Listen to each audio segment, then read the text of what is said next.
Okay, that'd be good. Great, thank you. All right. So at this time, good evening and welcome to the City of Leon Valley City Council regular meeting. Today is Tuesday, November 5th, 2019, and it's approximately 6:04 in the evening. And all councilors are present. We do have a quorum. And Wyatt, I was going to ask if you would please lead us in the Pledge of Allegiance. Would that be okay, or did I put you on the spot? Okay, I didn't even talk to this young man, but he's going to present this evening, and you have another, we have a Boy Scout. Oh, yes, come on, both of y'all. And what is your name, darling? Madison. Awesome, and it's a female. I love it.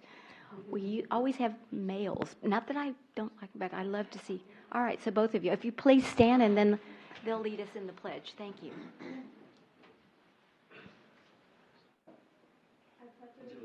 To the flag of the United States of America and to the republic for which it stands, one nation, under God, indivisible, with liberty and justice for all. Thank you all very much. I really appreciate it, especially on the spur of the moment. That was awesome. Okay, so before we begin, just a few housekeeping items here. Again, please turn off your cell phones, put them on silent. And if anyone in the audience needs to speak to their neighbor, if you could please take that conversation out into the foyer so we don't disturb the meeting. And our local rules do allow for citizen comments on any of the agenda items after staff presentation and city council discussion. Please raise your hand to be recognized, come to the podium and state your name and record before speaking. Please, if you have something to say, it's better to just raise your hand and let's hear from you at the podium, because if we're out of order, I'll need to ask you to please leave, which we don't want to do that. We want everybody to be here and participate. I'd also like to ask my counselors if you would please raise your hand. I know it's kind of hard because I don't know why this dais is. I can't see everybody in the center here, but if you raise your hand and be recognized so that you could speak as well, I'd appreciate that. So thank you so much. So with that said, then we move to presentation number one. Oh, yes. I'm sorry, Mr. Bradshaw. Yes. Thank you. Yes, sir. Could I recommend that we move agenda item 8.5 up on the agenda?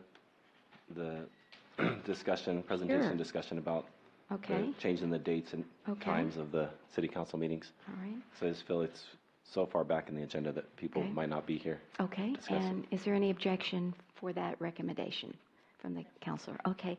So we'll just try to decide where would we put that Can we then? put it at the number 1 on regular agenda after the ordinances?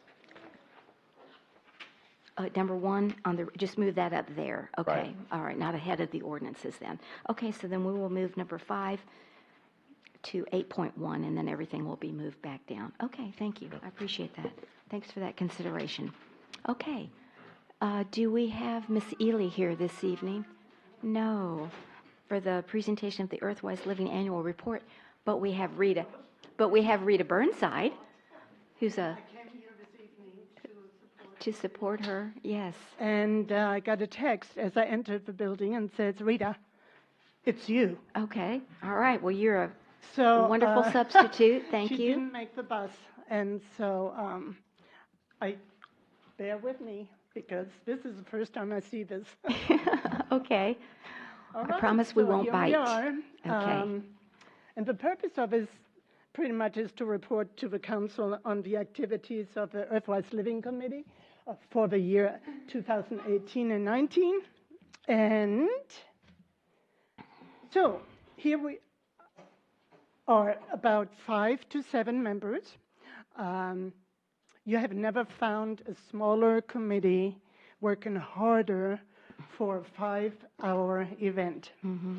And I tell you, we all try so hard to inform and educate our citizens on all kinds of sustainable ways of living. And that includes, waste management and planting native gardens and alternative energies and health and nutrition, rainwater harvesting, and so on and so forth. So you find that there. Our big event and our the most time we spend is discussing and organizing Earthwise Living Day every year. And so the next one's actually, I'm going to go ahead and tell you, is in March next year, on the 7th of March. So we are already in the process of getting vendors and sponsors at this time. The Earthwise Living Day Committee, as I said, we planned this Earthwise Living Day, and we have about 300 to actually more than 500, more than 600 people that attend every year. We try to improve the attendance. So the next one is a pretty picture. Here all the diverse vendors we have, from vegetables and other eco-friendly organizations and businesses.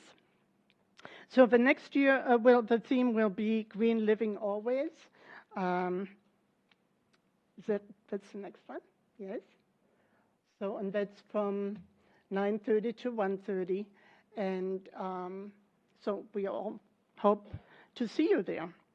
The other thing, there's just one little item that we also do, and that is the Oasis organization, which is a senior citizen group, has always, seems like, asked me every year to come out there and talk about recycling.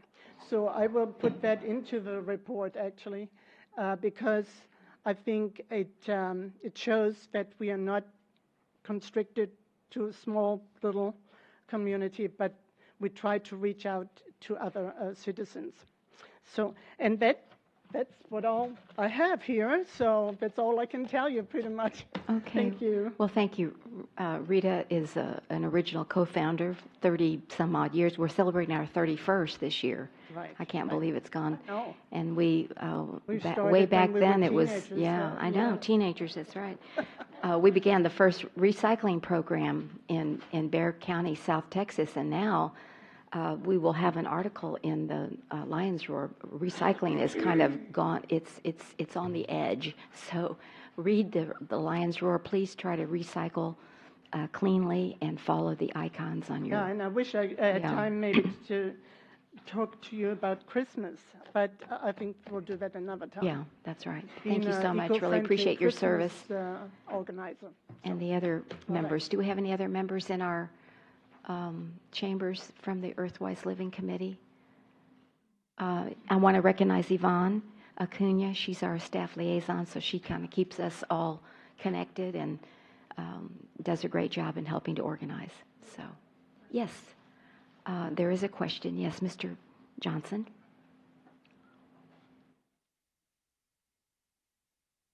And it is a free event. I don't know if we said that. It is a free event.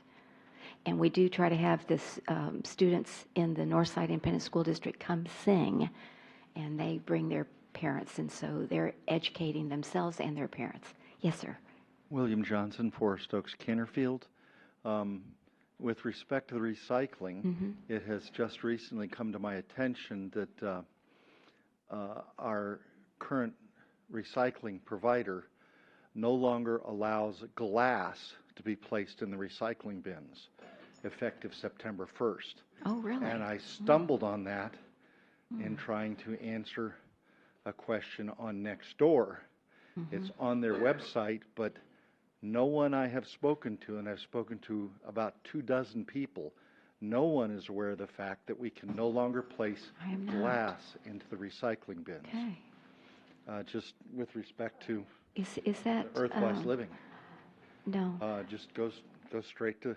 I know, Mr. I would call Tiger first of all. I have. It's And right they there. said When you no go- glass? Go to Tigers. When you go Really? to Tigers webpage, I'm it's putting right glass there. in. I mean, one thing I know, and that's all I know, it is a nationwide occurrence. Glass market is just not there. And we lost China, we lost a lot of things going to China. So I think it's just not profitable to do that at this time. Well, we will get that clarified, understand Mr. it's not Johnson, and discussed, put but it on the it's- e-news or something, yeah. It's not the profit aspect of it, it's the fact that they have an inline assembly and Walmart bags, H-E-B plastic bags, and glass cause that machinery to jam Okay. when they compact it into the bales to be hauled off. And they stated very clearly that it's due to the fact that there's no demand for glass. It's too easy to produce. It's just made from basically sand. And glass is no longer allowed in your recycle bin. Okay. And nobody is aware of that. Okay. The other big issue,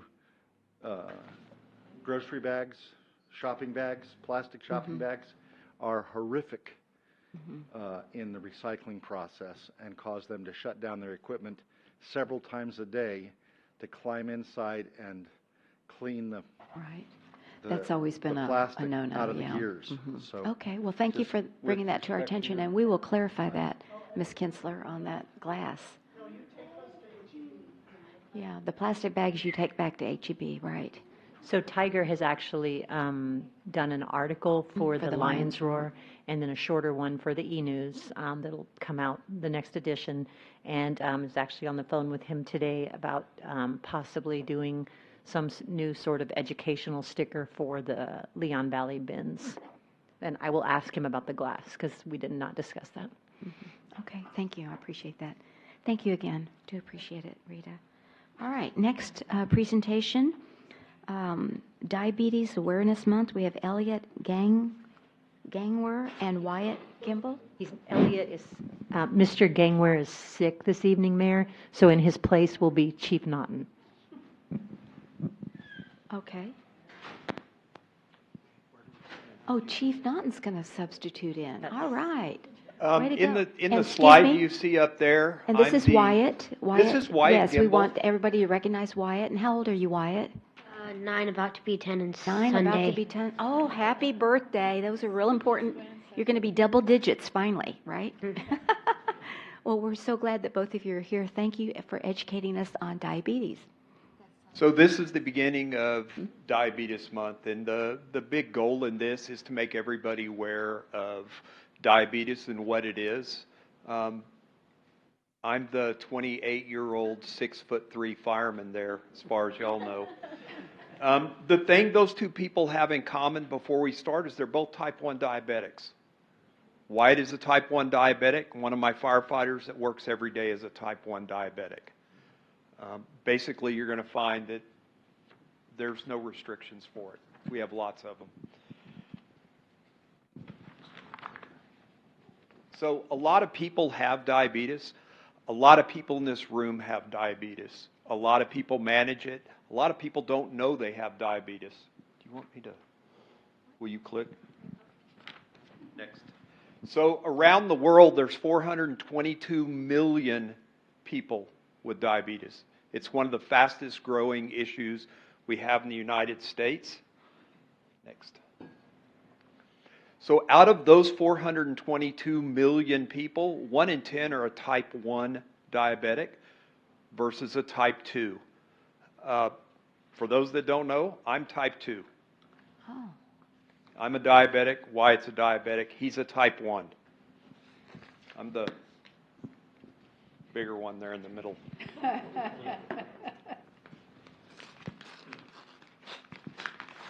What most people don't realize is that type 1 diabetes is an autoimmune issue. It's not something people did by eating too much candy or not being in good shape. They don't have any control over it.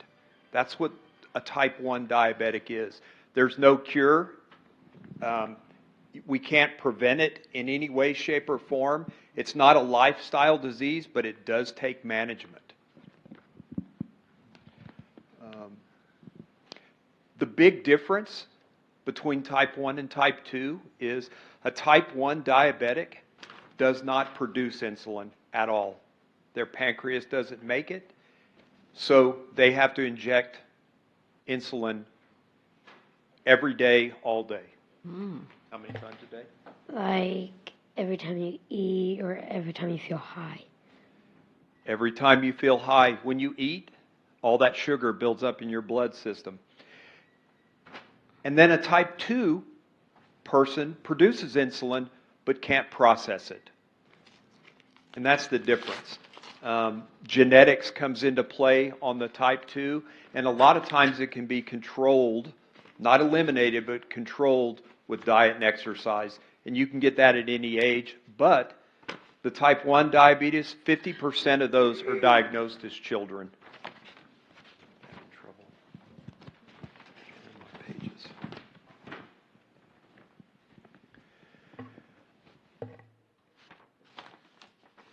The biggest thing that we want to get across this month is to get checked, because there are people out there that are diabetics that don't know they're diabetics. And that really makes the difference when you're a type 2 diabetic. You don't become unresponsive or anything like that, but as this blood sugar stays built up in your blood system, it damages the blood vessels in your body. It starts in the eyes, goes to the toes. A lot of untreated diabetics lose toes, feet, legs, things like that, and their eyesight. The other thing, I love this slide. The other thing is, you can't see it. You can't see it at all. Anybody could have it. It's just the way it is. They're just a little bit different. So Wyatt's going to talk to you about what his morning is like. In the morning, I have to see if I'm feeling right, if I'm feeling high, low, sick, just anything. Is my pump on, or need to check my blood sugar? Then I need to check it. Then I need to eat breakfast, dose myself the right amount, and then before I go outside to go to school, I need to get all my supplies out, and I need to carry a lot more stuff than regular kids do. The supplies I need to bring to school is my insulin pump, pens to check my blood sugar, or if I go too high, I need to take a shot to get me down really fast, or syringes, which just make me do a finger stick. My glucagon or glucose tablets, a receiver, or a phone that is connected to my pump, which pumps the insulin through. A pricker to test my blood sugar, a glucose meter which checks my blood sugar, a test strips for the meter to check it, because without the test strips it can't test my blood, and alcohol swabs to clean my fingers before testing, extra needles for the pricker, extra batteries, and or a charger for my pump, for my meter / pump, and a bunch of glucagons and glucose tablets. Extra pump size in case one rips out accidentally or stops working. Glucose tablets, candy, or juice in case my blood sugar is low. An emergency glucagon in case I pass out from a low blood sugar. A medical ID to tag somebody if I drop or something. During the school, I need to do extra stuff like testing my blood sugar before I take a test, because if I'm too high or low, my brain doesn't function correctly, and I don't really think well and can't find the correct answers for the test. I might need to go to the nurse's office for help treating a high or low blood sugar because I don't feel good. I might have to sit out of PE or recess because of a low blood sugar while I have some sugar. Before we have lunch or a snack, I have to test my blood sugar and calculate the amount of carbs in the food, then calculate how much insulin to give myself. Before sports or extra activities after school, I need to test my blood sugar. Before going home, I need to check my blood sugar too. sometimes I might need help in case I pass out and I can't do anything. So the one thing that I will say about everything Wyatt said is he calculates all this and does it all himself. So at 9 years old, he calculates his own insulin, carbs, and administers it or punches it in his pump. There are a lot of people out there with type 1 diabetes. We want to get that across. I'm not going to read all these to you, but these are some of the people that you may know in current culture that are type 1 diabetics. I'd like to tell you I knew who they were, but I don't have a clue. I know the guy on the end because he's in movies. But these are people that function with type 1 diabetes every day. And you know what? Everybody has something they deal with. Whether it's bad vision, whether it's hearing loss, whether it's whatever, some people deal with diabetes. The things that you need to take away from this, people with type 1 diabetes manage this their entire life. And it's a management deal they do every single day. They have to test their blood sugar. They have to take insulin. If they start getting low, they have to stop and eat. And we all need to be aware of those things.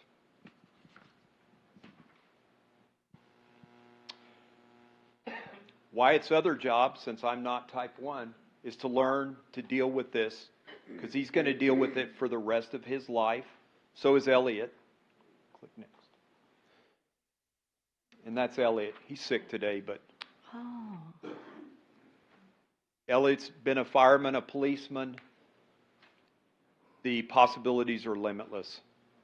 Do you want to add anything? Say thank you. Thank you for coming. Okay, thank you very much. Well, you are to be commended. Yes, I mean, I have a son who's 38, and he has type 2 diabetes, and I mean, he won't check his blood sugar. He doesn't eat right. I mean, you know what I'm saying? And so I'm so inspired by that 9-year-old that's handling it like that. So thank you so much for sharing. So I know it must be very difficult. And Mayor, we have a proclamation also. and I have a proclamation, yes, but I do have a question or a comment. Mr. Johnson, if you'd like to, as I'm coming down, come on up. If there's anybody else on the council that would like to say anything too, please go ahead.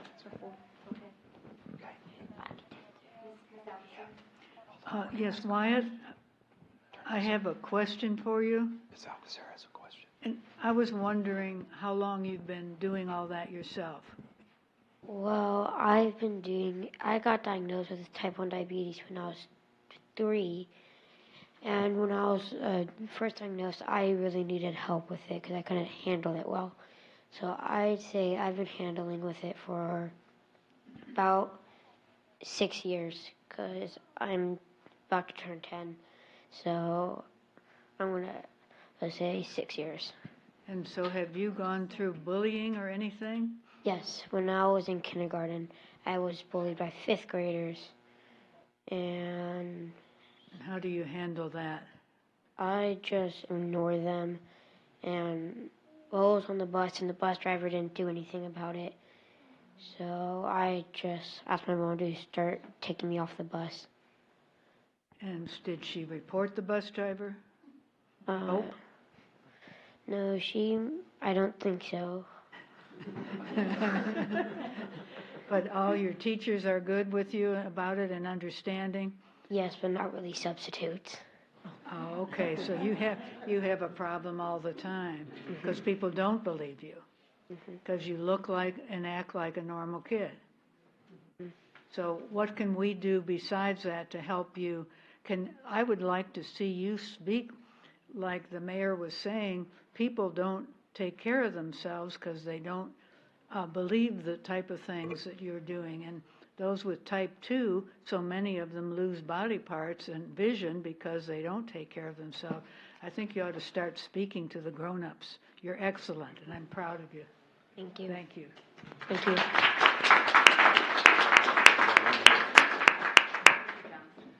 I commend you, young man. I was in my late 40s when I was diagnosed with diabetes, and I am now one of the most insensitive to insulin diabetics known. I take huge amounts of insulin, enough that it causes doctors, when I'm in a strange hospital, to react violently. And I hang in there for 7 more years. When you hit 16, you can get a device that's about the size of 2 quarters, Yeah. so that you don't have to do finger sticks. 1, 2.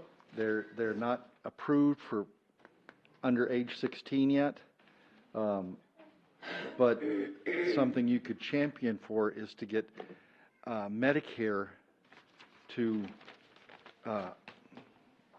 assist in payments for that. I have to pay out of pocket because Medicare won't pay for it, and therefore my military medical coverage won't pay for it. I pay for it out of pocket, and I'm supposed to do more, but my A1C, you're familiar with A1C, I'm sure. Yes. My A1C was in the 11 range.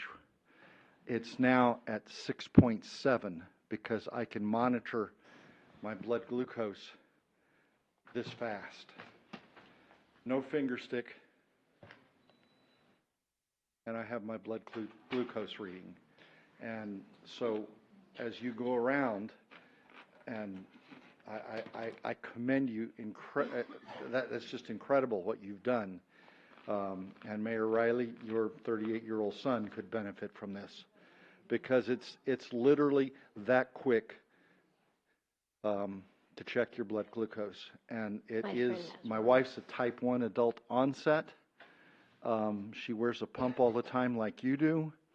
I'm very familiar with what you are going through, except I didn't have to go through it at age 9 or age 5. 3. So keep up the good work. Don't let them bully you. Yeah, my friend has type 1 And diabetes. keep your A1C down there around 7. Thank you. Is there any other counselor that would like to make a comment? Thank you. I don't know if we said that Wyatt is our city secretary's grandson. That's the connection. And her family, her lovely family, her daughter and her 3 other grandchildren, her twins that were just born recently, and her other granddaughter, Emily Grace. So we're so glad that y'all are here, and you've got a tremendous support system. You really do. I know your grandmother, because she and I have talked about it a lot. So you're lucky to have them. Okay. So let me read the proclamation. I'm going to give it to you. Okay? Proclamation declaring November 14th, 2019 as Diabetes Days in the city, Diabetes Day in the city of Leon Valley, Texas. Whereas International Diabetes Foundation theme for Diabetes Awareness Month and World Diabetes Day in 2019 is Family and Diabetes. It's about raising awareness of the impact that diabetes has on the family and support network of those affected, and promoting the role of the family in the management, care, prevention, and education of diabetes. Whereas families are urged to learn more about the warning signs of diabetes and find out their risk of type 2 diabetes. Research conducted by the International Diabetes Foundation in 2018 discovered that parents would struggle to spot this serious lifelong condition in their own children, despite the majority of people surveyed having a family member with diabetes. On an alarming 4 to 5 parents would have trouble recognizing the warning signs. 1 in 3 wouldn't spot them at all. Whereas a lack of knowledge about diabetes means that spotting the warning sign is not just a problem for parents, but is an issue impacting a cross-section of society. This is a major concern due to the signs being milder in type 2 diabetes, the most prevalent form of the condition, responsible for about 90% of all diabetes. 1 in 2 people currently living with diabetes are undiagnosed. The vast majority of these have type 2 diabetes. Whereas left untreated or unmanaged, diabetes can lead to life-changing complications. These include blindness, amputation, kidney failure, heart attack, and stroke. Diabetes was responsible for 4 million deaths in 2017. Whereas this November, the International Diabetes Foundation is urging people to test their diabetes knowledge and assess their risk of type 2 diabetes through an online quiz and assessment.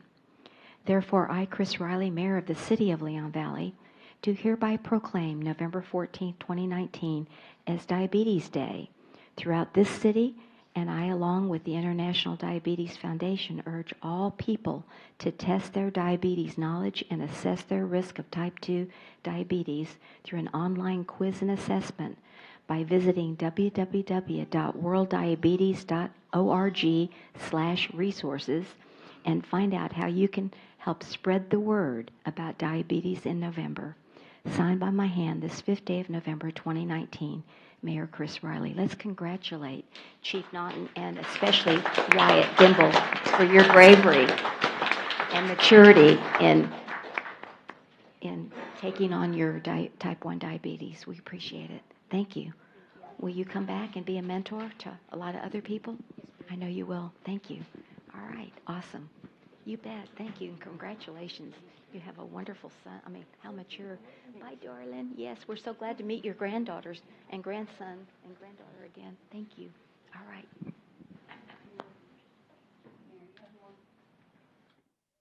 Oh, I have another one? Oh, we're going to wait on these. Yes. Miss Maribel's going to go first. So, Maribel, where are you? There you are. There we go. I was going to do these. Yes.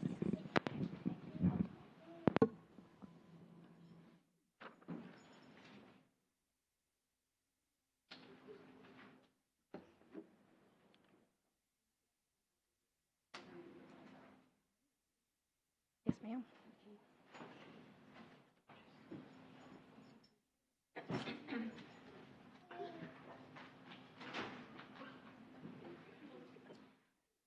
Good evening, Mayor and Council. So the purpose of this presentation is to present the event wrap-up for our City of Leon Valley Soapbox Derby event held Saturday, October 12th of this year, and also to seek date options for next year if Council chooses to. So we start off with our in-kind sponsors with a value of $28,430. These were sponsors that donated their services, their time, anything you can think of, and we do have a couple of them here in the audience that definitely made this event happen. Our monetary sponsors with a value of $21,580 come up with these costs were to wrap the car. So we also had a couple of sponsors, new sponsors that assisted with wrapping their cars with their logo. And then our major sponsor, of course, was the Economic and Community Development Advisory Committee. They're the ones that sponsored the most amount. And remember, we did split the total amount between our 4th of July and the Soapbox Derby.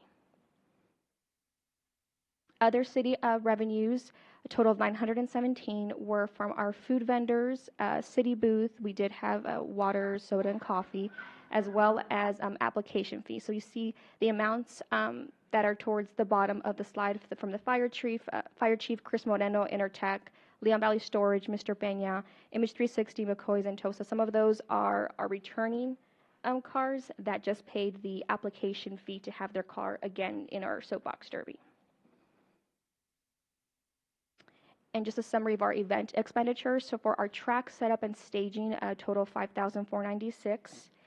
Our derby car maintenance, $6,012. Advertisement and signage was $5,562. And keep in mind, in the advertisements and signage, the only advertisement we did was to send postcards to our residents about our street closures and then specifics about the derby. The rest of the amount came from signage, which had to do with the banners that we had to make for the Soapbox Derby, as well as as well as some of the car signage that we had to do.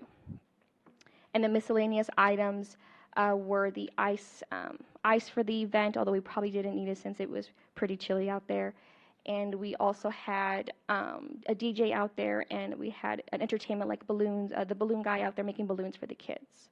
So staff overtime is just an estimate of 5,525. Total expenditures is the amount of 24,945. So our track setup and staging, the 5,496, $4,923 of that total amount was a one-time expense, which had to do with the track. So that's another cost that we don't have to make for next year's Soapbox Derby. And this is just a recap of our revenues and expenditures. So our monetary sponsorship with the biggest amount sponsored, which was from the Economic and Community Development Advisory Committee, was the $16,000. So total revenues was $22,497. Our Soapbox Derby budget for 19, because remember this event did fall in 2 fiscal years. First budget amount was $3,500. For fiscal year 20 was $18,000, and overtime budget of $10,000. So total budgeted for the event was $31,500. And our expenditures, as you see there again, is $24,945. And again, some of those expenditures are just a one-time, which is the biggest one was our track, and also our trailers. So we did some of our sponsors, main sponsors, also donated their time to weld trailers. So GNR Automotive and Mr. Billy Kimball donated their time to weld these trailers together, which is another huge expense. If we would have purchased 2 trailers for the Soapbox Derby, and these trailers are the trailers that carry the cars up the hill again, it would have cost at least $6,000 to $8,000 for these trailers. So because they donated their time, these trailers only cost us around $2,000, and we keep those forever until we have the Soapbox Derby. Some of the event feedback we have. So overall, the race went smoothly. Minor setbacks, but no major accidents, which is exactly what we're looking for. Another feedback we had was to mark our finish line, so to have a clear line that can show where our drivers are passing through. Because we did have a lot of close calls, and which goes on to our third point, to have 2 judges instead of 1. So maybe 1 on either side of the lane, so we can definitely look into those close calls and have a better, accurate winner. Our start and end time would be more accurate. So comparing this to last year, last year's race, we had about 18 cars, and the race took a little bit over 3 hours to finish. So we did add 6 to 7 cars this past year. So with that being said, we anticipated the race to end a little bit longer. But we also didn't realize that our logistics was actually a little bit better than last year. So the race went a little more faster and smoother. So now we will have definitely a better time, a better accurate time than this year. And then also need more local businesses. So a lot of our businesses assist with our 4th of July, which is a big hesitation for them to sponsor another event. But we're going to push this year to have more of our local businesses volunteer and donate for this event. We did have a couple of them that were very interested, but they wanted to see how the race was first before they were in it. So we might have a couple of our local businesses in it for sure this year if council decides to go along with the Soapbox Derby. Advertisement, definitely need more publicity. Again, the only cost we endured with advertisement was for our postcards to the residents. Everything else was a sponsorship. Echo, Kansas 5 Morning Show did announce it, a talk radio show, a Facebook boost, which actually cost the city $15 to get it out to a lot of the audiences on Facebook, Nextdoor, and Lion's Roar. So recommendation or a city council discretion, we can definitely add another specific line item to boost publicity and advertisement like we do for the 4th. So with the 4th of July, we spend close to $7,000 in advertisement, and that's with iHeartRadio, that's with more postcards sent besides just the announcements to the residents. That's ad pages. So we definitely do more advertisement, and we can do that for fiscal year 21 if council chooses to do that. And our food vendors. So we decided to go with food trucks to save the cost of electricity, because I know for the 4th of July we do spend quite a bit on electricity to have our food booths there. So when we eliminate that, we have our food trucks come out and we eliminate that electricity need. But we found out, according to I contacted the San Antonio Food Truck Association president, and she mentioned that a lot of the food trucks didn't like to participate in events like this because the cost was too high for the vendor fee. and the vendor fee was half the amount we would charge them for the 4th of July if they would decide to go that route. Food trucks usually don't pay any vendor fees. They only pay what would be the food permit for events like this, because sometimes the cost is just not worth it. Sometimes they only make $150, and that's exactly what the vendor application fee would be. So we recommend to only charge the food permit fee to get our inspector out there. But again, city council discretion if this is something they decide to do. And then we have our official soapbox derby winners. So we currently have our first place, Miss Emma Guajardo here, and our second place, Miss Liliana Gloria. And where are you girls?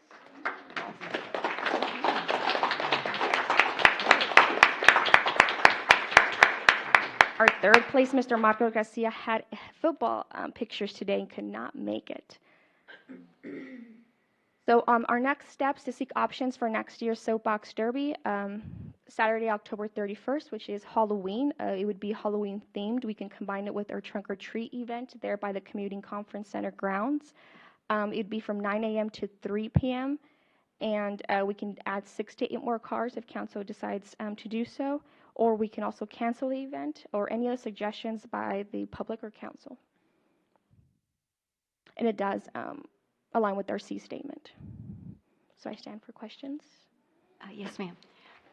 I do want to say that I was at the Senior Citizens Luncheon about a week ago or 10 days ago, and one of the seniors brought her grandson, and she complimented the event. I was not able to be there since I was out of town, and but she said it was a really wonderful event. She was glad that she was able to bring her grandson. A little cold, Yes. but she said it was really great. I know you were going to give us an estimate on attendance. We talked about that last time. I was just curious since I wasn't here. Do you remember? We didn't count, but we were saying maybe roughly 100 people, some in their yards, some along the sides, and then, a lot of it was staff. We didn't know what the turnout was going to be, and so we had to make sure that the event was fully staffed. Sure. We probably wouldn't have had as much staff, and we actually sent some people home, but we still need the same amount of staff to do the cleanup and the setup and that kind of thing. But there were a lot of staff members there, so it's kind of hard to depict, I think the police and fire estimated about 100 people plus staff, right, Chief? Okay, yeah. So the first event that we had, of course, we had it for 4th of July, Correct. so we had Yes, that ma'am. crowd. And so, okay, I understand that. So I think your point on advertising is well taken, definitely. Yes, Mr. Bradshaw. Thank you, Maribel. So you said the vendor fee for the food trucks was $150, is that correct? And what is the food permit fee that you're recommending to charge? That's the city permit that we have all of our temporary food permits pay for the inspector to go out in. But is that the same thing, or? No, it's different. What is that amount, is what I'm asking? $30. $30, okay, Correct. so that's the difference. So one thing that I would suggest, if it's possible, because I really liked when we got to the event near the finish line, the sign for Raymond Ripkus Park, we had the big logo, the big banner over the Raymond Ripkus Park was really nice, and it looked really good. Excuse me. If we could maybe put that up the week before, or a few days before the event, so people know that it's coming. I don't know if that was just put up that morning or the night before or what. Yes, that morning. And that's kind of, what I was assuming. But yeah, if we had that up for the week of the race, maybe it would, the people driving there would know, oh yeah, it's a reminder that the race is coming or something. Yeah, we can definitely do that. Cool. Thank you. Thank you. Appreciate it. Yes, Councilor Charles. Yes, and in talking about close calls, that one race that Ray Flores happened to take a camera picture and he had the timing, it reversed the outcome. So I know Ray Flores, and he's willing to do it to be the second person on the finish line. Thank you very much. I'll take that into consideration. Very good. Anyone else? I'll get him in contact with you. That'd be great. Thank you, ma'am. Yes, Councilor Alcazar.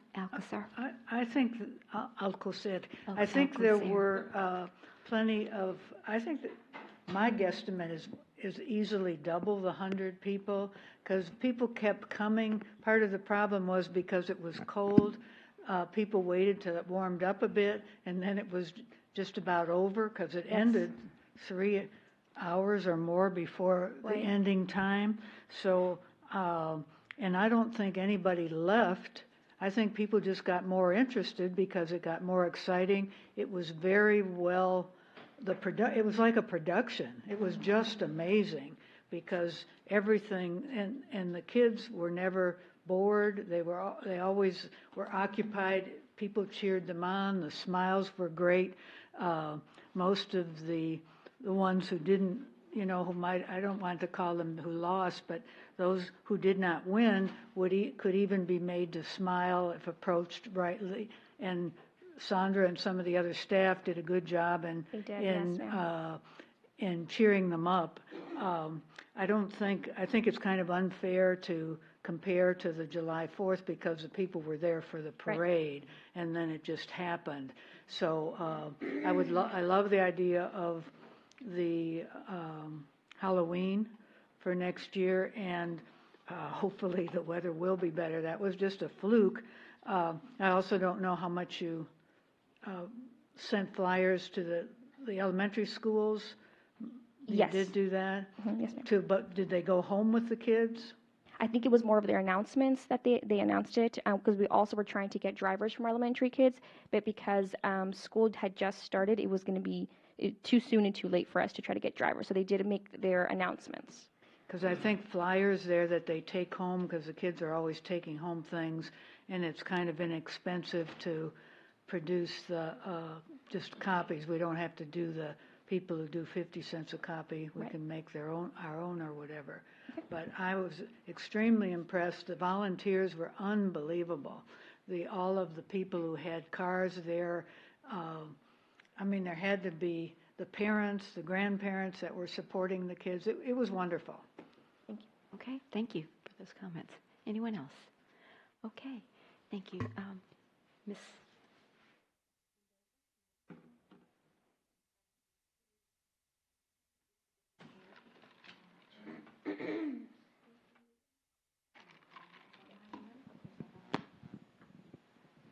Okay, so Beth, Federico, and family, if you can please come up to the dais. Should we call them all? Sit right in the middle. Yes, we'll come to the middle. There we go. We'd like to present Beth Federico and family an Outstanding Service Award in recognition of the generous support you have shown the City of Leon Valley over the years. We thank you for your hard work and cheerful willingness and assistance with the annual Leon Valley Soapbox Derby. We sincerely appreciate your determination, commitment, as well as your continued support. Signed by my hand this 5th day of November 2019, Mayor Chris Riley. So thank you. Let's give him a round of applause. And would you please say a few words? Get a picture of that. Thank you. Soapbox Derby is something that's been near and dear to our heart for many, many years. We're originally from Cleveland, Ohio, and Hannah actually raced in the Soapbox Derby and in the national championships in Akron twice.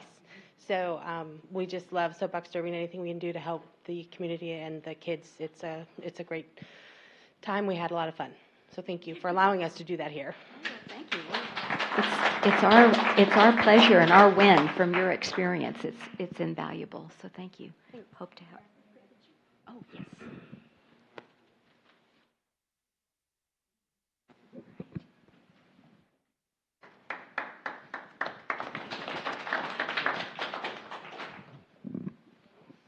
J.B. Wolfsheds. There we go. Thank you. And we have a little token of our appreciation. Outstanding Service Award presented to J.B. Wolfsheds in recognition of the generous support you have shown the City of Leon Valley over the years. We thank you for your hard work and cheerful willingness and assistance with the annual Leon Valley Soapbox Derby. We sincerely appreciate your determination, commitment, as well as your continued support. Signed by my hand this 5th day of November 2019, Mayor Chris Riley. Congratulations. Thank you. Would you please say a few words? So last year, we our first time we did this, nobody knew what we were doing. I mean, me and the chief and Jason over there and Beth. I mean, we didn't. She did it. She guided us through, basically. But we were excited about doing it this year, which is forthcoming. I almost bailed out, which we know. But I'm really glad that I came back. I really, really am happy that I decided to do it, and I want to continue on, and I want to make it continue one way or another. Thank you for your support. We really Thank appreciate you. it. Here's your certificate. Thank you. All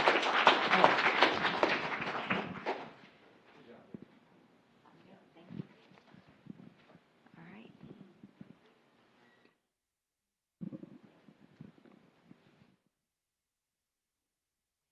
There we go.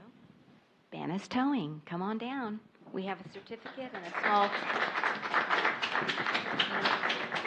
token of our appreciation.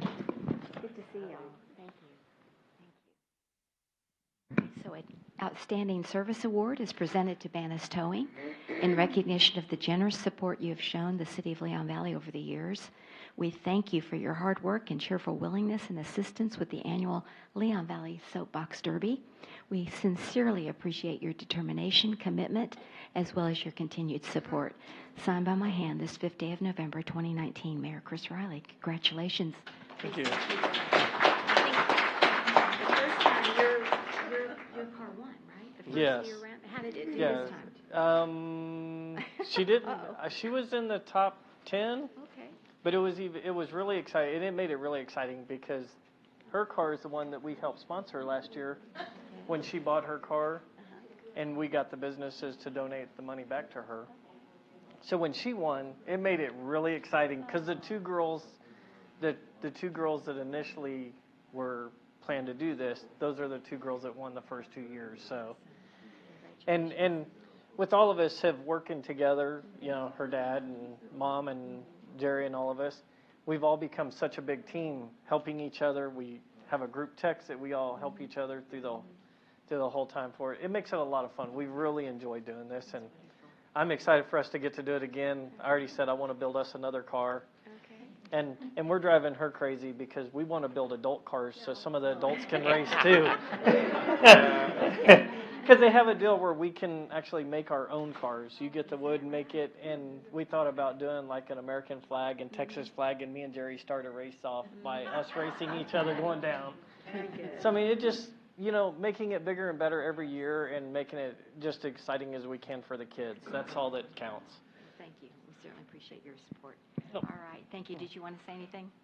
Yes. Okay, We yes. do need to thank all the police department, and fire department, and all of you people that helped put this on for the kids, because the kids love it. And I think it's the best thing that's ever happened. I've been towing in this city 36 years, and this is the first time that we put something on for the kids.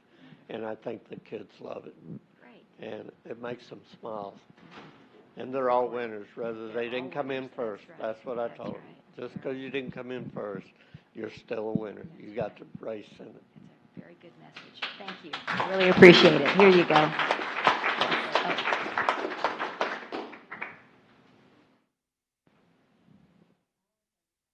You can grab it anytime you want. Because I don't know if y'all, well, during practice, I saw you. where I sat on top of the car, I think we got it on video. Somewhere. I actually put, You sat on the I sat on top of it and I reached into the steering wheel and I put my feet on the back rails and I wrote it down laying down on top of it. And then to stop, I reached my hand in Our there. insurance person is here. and then I brake. So I mean, I did good. Okay, there you go. Great. I got beat, but I did good. All right. Chris Moreno and family, come on down. There we go. The winner of the Soapbox Derby. Yes. Awesome. Congratulations. That's a heavy, woo, that thing is heavy. Awesome. That's wonderful. Hi, darling. How are you? Hi. Yes, so good to see you all. Very nice to see you. Come on in right here. On behalf of the Leon Valley City Council, we'd like to present the Outstanding Service Award to Chris Moreno and family In recognition of the generous support you have shown the City of Leon Valley over the years, we thank you for your hard work and cheerful willingness and assistance with the annual Leon Valley Soapbox Derby. We sincerely appreciate your determination, commitment, as well as your continued support.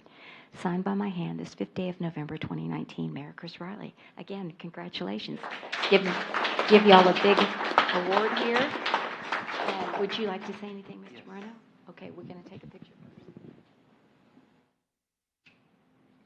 There she goes. Thank you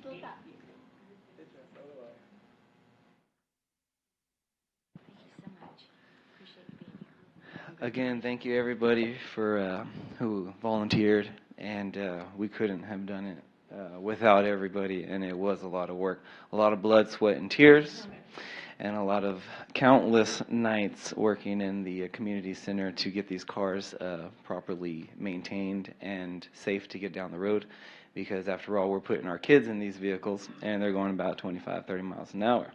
So it's our duty to make sure that the kids know what they're doing and are safe throughout the whole process, and we look forward to keeping everybody safe for next year and getting bigger and better every year.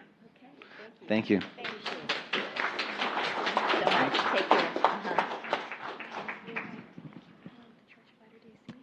The Church of Jesus Christ Latter-day Saints, are they here?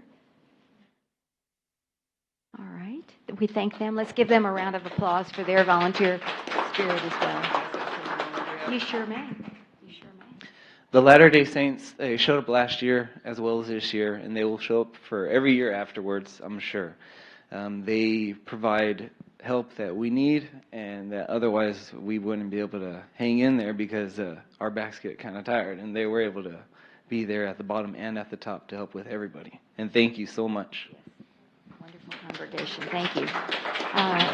Is Rudy Pena here? Pena Brothers Upholstery? I didn't see him. All right. Let's give him a round of applause as well. Thank you. Did he have 2 cars? He had 2 cars, right? That's what I thought I saw. And last but not least, Billy Ward. Is Billy here? All right. Let's again show our appreciation to Billy Ward and his team for all of the efforts at the Soapbox Derby. All right. Thank you. Is that it?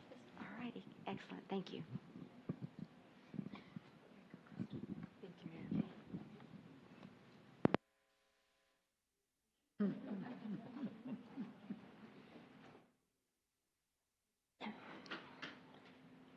All right, our final presentation, 2.5, presentation and feedback regarding the reorganization of the Planning and Zoning Department.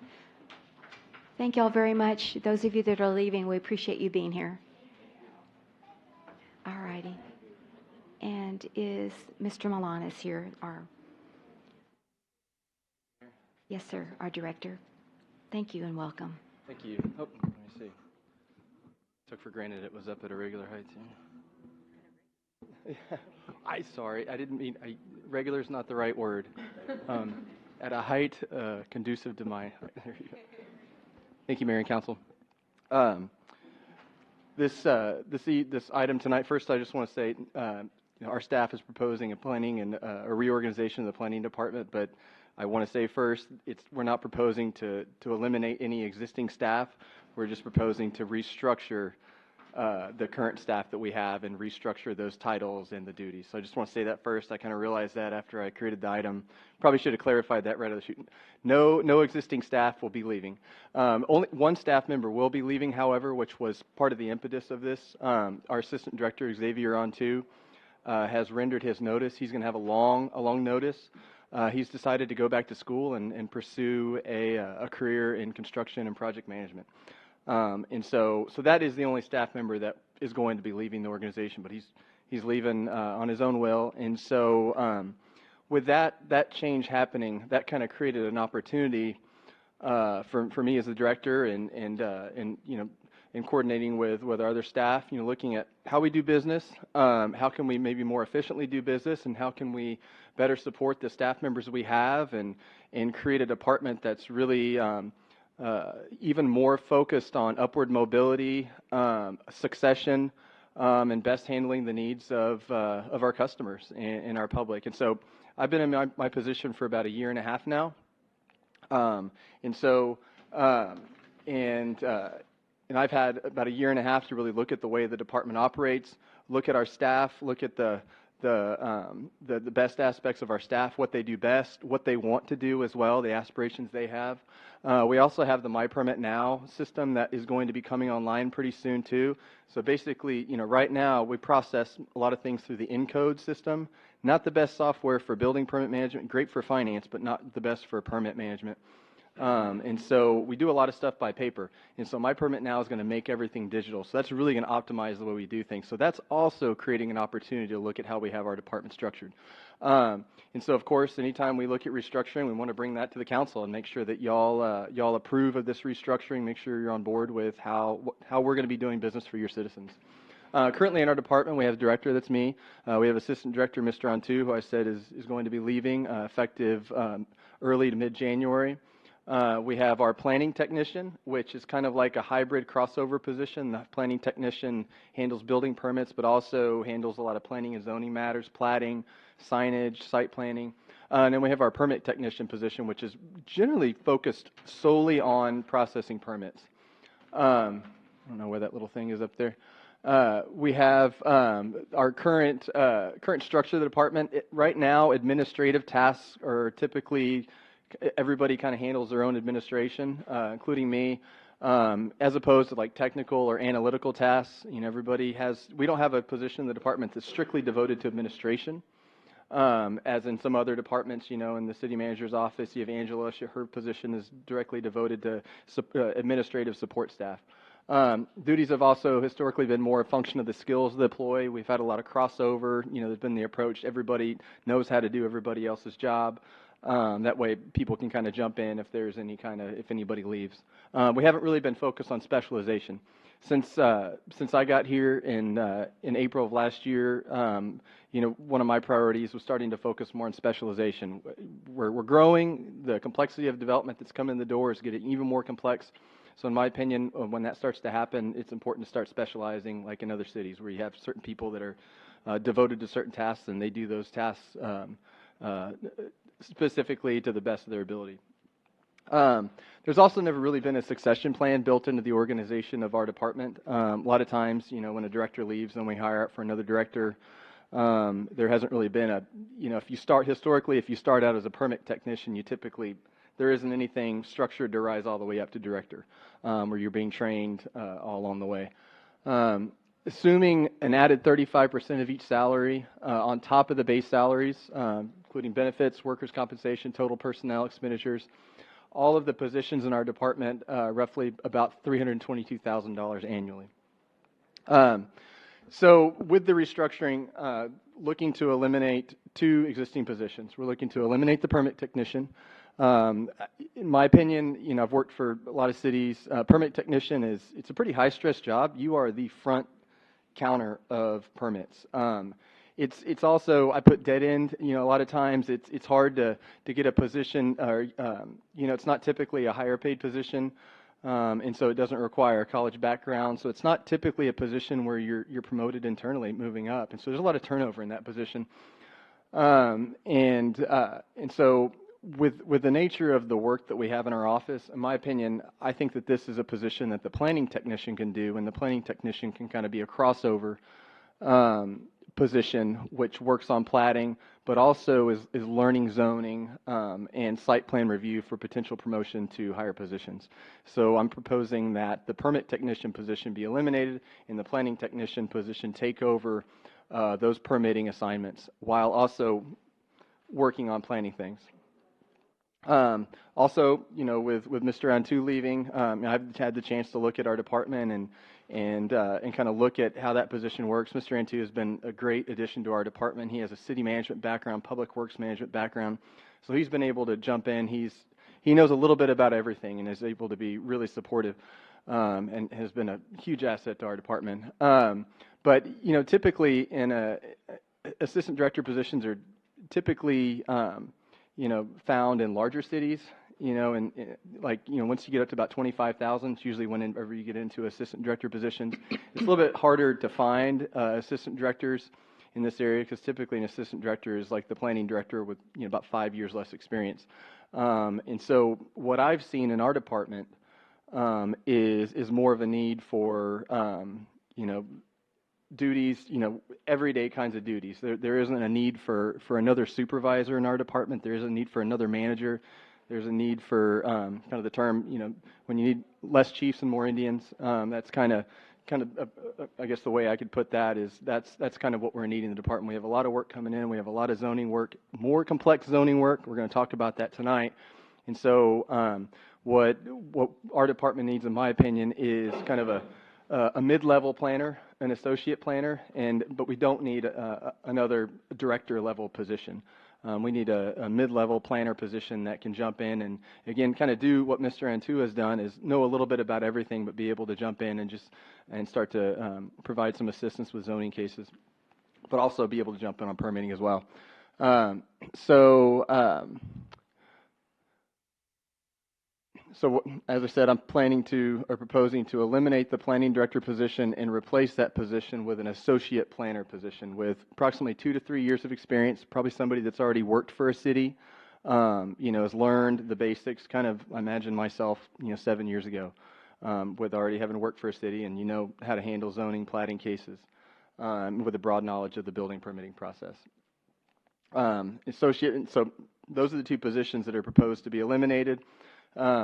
And positions proposed to be created are an associate planner position. That's generally what is proposed to replace the assistant director. Like I said, mid-level planning position, responsible for zoning, platting, urban design, site plan, signage, landscape architecture, and long-range planning. This is somebody that you're going to see a lot more of.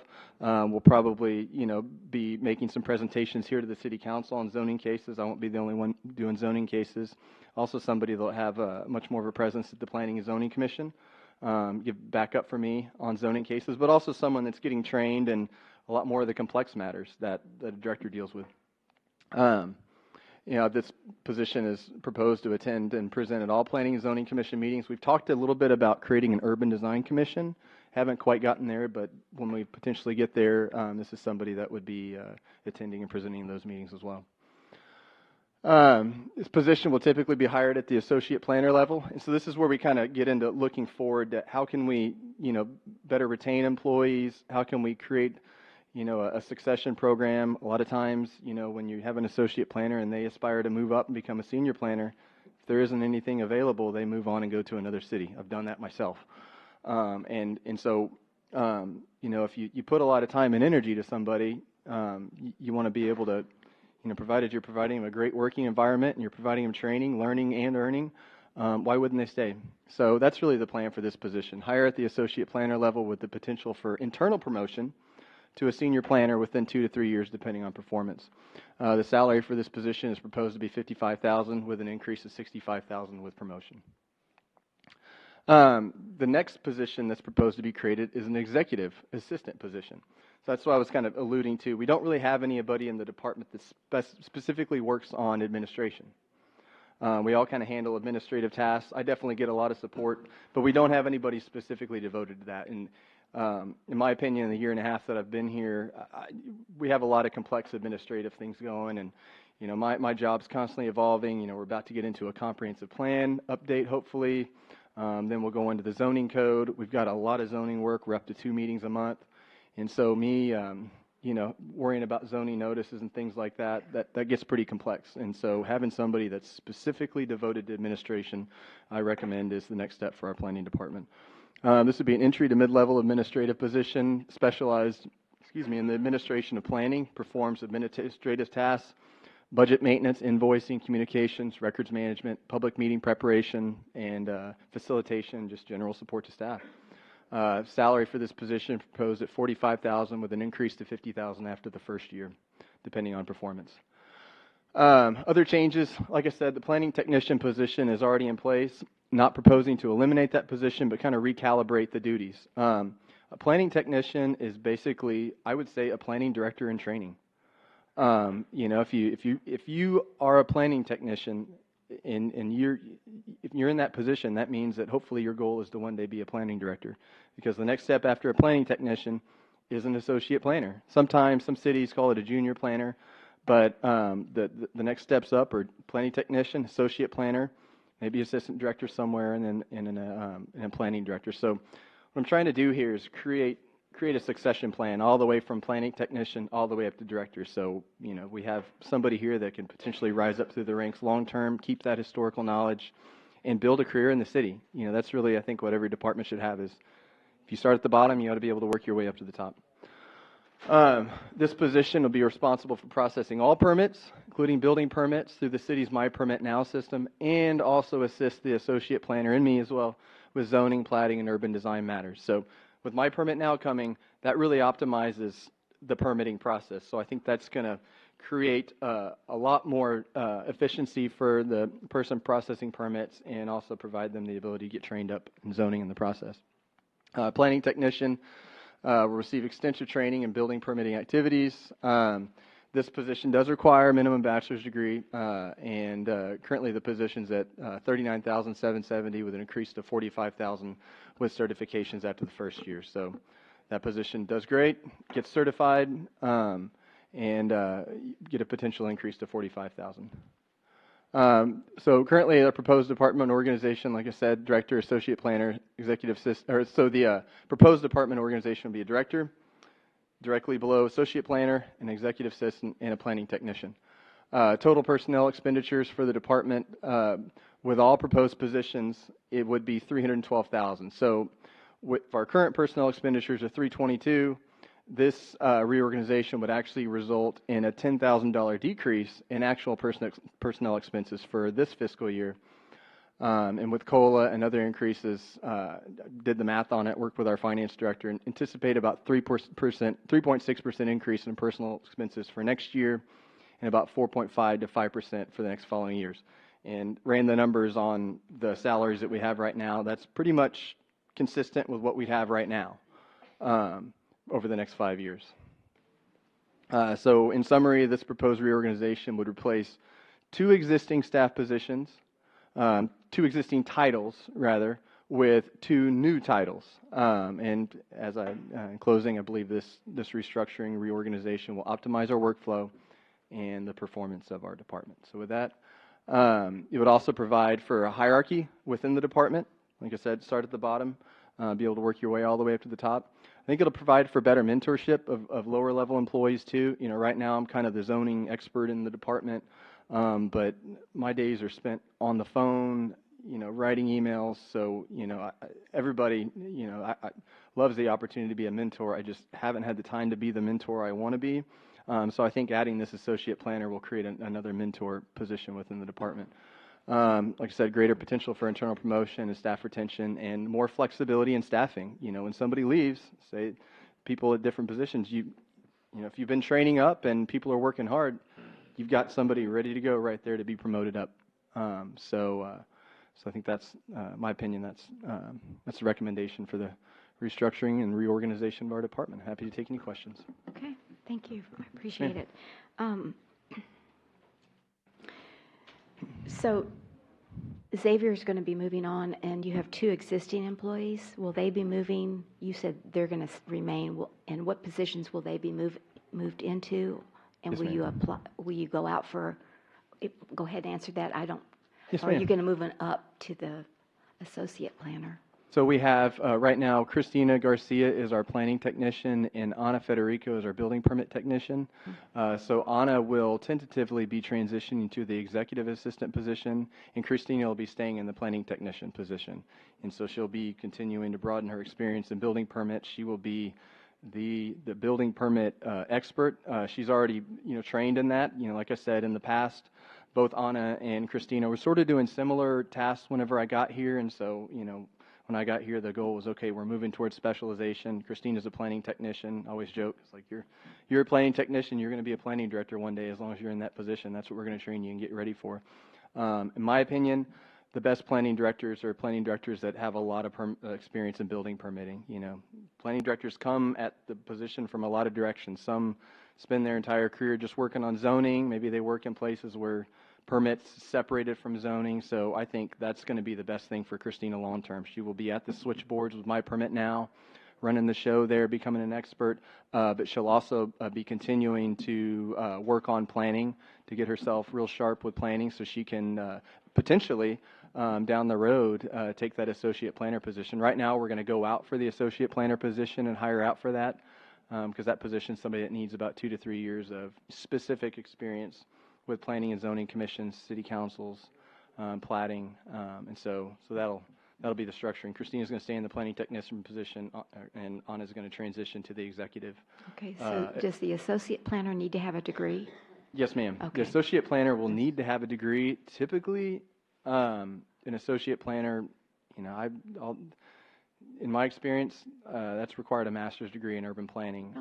That's definitely going to be a preferred qualification. I don't know whether we're going to get that in this market. Every market's a little different, but definitely that's going to be a consideration. All right. And so you hope to implement this in January? I mean, if there's no action tonight, you're just getting feedback, but in January, when Xavier moves on, then you'd like to restructure it then?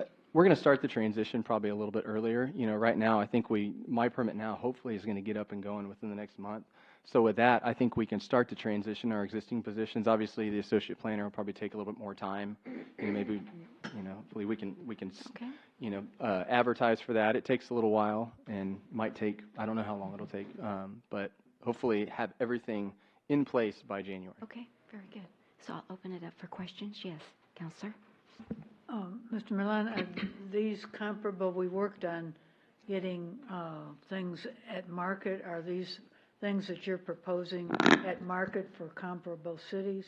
I think they're at market and also somewhere between market and competitive, I would say. And that's just going based on my experience and what I've been paid in the past when I occupied an associate planner position and an entry-level planner position.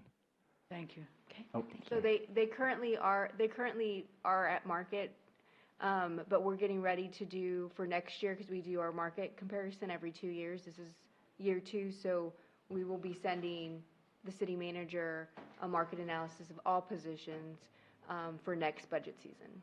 So, but that won't come till next summer, or? Correct, around the summertime. I'll start soliciting from all the cities, all their positions and salaries after when we come back from Christmas, and I'll start gathering those and putting them in a spreadsheet and getting the averages and passing them on to the city manager. And if anybody has proposed an increase, it'll be done during the budget time. Okay, thank you.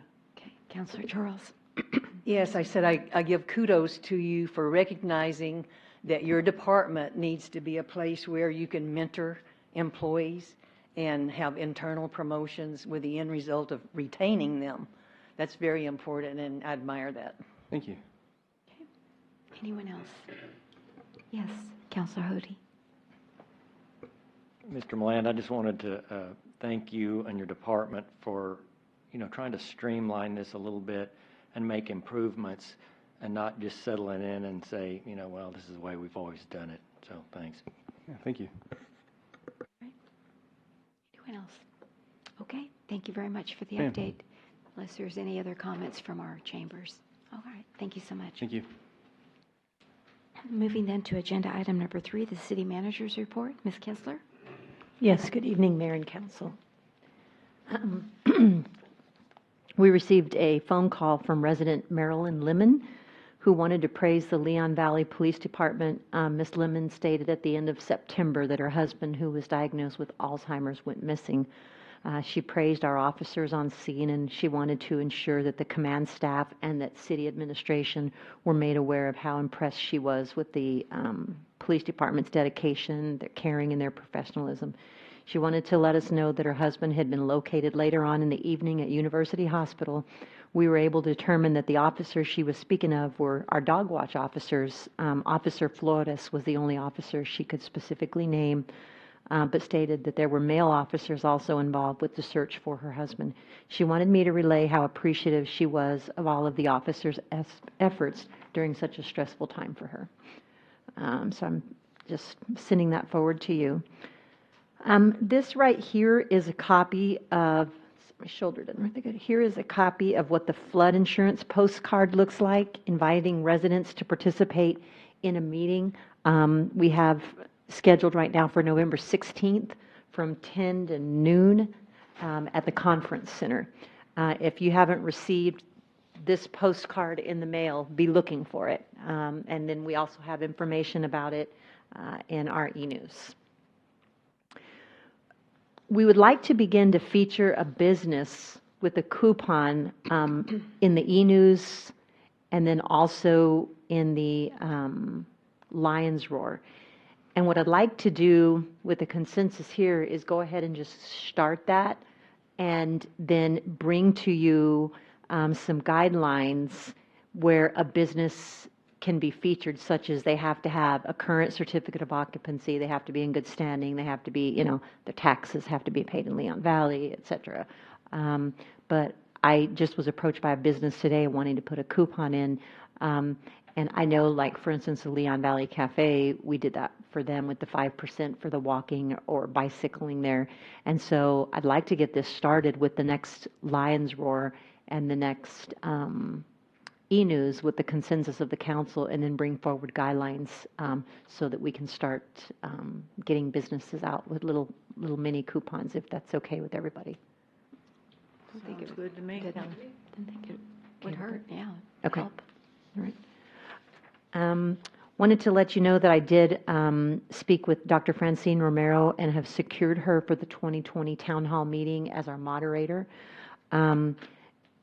You all came up with a list of topics that she now has, but I don't, are these topics final that you all have come up with? And is there anything else you wanted to know about these topics? She's going to go through them like over Christmas, because I've scheduled our meeting for January 2nd, because she's going to be gone for a little while after that. That's interesting that you brought that up, because I wrote about it in the Lions Roar, and gosh, we've got a lot on. I don't know if we can, because I added your summary for 2019, and then we really need to have at least 15 minutes for citizen input, I think, of citizens to be heard, I think. And I was wondering if we could possibly put it on the agenda for next time, and we could at least prioritize which one, you know what I'm saying? And then also, I mean, I don't know if we can fit it all in. Maybe we could have a general discussion, how many minutes? Then also, what about questions for each one of these?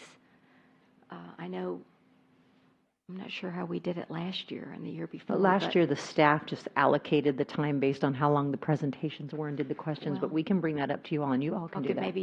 Maybe just do a tentative schedule, and then if you all had any questions, like on the Peachtree lot or on the Home Rule Charter, I mean, I just don't know, but I know we like to get consensus from the people who are in attendance with those clickers, and so if we could update on the pools, I know, anyway, so if we could maybe put that back on the agenda so we could maybe flesh it out a little bit more. Okay, I'll put it on the agenda for the... Councilor Hody, we did take one of those changes for the in-house city attorney to the contract attorney off, and so is there one of those that maybe we could put on for a future coffee? I mean, I just don't know. I think it would help to get the input and also hear from the citizens too. We didn't really get to get feedback on what they thought. The people that have been, that are in the chambers or they see on the video, if they could also give us, some feedback, I think that would be important. So, anyway. Okay, so I will let Dr. Romero know that I'll bring it back to the council for prioritization and questions on the 19th. I mean, that's just my thought. So. Everybody okay with that? Yes. Okay. Okay. Thank you. Appreciate it. Thank you. Sure, absolutely. And that concludes the city manager's report. Stand for questions. Okay. Any questions for the city manager? Okay. Seeing none, then we will move to citizens to be heard. Agenda item number 4. Is there anyone in our chambers that would like to address the council at this time? Please come forward.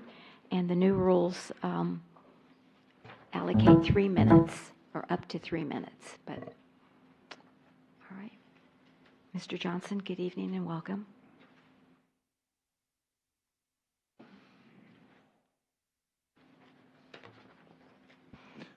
William Johnson, Canterfield, Forest Oaks. Krista, could you bring up the first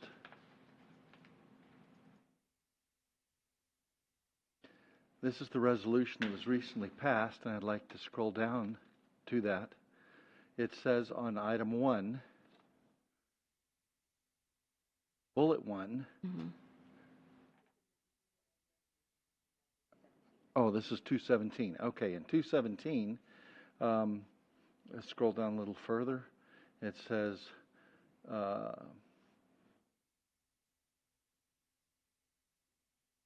little further down, citizens on items on the agenda. Citizens will be allowed to address council on items listed in the agenda, a maximum of 3 minutes. Okay, if you'll please go to ordinance 2019-48.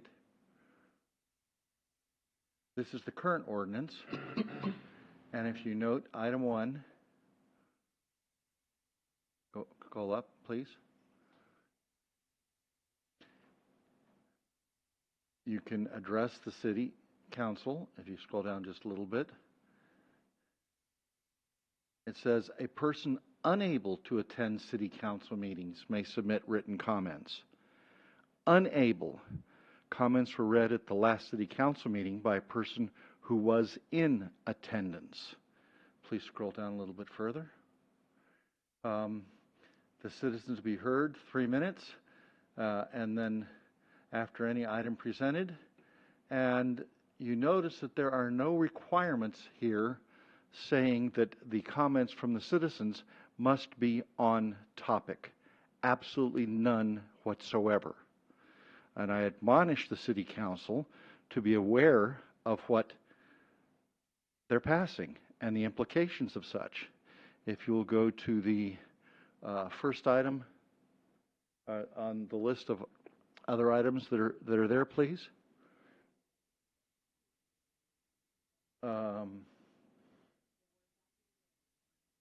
HB 2840. Okay, this is a summary from TML, and it discusses this in length, and the very last paragraph of this is pertinent to this conversation. A government body may not prohibit public criticism, may not prohibit public criticism, including criticism of any act, omission, policy, procedure, program, or service. If you'll please go to the other Word document.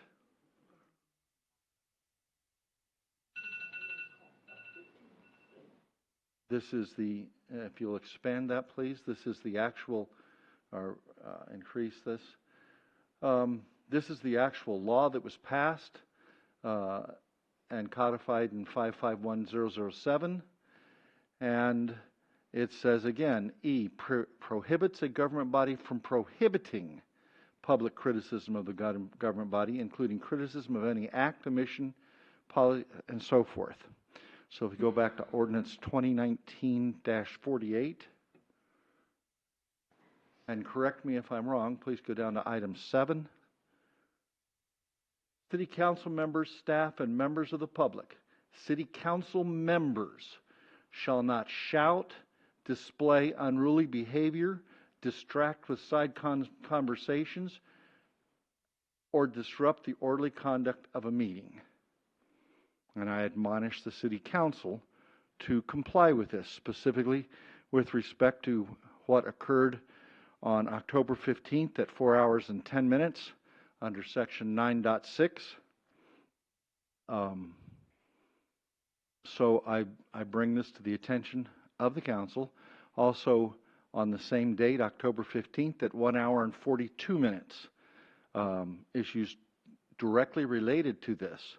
The current ordinance does not require a speaker to remain on topic, nor does the state law. Okay. All right. I know I've given you a little extra time. I just wanted you to finish your point, and I think you have. So if you link on the public meetings page is to the old ordinance that does require you to stay on topic. But that ordinance was superseded the minute this new ordinance, 48, received 4 affirmative votes. Okay. Very good. Thank you for bringing that to our attention. Do appreciate it. Thank you. All right. Anyone else? Yes.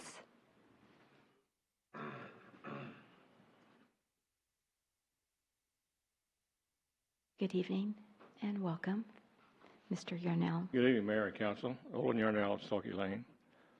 I see on the agenda tonight, we have an item number 5, presentation, number 8.5, presentation discussion of an ordinance allowing. Yes, sir. I don't know if you were here, but we have moved that up. Oh, I'm and sorry, it will be, I came we have, late. yes, you came late, and so we have moved that up as the first a regular agenda item. Just FYI. You're ahead of me, thank you. But you can talk about it now if you want to weigh in on it, or you can wait until that agenda. I'll wait. We can't talk on it, that's Yeah, I right. But understand. I'll wait. but I remembered you came in a little late, and I thought maybe you didn't know that. Okay, thank you. Anyone else like to address the council? Yes, sir. Mr. Riddle, good evening and welcome.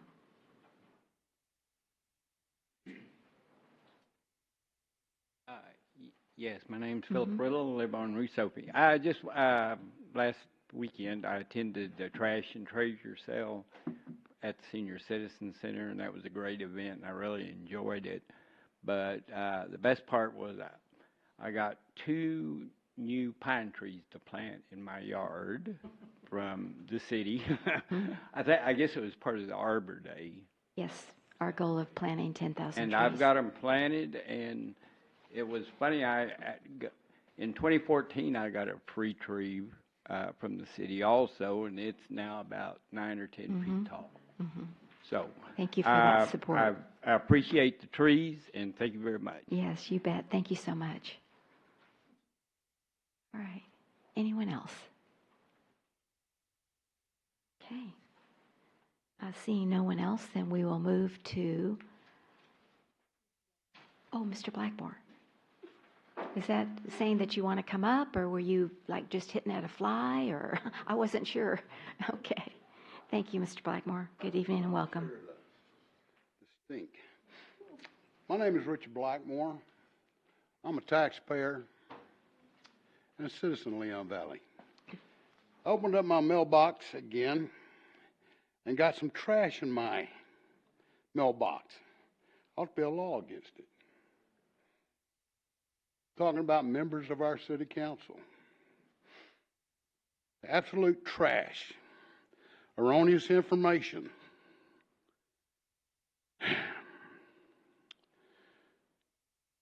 One thing that said about the, let me know when my time's up. Said 3 to 2 allow police ability to tow cars. Looks to me that we have democracy in charge. Voted 3 to 2. Voted against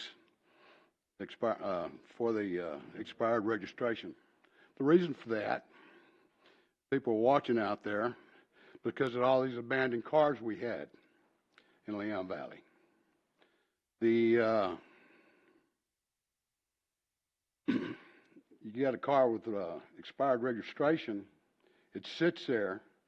Police officer's not going to take that car, tow that car, until it's been sitting there for a while or people have been warned about it.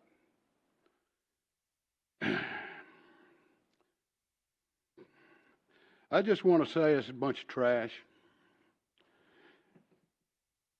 I want to say to the team, you're nothing but a bunch of scum-sucking pigs. Excuse me, Mr. Would you please remove Mr. Blackmore? We do not criticize, we don't cut down people in this chambers. I'm sorry. Well, I just did. I know you did, and I'm going to ask you to please remove yourself. Thank you. It's, you can, no name calling, please. That's not appropriate at all. All right. Okay. We'll move then to announcements by the mayor and city council members. Ms. Charles, if you'll begin. Good evening, everyone, and thanks for coming. Today is election day. I voted. It's the first time I've ever voted on election day, and I did it because I knew there was council meeting tonight. And I just want you to know that there's this comment, and I want you to take this to heart. Not voting is not a protest. A lot of people say, well, I'm not going to the polls. I don't like any of the candidates, and I don't like the issues, so I'm not going to vote. But not voting is not a protest. It is a surrender. Thank you. Councilor Rodriguez? I just want to tell everybody, thank you for coming. And this weekend, I had the pleasure of attending Representative Lopez's Women in Positions of Leadership. And it was a great networking. Wish I would have seen a lot more of our females out there. Have a good evening. Thank you. Councilor? I voted last weekend while we were able to go to the Trash and Treasure and the library, and I took advantage of everything, and it was really one of the great benefits of our city that we can put things like that in one place. And I was lucky I got an extra tree or so because I was there toward the end of it, and they had some extra, so I already have them planted. They had some of the crepe myrtle were already 4 feet tall, and that's never happened before. All the little ones I've put in have been a foot tall, and they take forever to grow. But I also, the same day, went to Costco and was pleased to find that they are selling aquarium passes for a pretty reasonable price, it seemed, compared to what you have to pay if you go there. They are for the San Antonio and the Austin Aquarium. I made sure it was ours, the one on Bandera Road, and they cost about $54 for 4 people, and you get part of that, $20 or so goes toward food that you can purchase while you're there. So it makes a nice birthday party gift or Christmas gift or whatever thing that you might want to do. And I think some of the people here, according to Councilor Bradshaw, are here because of an item I posted. Well, just to make you aware, or I requested, it was something that I had attempted to bring up on the meetings we didn't have. We have tried for months to get a council retreat, and this is something we would normally talk about in the council retreat. And many people, many community people and citizens and other people have brought it up to me. And it was very interesting that not a single one of the people who are apparently here tonight ever even attempted to approach me, call me, text me, do anything, and almost all of them have my numbers. They just chose not to use it. But that was purpose of the retreat. We did these kind of things, and we also did things like the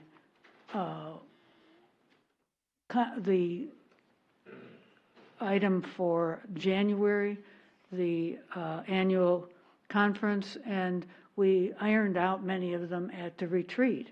And we don't have retreat, we just take a lot more time in council. Just a reminder to all to please be kind, please be nice, including the way you look at people. Thank you. Thank you. Councilor Hody? Good evening, everyone, and thank you all for being here. I've got on my list of things to mention to advocate for the city council retreat. I had no idea you were going to say anything about it, so it's okay. Add to it, please. Well, I think there's no need, we can leave out any controversial topics if we want to, if we think something may be controversial. I think the council retreat, there should be a lot of teaching moments in there, and I'd like to learn more. So that's my thoughts on that. I know that Councilor Bradshaw had just begun a new job or was in the throes of a new job, so maybe we can work something out. It'd be nice if we could. And also, I just wanted to read this little statement that I just heard. Well, it's not a little statement, but it's not too bad. I cut some of it out. Ellen DeGeneres addressed the backlash she received over the weekend after she was spotted laughing with former President George W. Bush at a Dallas Cowboys football game against the Green Bay Packers in Dallas, Texas. Photos circulated of the pair sitting together in the owner's suite, which prompted some on social media to question why she would be hanging out with a former president whose politics run counter to hers. She said, "Here's the thing, I'm friends with George Bush," she explained of the former president who was a guest on her show in 2017. In fact, I'm friends with a lot of people who don't share the same beliefs that I have. We're all different, and I think we've forgotten that it's okay that we're all different. Just because I don't agree with someone on everything doesn't mean that I'm not going to be friends with them.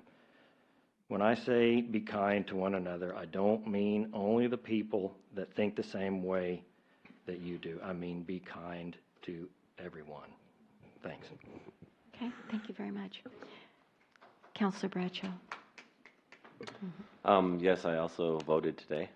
I kind of was a little bit late in studying the issues, so I kind of had to read up on them today and went out and voted at lunch. And the new voting machines are fantastic. I hope everybody had a chance to go and use those and participate.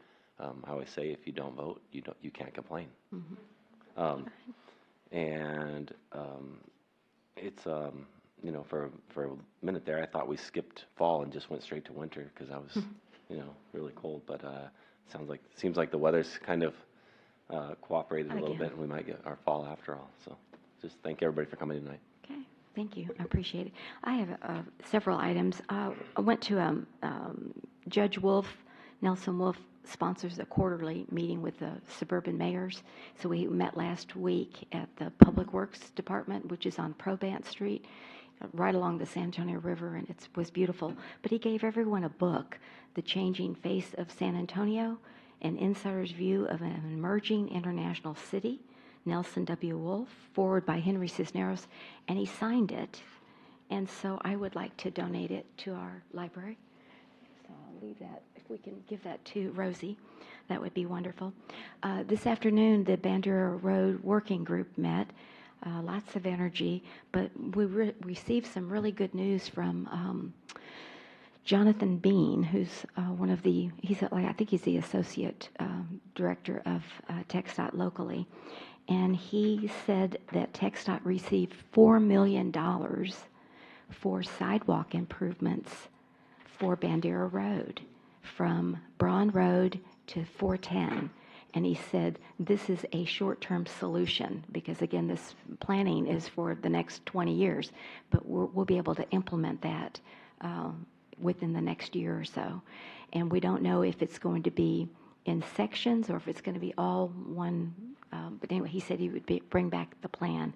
But I thought that was a really, really good news, and glad to hear of that. We were preparing and going over a presentation that will be held at the Leon Valley Community and Conference Center on Wednesday, December 9th, 10th, 11th from 5 to 7. So please mark that on your calendar. TxDOT's going to present all of the data that they've collected from Bluetooth, how people interact with Bandera Road. It's fascinating. It really is. The percentage, and it was interesting because they gave you two percentages. If you're going from 410 to 1604 straight away, from one end to the next, 7% of the cars. And you reverse it 1604 to 410, it's 12%. So most of the people just kind of go in and out, and you'll see that. It's just, it'll be a very interesting seminar, and they want you to come and not only educate yourself, but give your opinion. They're going to have a lot of comments and what do they call it? The graffiti wall. So they want you to write on a 12-foot, wall. So please come, and then after that, in 2020, they'll take all the comments and we'll start going to a preferred option. But right now, it's just reviewing all of the data collection at this meeting. Again, Wednesday, December the 11th from 5 to 7. And the reason they said 5 is they just have learned that people would rather come to a meeting on their way home rather than go home and then come back out again. They felt like they've gotten some better participation. I also put in the newsletter, but I wanted to thank again publicly County Commissioner Justin Rodriguez.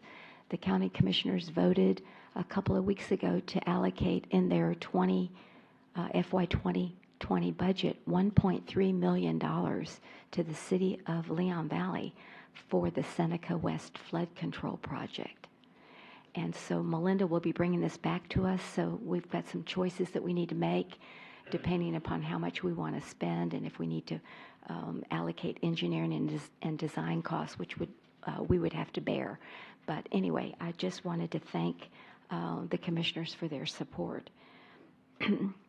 And happy Veterans Day. That's Monday.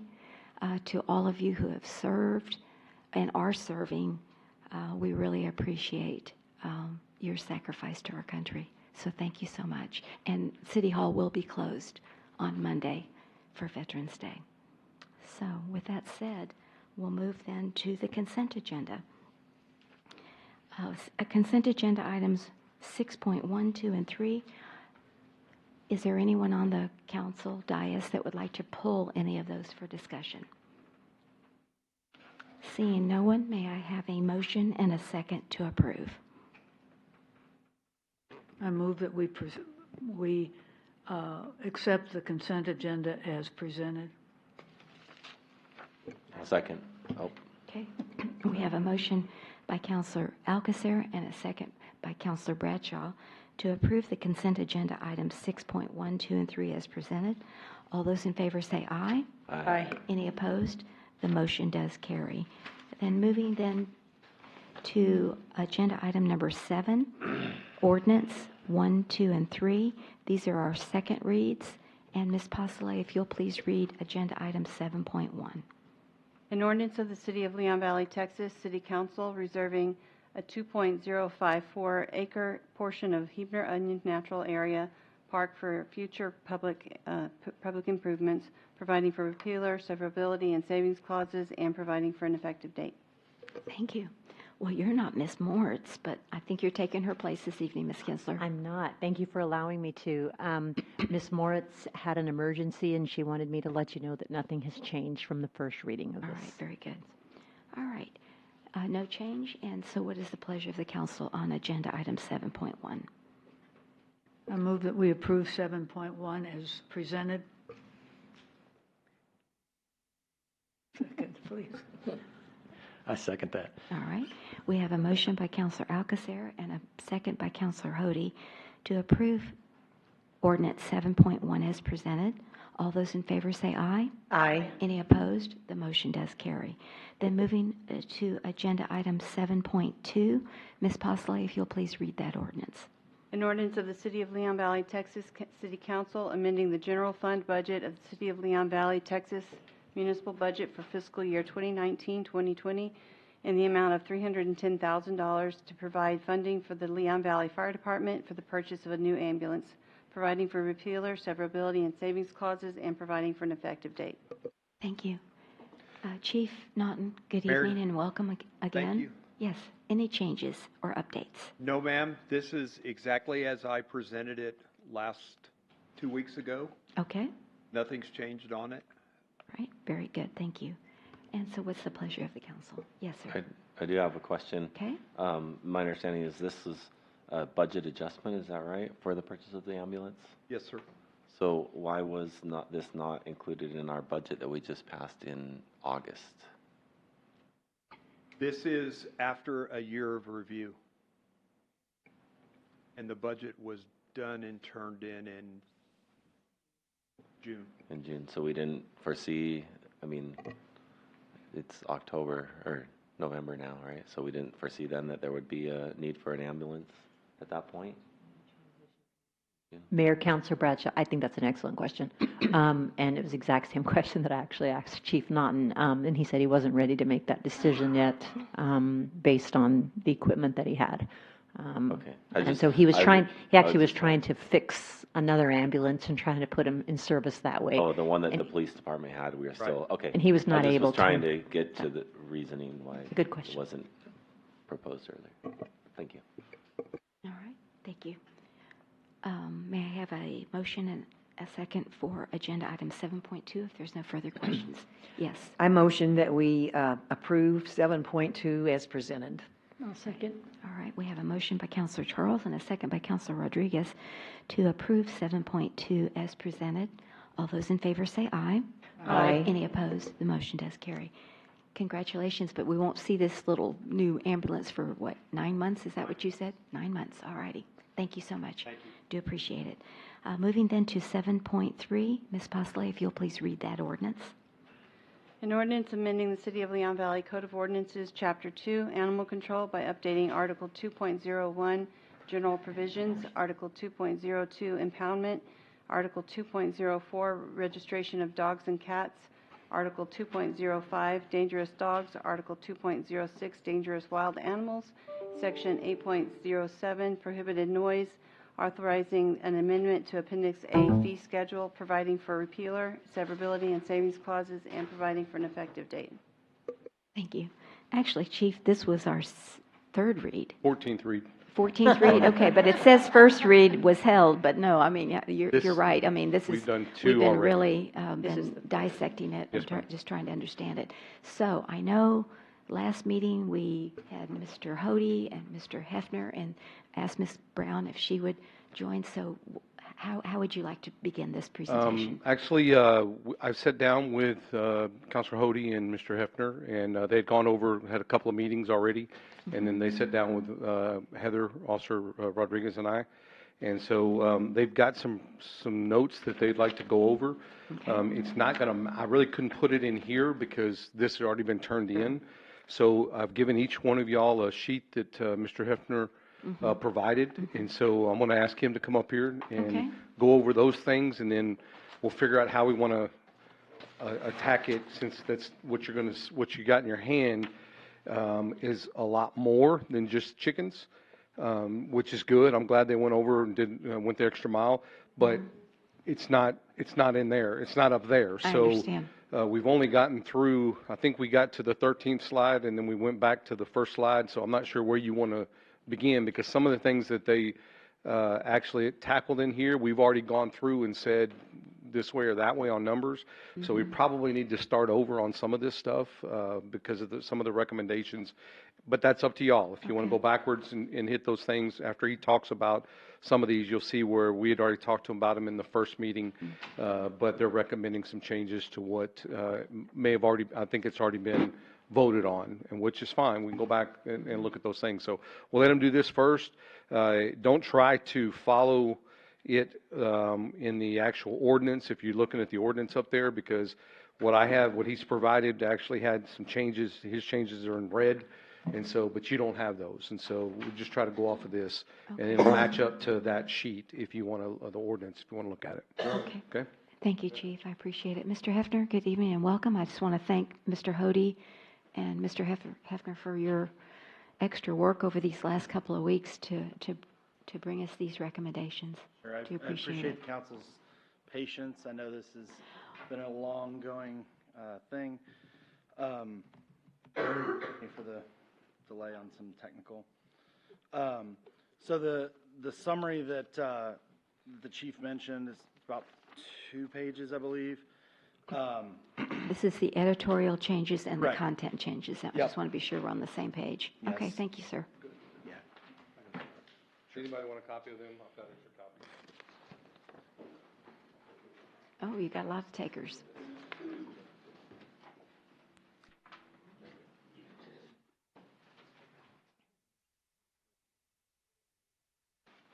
Oh, you plugged me in already. Okay, outstanding. All right. Okay, so this is the handout that you have as far as editorial changes. What I defined as editorial changes here are simply changes that were adding a word, taking away a word. So I think one example is in the definition of coop and run, we added square feet as opposed to just feet, just for clarity. There are a few of those. Clarifying definitions of domestic fowl. So section 2.01.001 is all definitions. That's important because everywhere else in the code, we tried to be consistent in our usage of language and referencing back to the language that was defined. That way, we didn't junk up the code with, how do you define livestock in the sections regarding livestock? We could simply say livestock instead of repeating goat, mule, horse, blah, blah, blah. We did edit the prohibited animals section. Previously, it said swine were all prohibited. We did include an option for miniature pigs to be kept in homes. So that had to be removed from the definitions of prohibited animals. So you can have a miniature pig? If the council approves the changes. If the council approves the changes, that's what I mean. recommend, Okay, yes. I read that wrong, so Yeah, thank you. so I Yeah. think there was a constituent Okay. question about, Mhm. due to allergies or something like that, some people prefer to have a miniature pig versus Okay. a dog or cat. I never knew that, yeah. Go So figure. Yeah. the way that the ordinance was previously written, it said all swine were prohibited animals within the city. So we made an exception for Okay. that. All right, good, thank you. In section 2.01.002, general regulations as to keeping, keeping, use of animals, just updated some section numbers. And in a moment, I can show you that actually in the ordinance. But just aligning letters, A, B, C, D, et cetera. Okay. In section 3, animal nuisances, clarified the definition of running at large. And so as we get into the definitions, we'll show that. And we removed some redundant language. We clarified subsection G to differentiate some limits for residential versus commercial properties with respect to feral cats. In section 4, violations, we added some language requiring evidence from the complainant in order to issue a court summons. It was implied, but we decided it was better to make it explicit. The way that it read prior with some of the CPAC suggestions, it read that just the act of making a complaint would result in a court summons automatically. So just made some edits there. In section 8, livestock running at large, we edited this to change. I think the previous version mentioned large animals. We clarified that to use the defined term of livestock. Large animals was a little ambiguous. And to better align with the other definitions, we also removed the redundant language that was defined in section 2, but then was also in this section for livestock. And that'll make sense when you see the text in red versus in blue. In section 10, keeping of horses and livestock, edited this again to align with the definition of livestock from section 2. And so if you go to the second page of your handout, this is our content changes. So this is really where we got into the weeds on some of the details. There was a lot of back and forth, give and take as far as how we wanted to approach this, what made sense from a enforcement perspective, what made sense from a care of animals perspective. And so in section 2, we removed some references to requirements for salt and requirements for horseshoes based on feedback from those who own those animals. Say, horses don't always wear shoes. It's not something that you necessarily want to codify. And then we added section M to subsection 2, requiring cats that are allowed outdoors to be spayed or neutered. There, as we get into maximum number of animals, there's a differentiation between the maximum number of animals you can have that are spayed or neutered or not spayed or neutered. And so we require that any cats that are allowed outdoors must be spayed or neutered. This aligns with the TNR program. Section 13, maximum number of animals. These are number of content changes. As we get into the actual ordinance, you'll see how we changed from more of a paragraph format to more of a bulleted list to try and accommodate all possible configurations, but I'm sure that somebody will be creative and come up with something that we didn't get. But as we get into the ordinance again, you'll see that. Section 15, I'm sorry, make sure I cover everything for maximum animals. Basically made separate categories for different types of animals: dogs and cats, fowl and rabbits, livestock, and total animal limits. We did separate and consolidate these sections by lot size for less than 1 acre, 1 to 2 acres, and more than 2 acres, allowing for an additional animal allotment per additional acre over 2. It affects a very small number of residents, but I know Counselor Oxter is one. Yes, ma'am. I didn't raise my hand for that. Oh, okay. Going back, so that I don't miss it, Yep. I thought on, the 01-002 that you did cats and dogs to be spayed and For neutered. spayed and neutered, I'll have to go back and double check. I think we only required, I think we did require cats and dogs. And- I'll have to double check. And I think, my suggestion is that you get a new word for allowed, because all cats and dogs are allowed outside, but I don't think that that's what you mean. You mean ones that more or less live or remain a good portion of the time independently outside, or even people just letting them outside. Right, and that's why, as you're talking about, I do think we did leave it at just cats, because there are some people that have cats that are exclusively indoor cats. And if you wanted to have a cat indoor exclusively, the changes we made did not require that cat to be Well, spayed or neutered. I don't think the cats, we have the feral cats, but a dog, an unneutered dog outside is as bad or worse.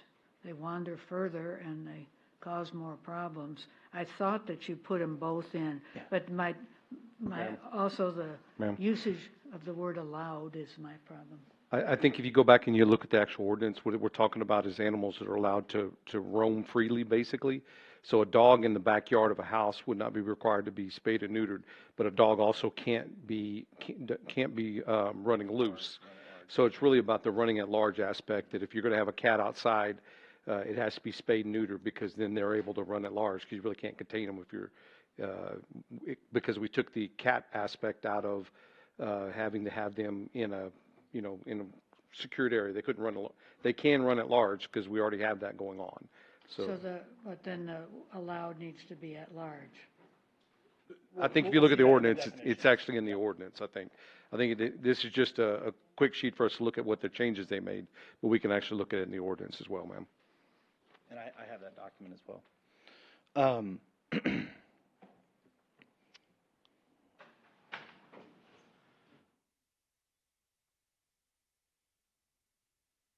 So in section 15, keeping of animals other than cats or dogs or horses, we changed a few things here. From enclosure required, we changed this to running at large prohibited. And again, as we get into the definitions of running at large, it'll be clear as to why that change was made. We streamlined some language here to use the definition of run at large.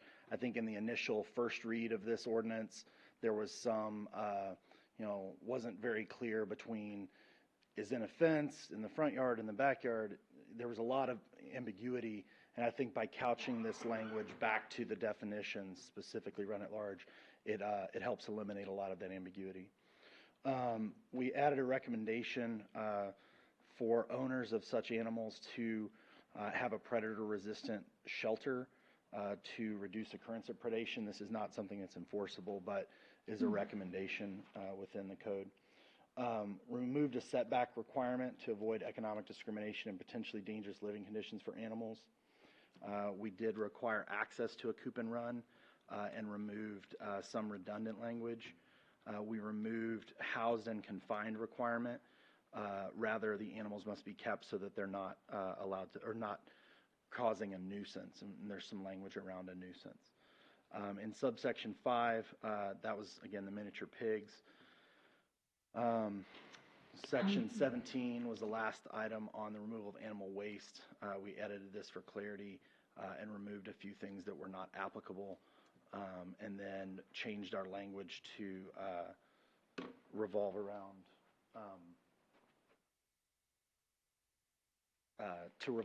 the nuisance language.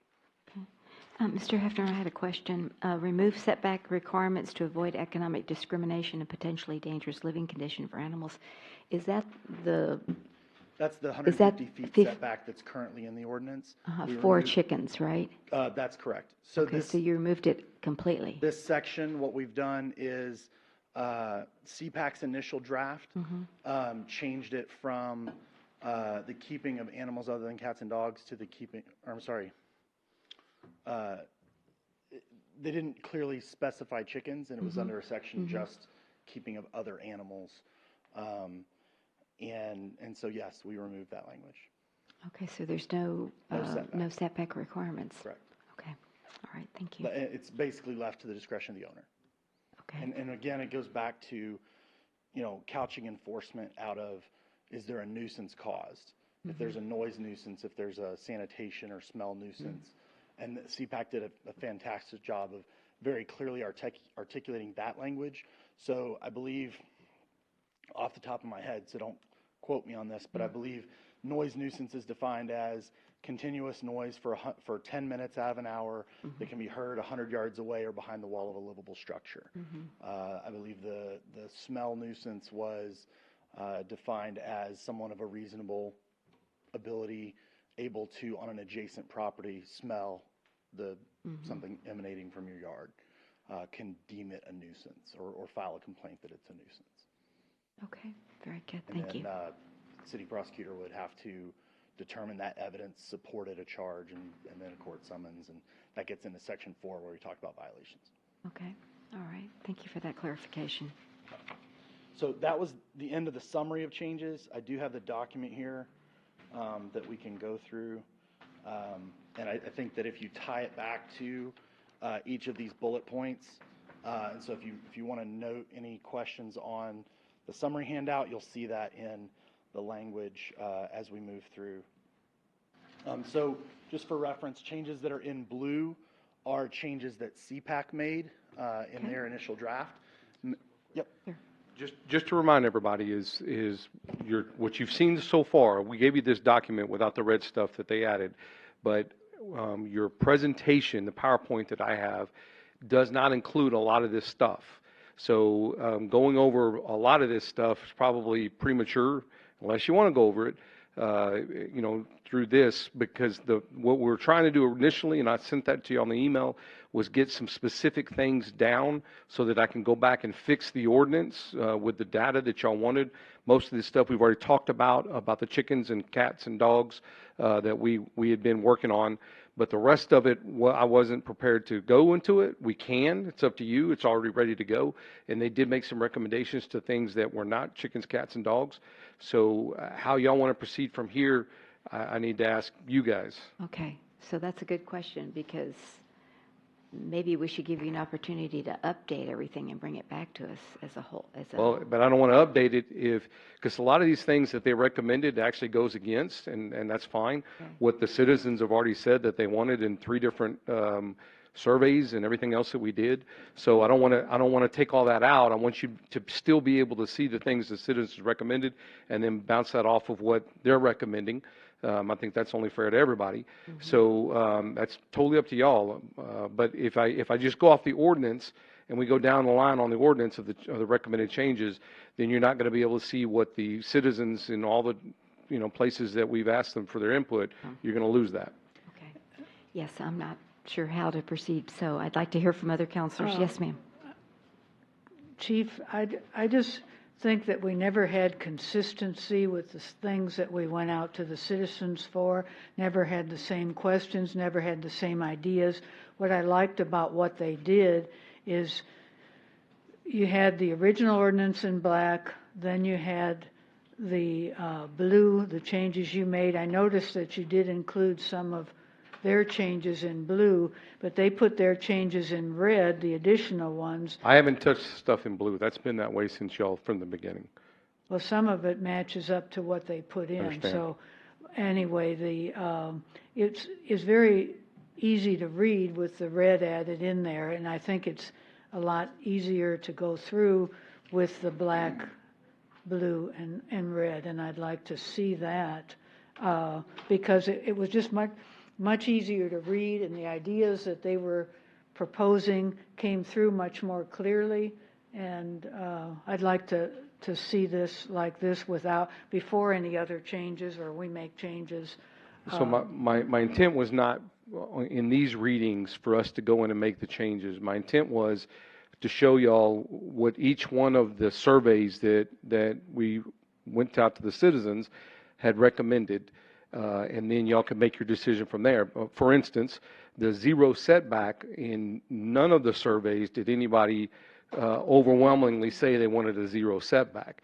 And if y'all don't see that and you understand what the citizens have said, 75% or really probably higher than that of the questions were the same across. The questions got changed in the final one because we were getting input from some of y'all and some citizens about the larger lot sizes, for instance. So when we first started, those weren't in there, but in the second one it was in there, and the third one it was in there. So, but we do highlight those things, the changes in the questions as it went along. So, I mean, it's totally up to y'all, but how you want to see it. Chief, I'm sorry, but I just don't agree with that. And because we have seen them, we've seen them in every presentation, what the citizens say, and everything's different. And some of what was done was not, some of the suggestions made didn't match up with the citizens. Some of what the CPAC didn't match up with citizens. Everything was different, and we unfortunately have to make the decision, so let's either do it or don't do it. I'm just saying that what I did like was when I saw it with the black, blue, and red, it was easier to see. And if we just keep getting these things, these are what the citizens say, and this are the changes, and this is what another constituent says, and this, we're never going to get through it. So it was just easier reading it the umpteenth time to see, hey, there's making some progress here. I mean, I have a major change when you're calling a rooster is all male fowl. I mean, that's absolutely untrue, and you can have most male fowls without having any problem. The rooster is the main problem to people. So you have words like that haven't even been corrected. But if we're not able to make the changes here and make suggestions, and then you come back each time, and I thought part of our aim was to try to make suggestions as we go along. And Counselor, if you don't mind, one thing that Counselor Hody and I did attempt to do is we read all of the chief's content as well, the feedback from citizens. But I do believe that there are, as I came to last meeting, I believe there are educational elements that weren't considered there. I think there's data from, leading research in the field on how people care for animals in urban areas that maybe our citizens weren't aware of. And so I do believe that in good faith, Counselor Hody and I tried to incorporate the citizens' desires along with that research, along with what, between our two brains put together, we thought was the fairest and most equitable thing for all citizens of the city. I agree with you, sir. That's why I want it to be seen, because nobody else has seen it. And if we show it in the red, white, and black, or black, blue, and red, it shows up clearly. And I do think that was considered, and I like the idea. I mean, I didn't expect it. I expected something different, but I did, when I finally went through it, it turned out to be, I think, a really good thing. And I think they had a lot of good suggestions, and I would like everybody else here to see it, since they don't have the opportunity to see it. All right.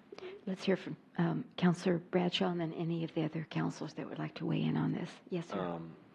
I agree with Councilor Alcacer on this about the ease of reading it with the black and the blue and the red text. As I went through, I just was a little bit confused. Was the blue text what CPAC provided? Counselor Hody and I did the red text. Okay, that is just, I had it backwards in my head. So, okay, so you guys came up with some red text recommendations and CPAC came up with the blue.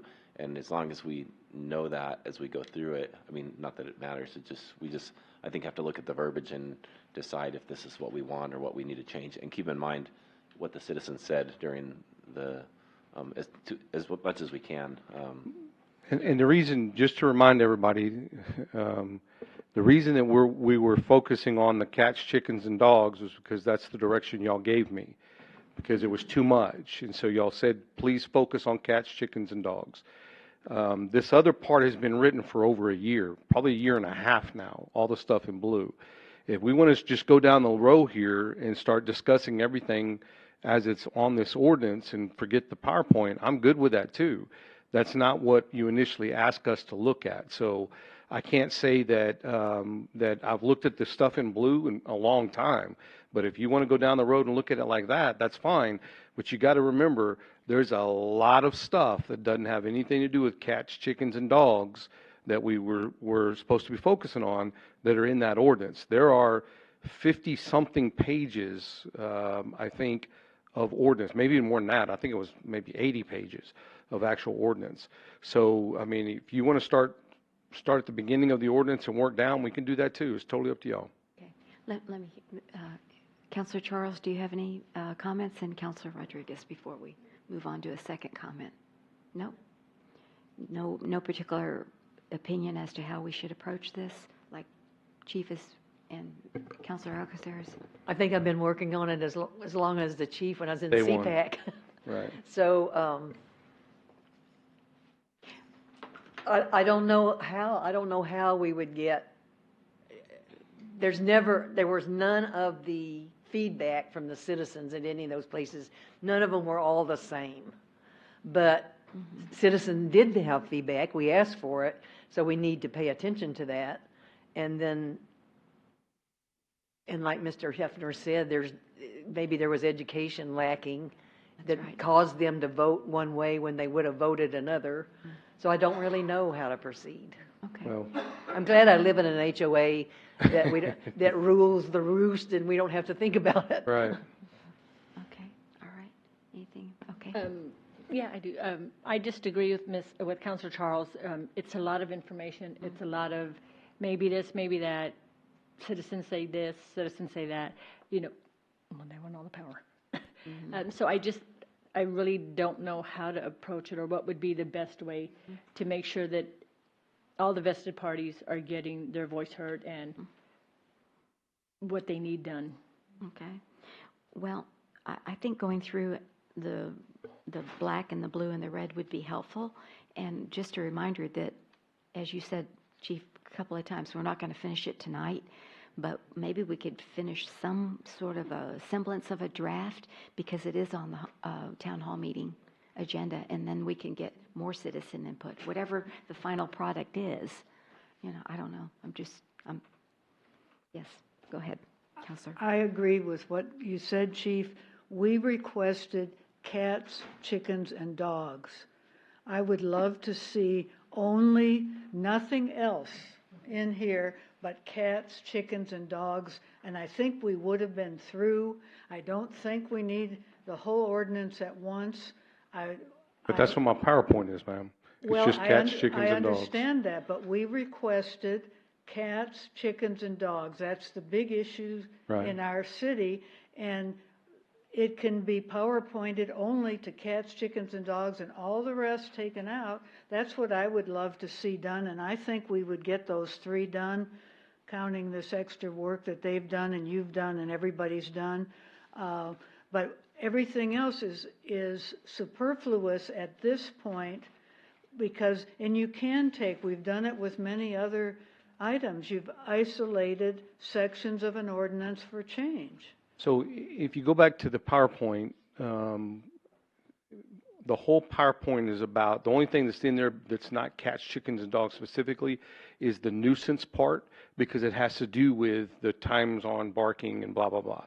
So the only thing that's not, the reason that's so long is because each one of those, when we talk about the amount of cats for less than 1 acre, for instance, it has the 3 surveys, the information from the surveys in there. So all of those things that you just mentioned are in the PowerPoint, and all these other things that you're seeing that you saw up there a second ago for blue, that was in blue, that hasn't been brought to y'all yet in a PowerPoint. My goal was to get these things decided, and you said we could probably get it done pretty quick. We haven't gotten past slide 13. I understand that, Chief, but you still have a PowerPoint that's full of other things. If we can do a PowerPoint that comes in and eliminates all the others, I mean, that's part of the advance of what everybody does. I think you've done a wonderful PowerPoint, but we're not getting to where we need to be. And so if every PowerPoint comes the same, we have these things on the citizen input actually, to me, should be its own PowerPoint. If I were doing it, I would put that as its own PowerPoint because we've seen it literally 20, 30 times over and over. And But what we're trying to get is to the ordinance itself. I mean, most of us, I think, have a memory to go with it, but I also know that we haven't been educated. That's the one thing from day one that I've asked that we get educated on these issues. I was more, we got educated on TNR. We had several sessions that came in, the people came in.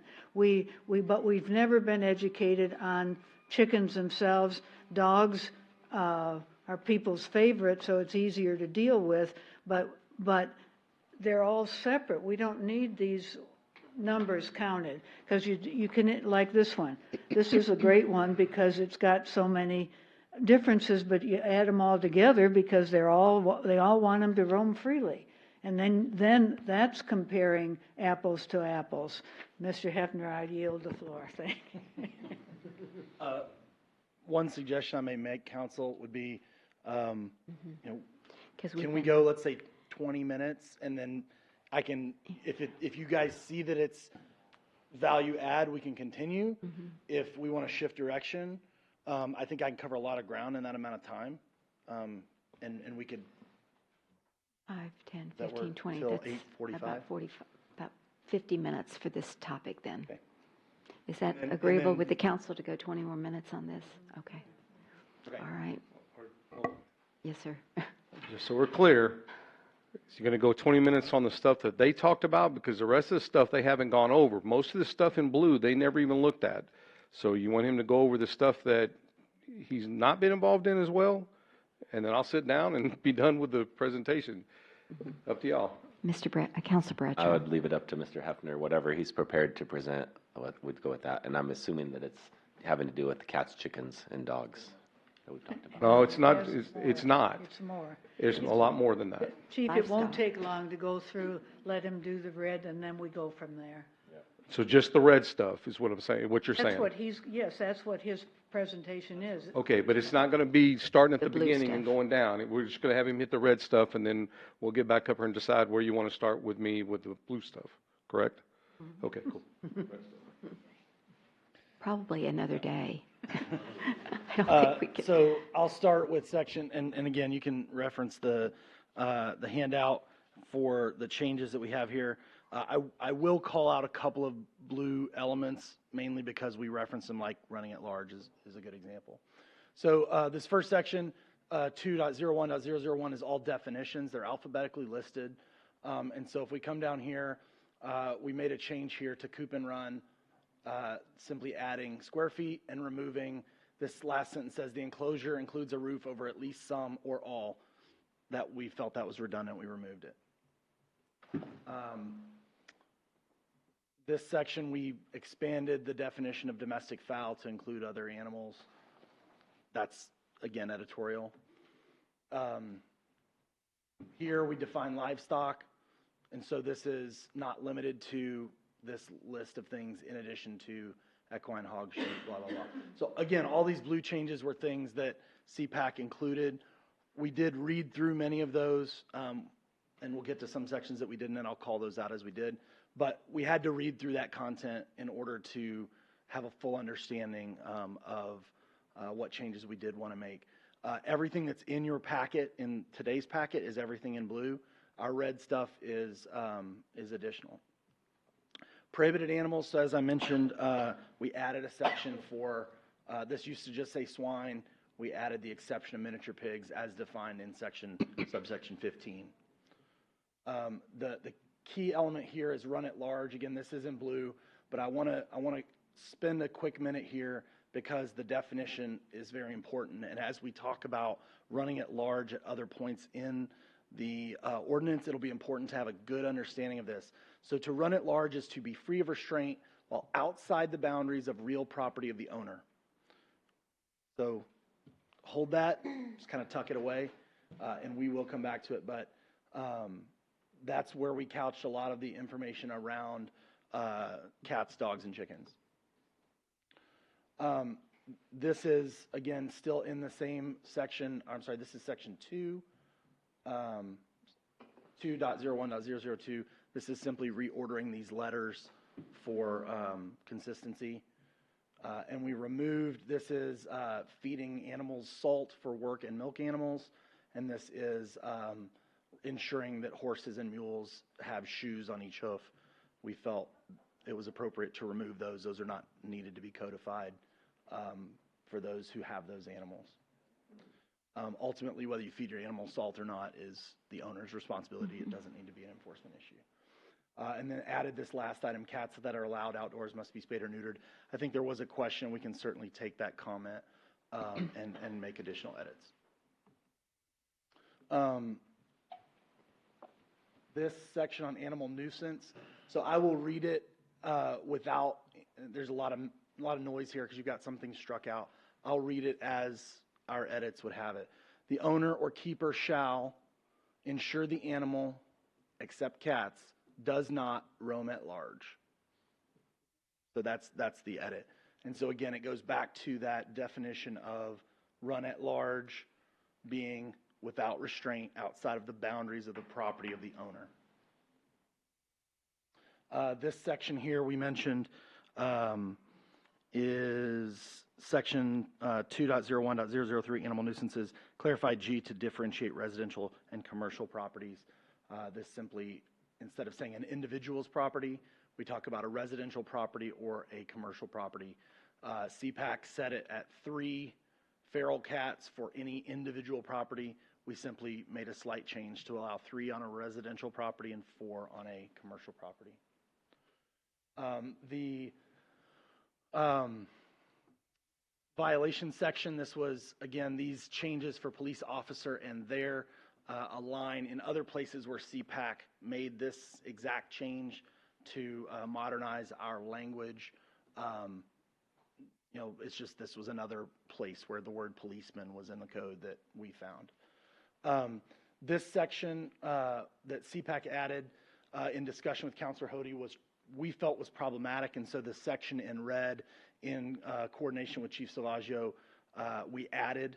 And so this section simply says, any person may, upon presentation of a duly executed affidavit stating the existence of an animal nuisance as defined in the chapter and identifying the name and address of the owner or owners of such animals, request the city prosecutor to file a complaint in municipal court against the owner or owners of such animals under the provisions in this chapter.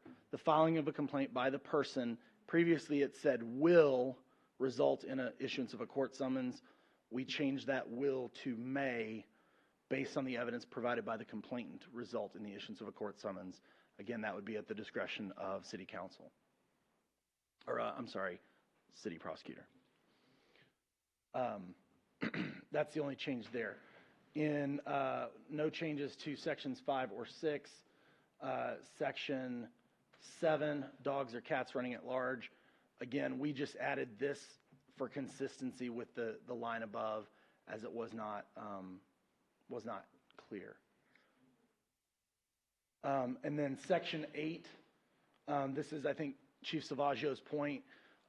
We made this change for consistency and to couch the language back to what the defined terms are.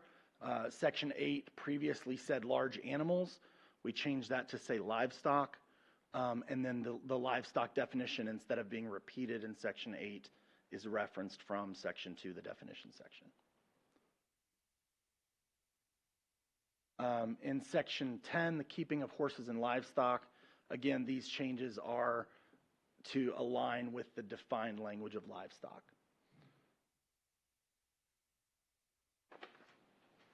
We didn't make any changes to horseback riding or vicious animals. This is one of the key sections, one of 2 key sections where we made changes. Section 13 is about the maximum number of dogs. Well, originally it said dogs or cats. Today's ordinance says maximum number of dogs or cats and doesn't code anything else. CPAC's change, if you notice here at the top of the section, was to change this to maximum number of animals. So this change actually made it a little bit more challenging for Councilor Hody and I, because we had to consider maximum numbers for potentially all animals in addition to cats, dogs, or chickens, which was our initial mandate. And so, again, I'll show this example, and then I'll show the next page, which has the struck out example from the previous edit. So this kind of paragraph basically said the same thing, but we struck it out and made it a little more clear, but also allotted certain things to allow for differences in types of animals. And so Section 13, subsection A is for residential areas of the city with lot sizes less than 1 acre. And we said a maximum number of 4 cats or 4 dogs, or any combination up to 4 total cats and dogs, no more than 2 of which may be unsterilized.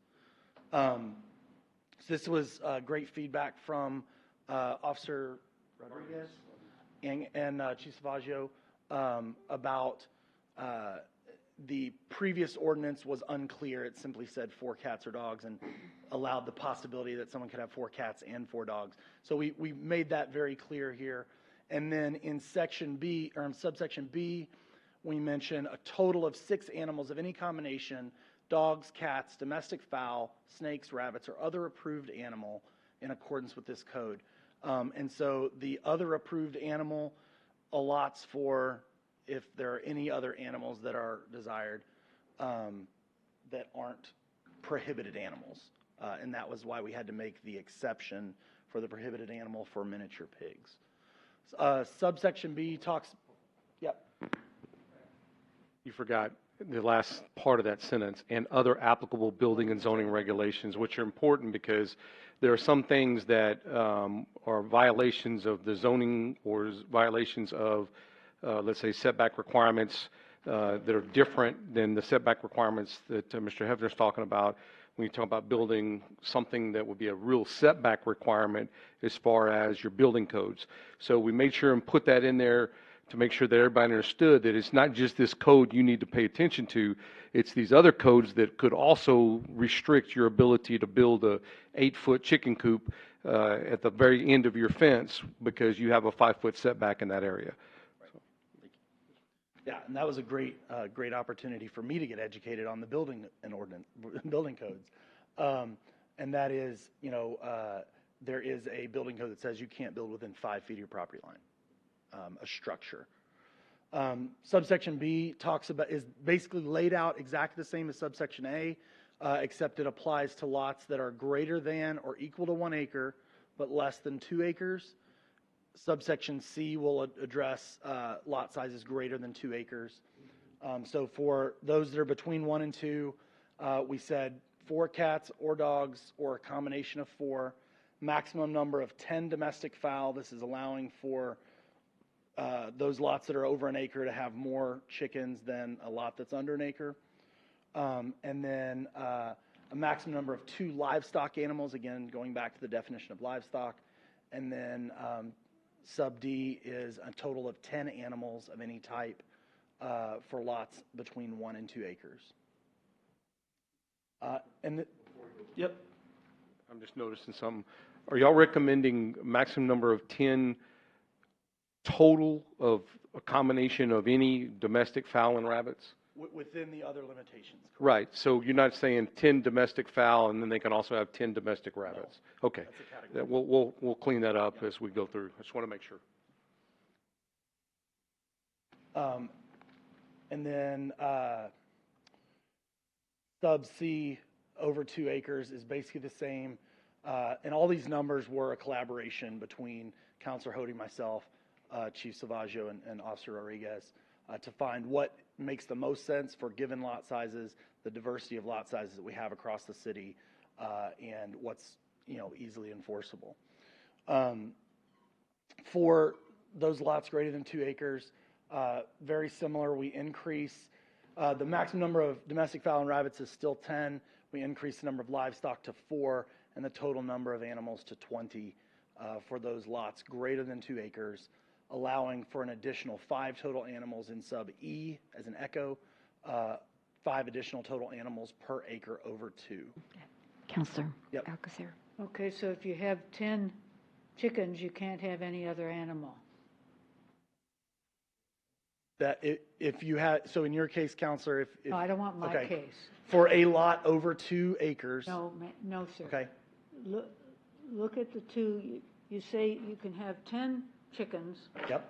Yes, ma'am. Have 4 cats and dogs and 2 livestock, but then you can have only a total of 10.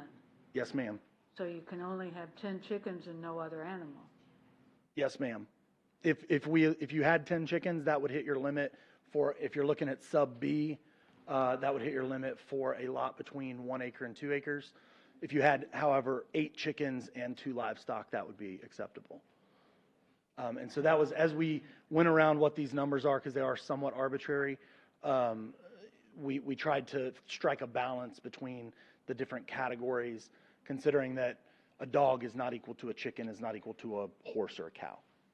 I understand that. It just said 4 chickens can't have a dog, or 4, anyway, go ahead. Right, so we assume that if someone had a dog, they would have 1 less chicken or 1 less rabbit. They would probably eat it. There you go. And so that's the bulk of this subsection on the maximum number of animals. The rest of these are struck out. They were the previous edit.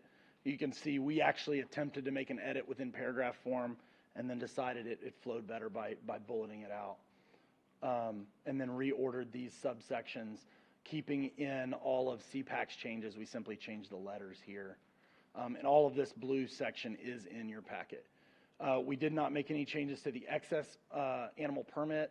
And as we looked at this, every element in the excess animal permit, this says chickens, but every other sub-bullet here applies only to cats and dogs.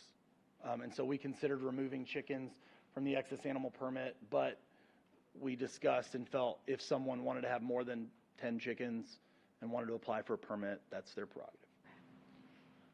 So we didn't make any changes to this section. No changes at all to section 14, operation of a kennel. So CPAC's recommendations are as given. And then subsection 15, I got 6 minutes, okay. This is the other primary area where we made changes. And Councilor Ackerson, I know we will come to roosters. There's a lot of conversation and debate about how we handle roosters, and I absolutely agree with you on the point of domestic fowl doesn't, like all male domestic fowl don't necessarily constitute roosters, so we need to clarify that specifically to male chickens. That's in the definitions. Yes, ma'am. So the primary change here was we changed this from an enclosure required. Again, the previous ordinance had a proposal, or the current ordinance today states 150-foot setback. CPAC suggested 100-foot setback.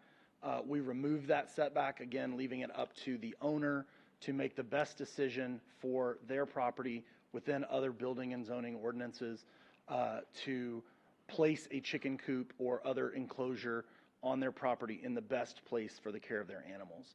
We give them that ability to make that decision so that we don't place the animals in harm's way by putting them, the only place that meets an arbitrary setback is in direct sunlight in August. It's probably not a good idea. So that was our recommendation here. And so the way I'll read it again as edited. So keeping of animals other than dogs, cats, or horses, subsection B, running at large prohibited. It shall hereafter be unlawful to allow chickens, ducks, geese, rabbits, or other food or farm animals to run at large inside the city limits. It is recommended that the owner keep such animals inside a predator-resistant shelter or enclosure from dusk until dawn to reduce the occurrence of predation. So I'll stop there. That's a primary change. Any questions? Any questions? Sub Yes. 2. Councilor I'm sorry. Bradshaw, he has a question. I was more as a comment. I appreciate you guys taking the time to do all this, and I don't think we're going to make a perfect document the first time, so obviously we can always make changes going forward, but I think this is a good stab that you guys took at it. Okay. Sub 2 was originally written as all domestic fowl must be kept in a coop and run. That has at least, again, it goes back to the definition of a coop and run. We simply changed that to say all domestic fowl must have access to a coop and run. This is intended to align with, if they're not allowed to run at large, they can be in your backyard. You don't have to keep them penned up or cooped up. Allow them to care for themselves. Sub 3, domestic fowl must be kept versus housed or confined. We removed housed or confined in a manner that does not allow them to create a nuisance. That was actually a CPAC change that we simply removed housed or confined from. And then sub 5 mentions the miniature pigs. And then we removed this one that said no fowl should be allowed outside their cage to roam freely at any time. Again, going back to the run at large being the enforcement piece. So I believe one of the comments from the first reading was, what if your chicken gets out of your yard? What if your chicken flies? What if your chicken, what if? By simply stating running at large is prohibited, as long as the chicken's on your property, you're good. If your chicken gets off your property, it's dinner.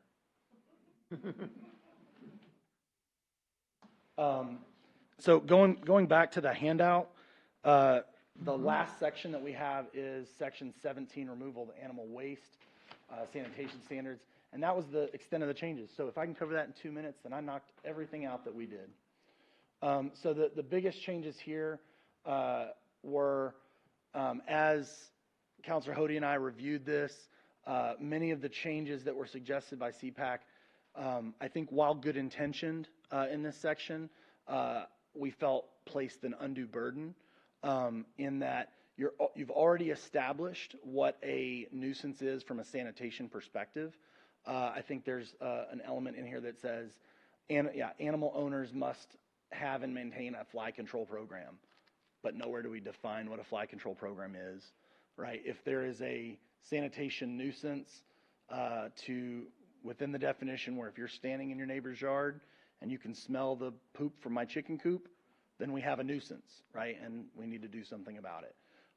And again, we have in the violation section, a complaint can be filed. There's processes and procedures in order to mitigate that. And so we felt like this was onerous and removed that section. We did, however, keep the section that said that they may not allow breeding of flies or other pests.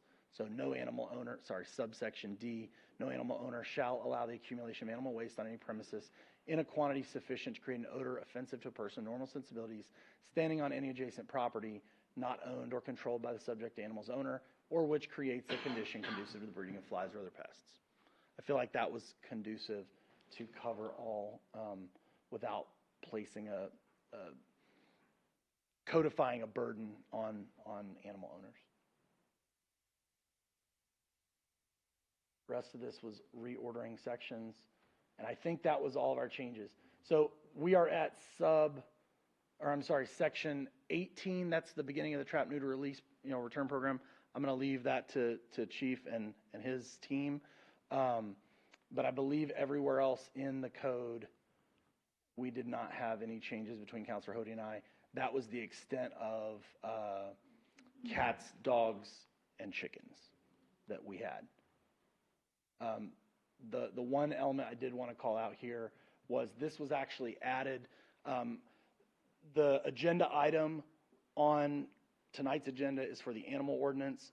This ties, and it's section 2 or chapter 2 of the code. This element is actually in chapter 8, but it relates to subsection B. This relates, and so I want to call it out in this discussion.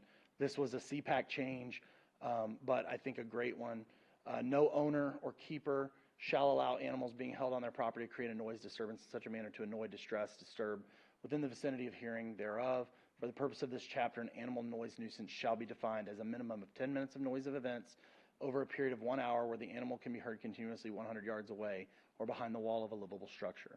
So I think within that noise piece that's in chapter 8, within the other sanitation elements that we've outlined in chapter 2, within the running at large piece that we've defined, you address the vast majority of concerns that would be raised with regard to having chickens, any differently than you would have a cat or a dog.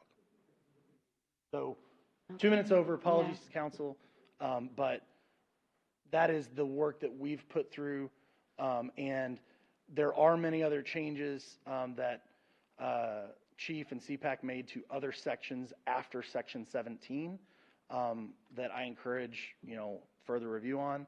I guess my ask would be any feedback on, I know we have one comment about changing roosters to not to only apply to chickens. There was some debate about roosters, whether you needed to specifically ban them altogether or whether you simply say, if they become a nuisance, then you have to abate them, right, or get rid of them. And the decision ultimately with the group was to ban them. And I think the biggest question, Ms. Frederick, was grandfathering that, like from the day of, like if you pass the ordinance tonight and then tomorrow somebody had a rooster, are they suddenly now breaking the law or are they grandfathered in? And I think the answer was they're now in violation and you have enforcement options. Since there's no statute on whether or not to grandfather, nothing requiring the grandfathering in of that clause, then, would it be up to council if they decided they wanted to use a grandfather clause? Or, like you just stated, that if you don't use a clause to grandfather them in, if that once they have so much time in order to abate the situation, once the ordinance is passed, to ban the roosters, and then thereafter, after it goes into effect, then they are in violation of the law. And I think the last point I would want to make, and I don't remember, forgive me if it was Ms. Charles or Ms. Rodriguez, who lives in HOA? I do. Ms. Charles. So, side point, semi-related. I do believe the city has an option to use language where the city ordinance would override or trump what an HOA could or could not enforce. The reason I say that is my children also wanted to set up a lemonade stand, and the state legislature passed a law this session about lemonade stands. And in that legislation, there was language that specifically said no HOA can restrict this ability. So might be something to consider if you really don't like your HOA. I like it. There you go. Okay, congratulations. So that's what I have for you, council. Any questions? Well, whatever we do, it's going to be a huge educational outreach on this, however we come down on it. And then I'm wondering, Chief, are you feeling like this is going to be more enforcement for y'all? Absolutely. Yeah, that's. You're putting chickens right next to somebody else's house. So those are just So we're going to get the calls, and we're going to be out there at neighbor disturbances, and we all laugh about somebody shooting and eating your chicken, but the first time that happens, it's going to be on. Yeah. So. Well, I don't know, but that was just but we don't know until we. But like the one thing I just remind y'all, the same thing we talked about, for, I don't know, generations, decades, I don't know how long, we probably didn't have these laws in Leon Valley or in San Antonio or in the United States, whatever. There's a reason the laws were put in place, and some of these laws have been in since 1972. There's a reason that these things have come into play. And so some of these things are going to be really hard for us to enforce. They're extremely hard. What do we do when the chicken's in the next guy's yard? He said, the guy next door says, it's not my chicken. We're going to have people chasing chickens around the backyard, try to get the chicken out of the backyard. I mean, it's really, in an urban environment, this is going to create it's going to create a mess for some officers. And so basically what's going to end up happening is we're going to tell the dispatcher if it's about a chicken, unless they're saying it's a nuisance or something like that, but just with the fact that they have chickens, the dispatcher's going to tell them it's not against the law, and so we're not going to go because it's not against the law when they call. And so it is going to create a whole nother can of worms for us. Absolutely. Just was sensing that's how you were feeling. So. Absolutely. Okay. Councilor Bradshaw, let's hear from the rest of the council first. I know we've got people that want to. I did have one question. When you were looking at the ordinance for the limit of number of animals, yards less than an acre, or 1 to 2 acres and 2 acres or more. Was there other cities that you looked at to get these numbers, or how did you kind of come up with those So numbers? when we looked at City of San Antonio, City of San Antonio actually allows for any lot size 8 chickens and 1 can be a rooster. We felt that wasn't in line with what the citizens desired in Leon Valley. And we also took feedback from Chief and Officer Rodriguez for what the appropriate number was from their perspective. At one point, we were at 8, 10. We kind of came back from that. We talked about 2. We settled kind of in the middle at 6. Okay, I just wondered. Did the city of San Antonio have any restrictions on distance for the? They do after you get over 25 chickens. Okay, but they have no restrictions right now on chickens and the distance between And this if neighbor you- and that neighbor. Yes, ma'am. And if Okay, you and look so at- have we looked at the city of San Antonio and how many calls they get and, Yes, that ma'am. kind of thing? I actually do Yeah. have that information. I spoke with a woman named Kim Rocha, Uh-huh. who's actually an administrator of a Facebook group Okay. for people who keep backyard chickens in the San Antonio Okay. area. And she provided me with actually a lot of really good information. Mm-hmm. Out of about 7,000 complaints that they received in Mm-hmm. FY18, 9 of those complaints were about chickens. Really? And You so mean this a is complaints about fractional- animals? Yes, ma'am. Okay. Just I a see. Hmm. tiny number. And so, and almost all of those were about roosters. We're about roosters. Okay, that's what you said, not chickens. Of the Okay. 9 out of Of the 7,000. 9 out of 7,000. Okay, thank you. That's interesting. And I'll say, first off, if Uh-huh. the laws changed in San Antonio, that wasn't the law when we first started going into this. It was not 25 or more, and they did have a limit to 50 feet.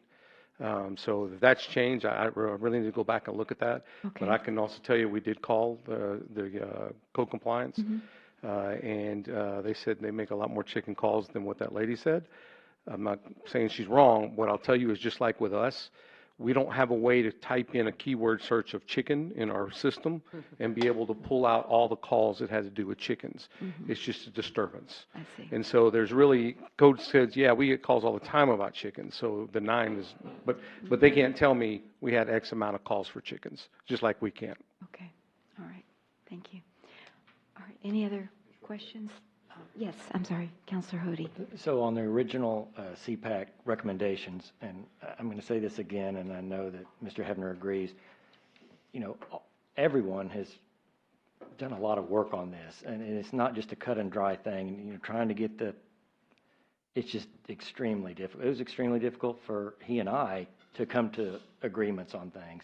So I want to thank him again immensely for all his work, all his computer work, how to make something red on the, I didn't do that. Don't know how to do that. All that stuff. Maybe my kid could do it, but I can't. can't And either. he was invaluable for doing all that stuff.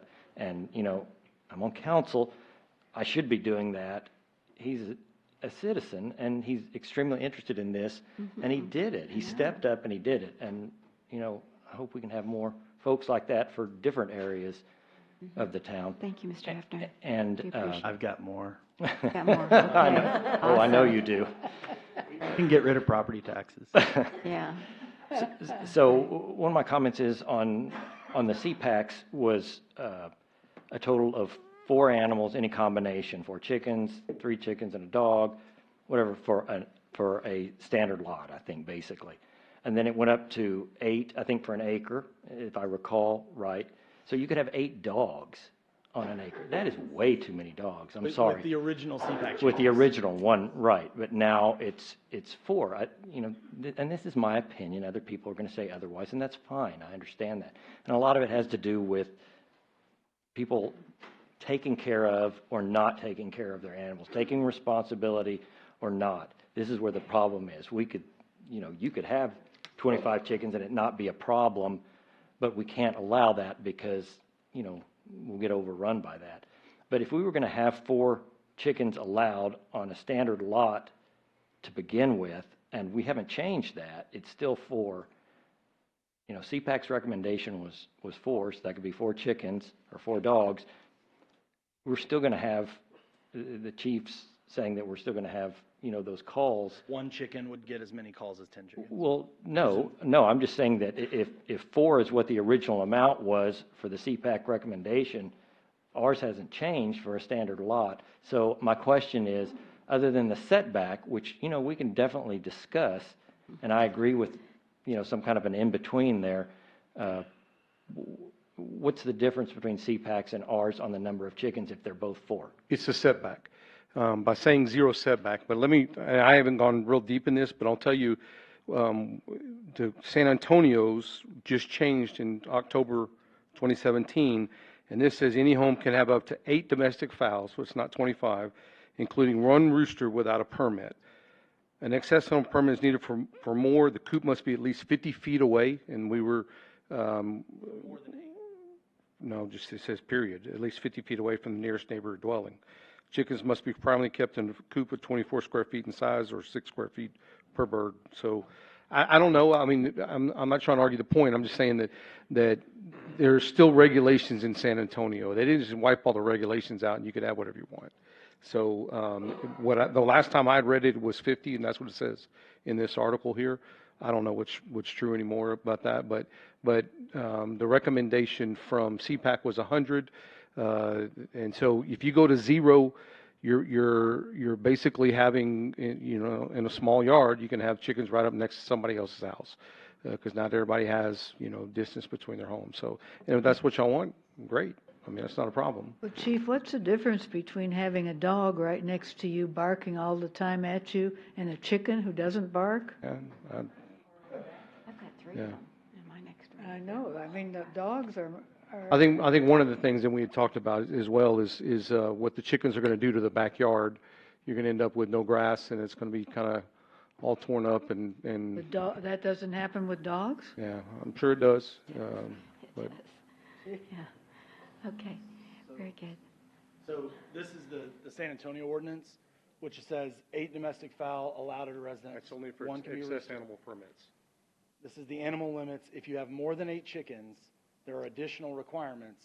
That's where the 50 feet requirement comes in. Okay. There's no setback requirement for up to 8. In our version, we said that at 6. Okay. I'd have to go back and look. Like I said, when we looked at this, we started this over 1.5 years ago now. And so whatever you guys want to do, I mean, that's the point. I appreciate that. All right, so if we're finished, then I know, Ms. Joseph, you've been pacing and did you like to say something? I want to make sure before we move on that you add your 2 cents. Lynn Joseph, Trotter Lane. I'm going to change it to dogs. Oh, okay. On your presentation, Mr. Hefner, you said something about, that the owner is responsible for not allowing the dogs to roam free. But if you have a homeowner who does allow their dogs to run free, or they haven't contained them to keep them from running free, is there going to be any kind of provision, like something to, some kind of like cement barrier around the fence line to keep those dogs from getting out if the owner's not repairing the fence properly or stuff like that? If an animal was running at large. Oh, Mr. Hefner, if you'll come, we are recording, so I Yes, want to be ma'am. sure. So Thank to you. answer that question, if an animal were running at large with the way that we've written this, they would be in violation of the chapter. And therefore, animal control would be able to enforce that. Okay. And so they can, that hasn't changed. Mhm. They could, at that point, they could impound the animal. Okay, They so could that's no cite change. the owner to whatever extent within the Okay. limit of the city ordinance. Good to know. Thank you. Is there going to be any kind of provision that goes beyond that? Like I'm saying, there's a lot of dogs that run free in Leon Valley, and we can directly relate them to certain owners, and they're not doing, stepping up and repairing the fences or setting up I see what you're saying. something to keep the dogs from digging out, because most of them dig out. There's Right. a few that are jumpers. So Is there going to be we didn't address any expansion of remedies. We felt that we'd leave that to law enforcement. Let them, I mean, they're the experts in remedies and how to enforce that. Our concern was, are we being equitable to all animal owners? Are we being equitable in the code to all property owners?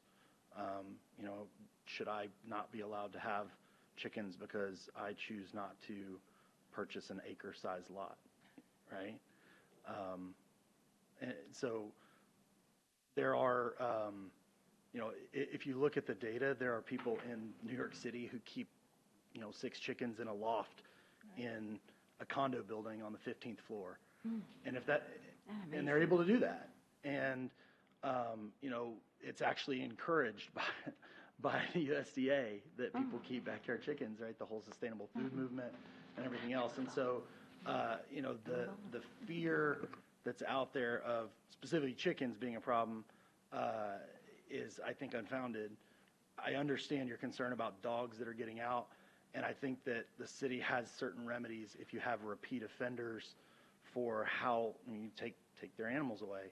But at some point, you can't force anybody, no matter what you put in an ordinance, you can't force everyone to obey it. This was something Councilor Hody and I discussed, which was there is nothing you can write that somebody won't violate. So do you, it's a philosophical question about how you write laws. Do you write laws to the least common denominator and restrict everyone and take away everyone's rights based on the one person that's going to screw it up for everybody else?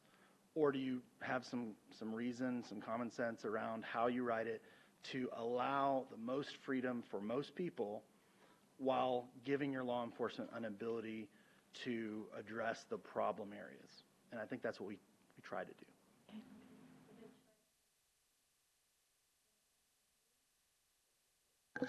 Mayor, I can't hear her. Okay. The mic was way up here. If you have dogs that are at large, okay. If you have dogs at large, Chief, that have been,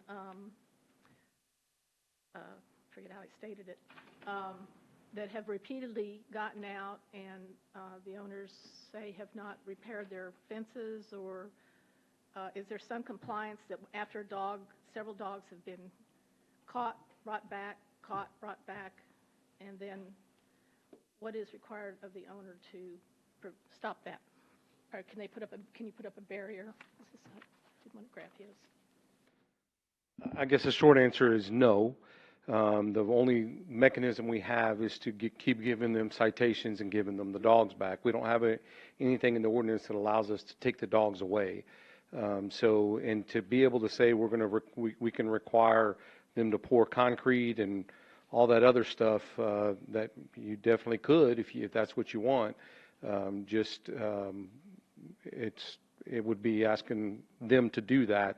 And then if you require that before they can get their dogs back, we have to babysit them, and half the time they're going to say, just keep the dogs. We already deal with that when we say, you got your dog.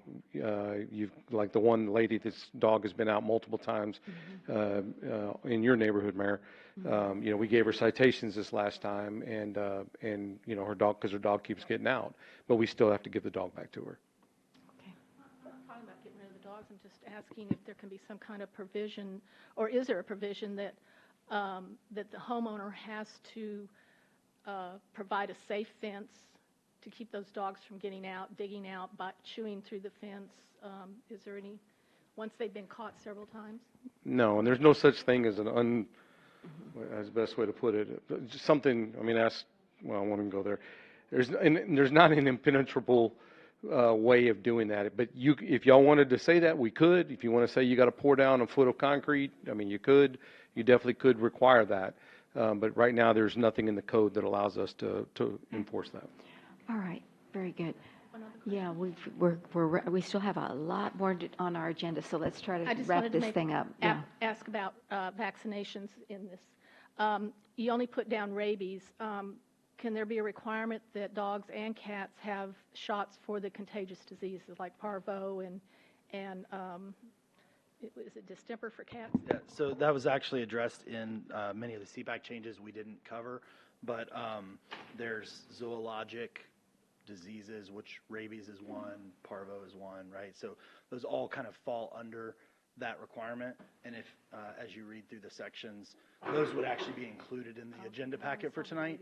In the agenda packet, if you look at the section about zoological diseases, there's a whole section that CPAC did an outstanding job of being very comprehensive on. Okay, I'll pull that up. Thank you. Okay, thank you. I appreciate it. All right. So, I know it's about 8 after, so what's the direction the council wants to go in on this? Yes, sir.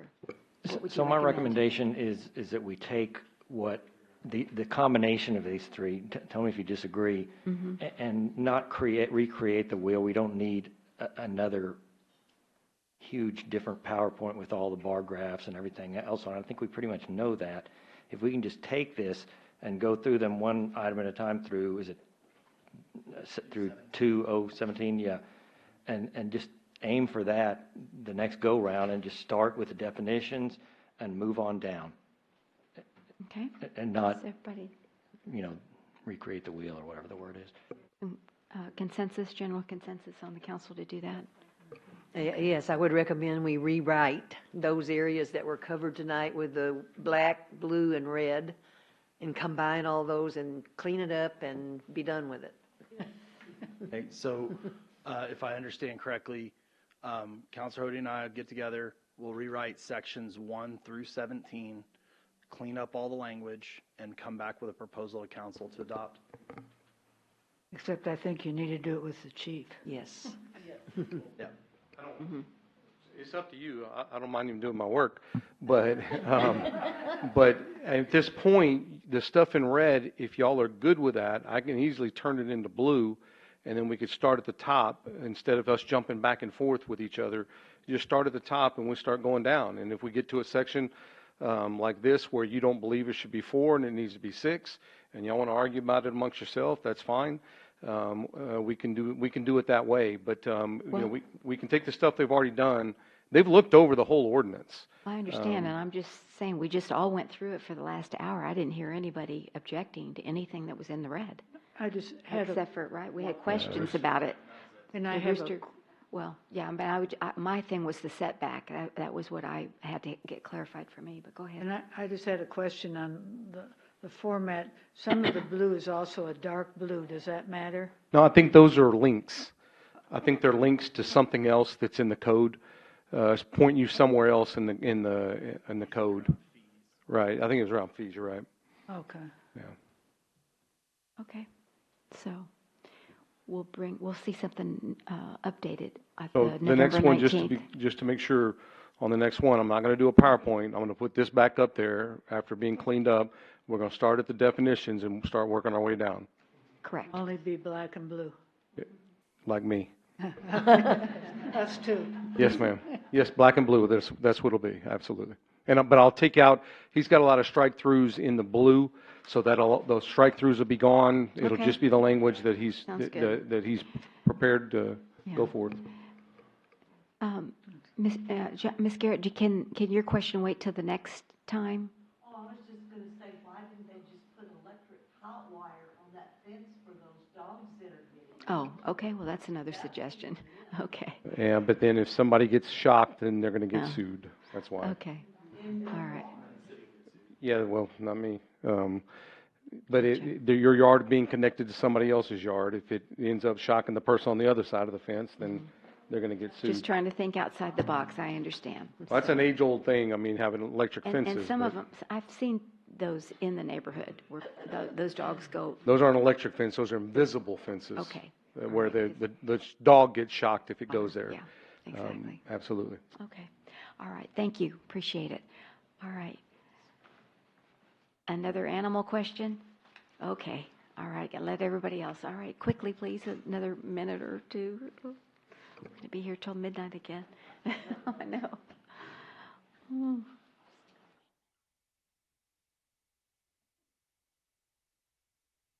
Very active. William Johnson, Yes, for sir. Stokes Kennerfield. Several years ago, I had an issue with my next door neighbor and our cat. When our cat got out, the dogs jumped the 6-foot fence and viciously attacked the cat. The neighbor did pay the vet bill, but the only way to prevent that was the neighbor went and added a 4-foot extension to the fence between our house and their house and put chicken wire up, which is a violation of city code. But that was the only way to keep their dogs from jumping a 6-foot fence uphill. So there's a lot of issues here. I mean, 6-foot fence, that should be sufficient, but it wasn't. 2 dogs got over and almost killed my daughter's cat. So the corrective action was to violate city ordinance or city code and put up a 4-foot chicken wire extension on the fence. Okay, Just all right. FYI. Okay, thank you. Appreciate it. Okay, yes, sir. So one comment, there is actually a provision in here, CPAC again did an excellent job of updating about violent animals, about animals that have a history of biting other people or animals and how they can be treated. And I do believe there are abilities to remove those animals. Okay, all right. For the vicious animals. Yeah, okay, that's good to know. All right, thank you so much. We'll come back next time. Yes, sir, thank you. Thank you. All right. So then, moving to the regular agenda 8, we'll move up 8.5 to which is the first read. Ms. Postley, if you'll please read that ordinance. An ordinance of the City of Leon Valley, Texas City Council amending Article 15.02 zoning ordinance of the City of Leon Valley Code of Ordinances, establishing Section 15.02.027 PD Planned Development Zoning Districts and associated use and development standards, providing for repealer, severability, and savings clauses, and providing for an effective date. Mayor, that's 8.1. We wanted to do 8.5. Oh, 8.5, I'm sorry. Yeah, I'm sorry, we were moving 8.5 to 8.1. What? No, I'm having a senior moment. Let me do that again then. Thank you. Thank you. Appreciate it. An ordinance amending the Leon Valley Code of Ordinances, Chapter 1, Article 1.04, City Council, Section 1.04.001, meetings to change the meeting dates and times, providing for repealer, severability, and savings clauses, and providing for an effective date. All right, thank you. All right, so I'll ask Councilor Alcacer and Councilor Hody to begin the discussion, please. I have no PowerPoint. I only have ideas. This has come over an accumulation of years of attending meetings and a Saturday morning program called Innovation Nation, where it encourages you to go outside the box on ideas and encourages you to make change in thinking and items and progress, and talking to citizens who keep saying they can't attend meetings because they're at night and they can't go on Tuesdays because they have dinner with a parent or they work late hours or Tuesday is their special day. And watching the meetings that were here 6-8 hours at a time, and talking to fellow council members just in passing or listening to them as we say, oh boy, we get out early today, and thinking about the staff that has to be here at 11 o'clock at night and come be here the next morning by 7, and they're the ones doing all the work. So I think that we ought to, as a council, make some changes, give it a try, 5-6 months, to see how it works. And some of the ideas I had were to limit the meetings to 3 hours. The Charter Committee has done a pretty effective job in just saying, okay, 9:30 comes or 9:22, let's stop, continue it the next week. I think that we need to do that. I think that I would like to have us try a meeting in the daytime, 1 meeting a month in the daytime, 1 meeting remaining in the evening. It would allow a variety of citizens. We get the same people here all the time. We don't get new people except occasionally when they come with a new idea or they're coming to attend somebody getting some kind of award. I would like to see our meetings better planned, so that we don't have, like we did today, nearly 2 hours of pre-meeting things, which is one of the reasons our things go so late many times. I think when we have something like the animal ordinance, it ought to be a special meeting only for the animal ordinance. The daytime meeting, I just in kind of talking to a variety of people, maybe starting it at 3 and ending it at 6. At 6 o'clock, it could be when people are given the certificates and awards and promotions or whatever happens. Or we could limit them to the evening meeting. But I think many people would prefer to come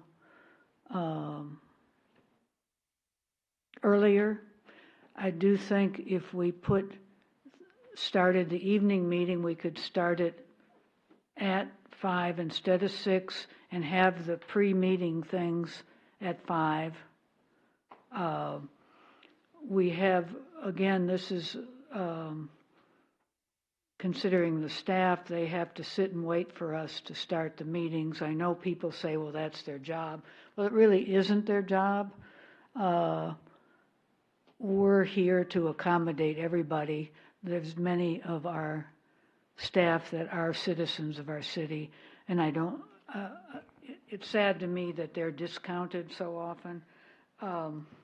So I guess as a synopsis, I would like the trial period. I'd like one day a week. It could be Tuesday, but I'd like to try a different day just to try and see if people could come. It's like we said, we took a poll at the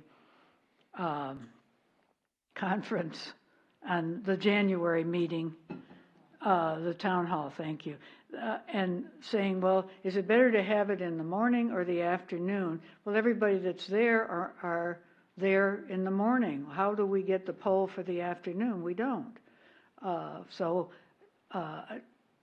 But we try it. We see if it works. We can do something, but definitely we can limit the time of the meetings, and it just has to carry to the next meeting. We can limit the agenda. That we need some of the cooperation of the staff to not everybody push for what they want on a meeting or to get it done or whatever. I think we're more caught up than we had been, so that should help. But anyway, that's my idea, and I'm throwing it out for other people's ideas. Okay. Yes, Councilor Bradshaw. I do like the idea of limiting the time of the meetings to 3 hours. I think that's a good idea. And by that, I mean trying to figure out the items on the agenda, so it's not going to take 6 hours worth of material, so we could limit, and I don't know how best to do that, if we can specify an agenda item is going to be, how long it's going to take. But maybe we could have agenda items and then have a rule that you don't start a new agenda item after whatever set time, after the third hour. You don't start a new agenda item. So then, if you go a few minutes over, it's done, but you have an agreement that it's going to be done.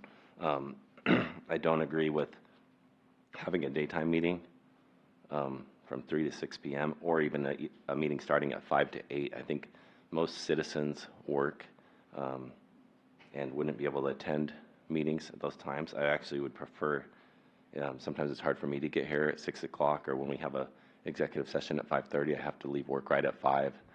And sometimes there's things at work that cause me to stay later. So I would prefer to move the meetings from 7 o'clock and set a limit till finish at, say, 10 o'clock.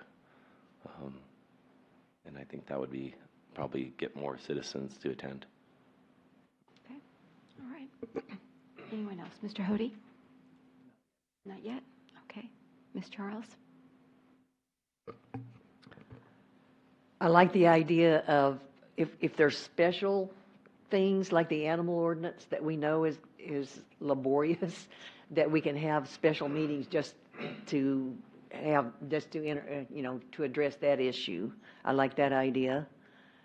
I would like to try a daytime meeting, 3 to 5, but I realize not everybody could be there. I know there's some of us who work and maybe couldn't make that, but it is thinking outside the box, and I would like to give it a try. However, we need all of our counselors there, so.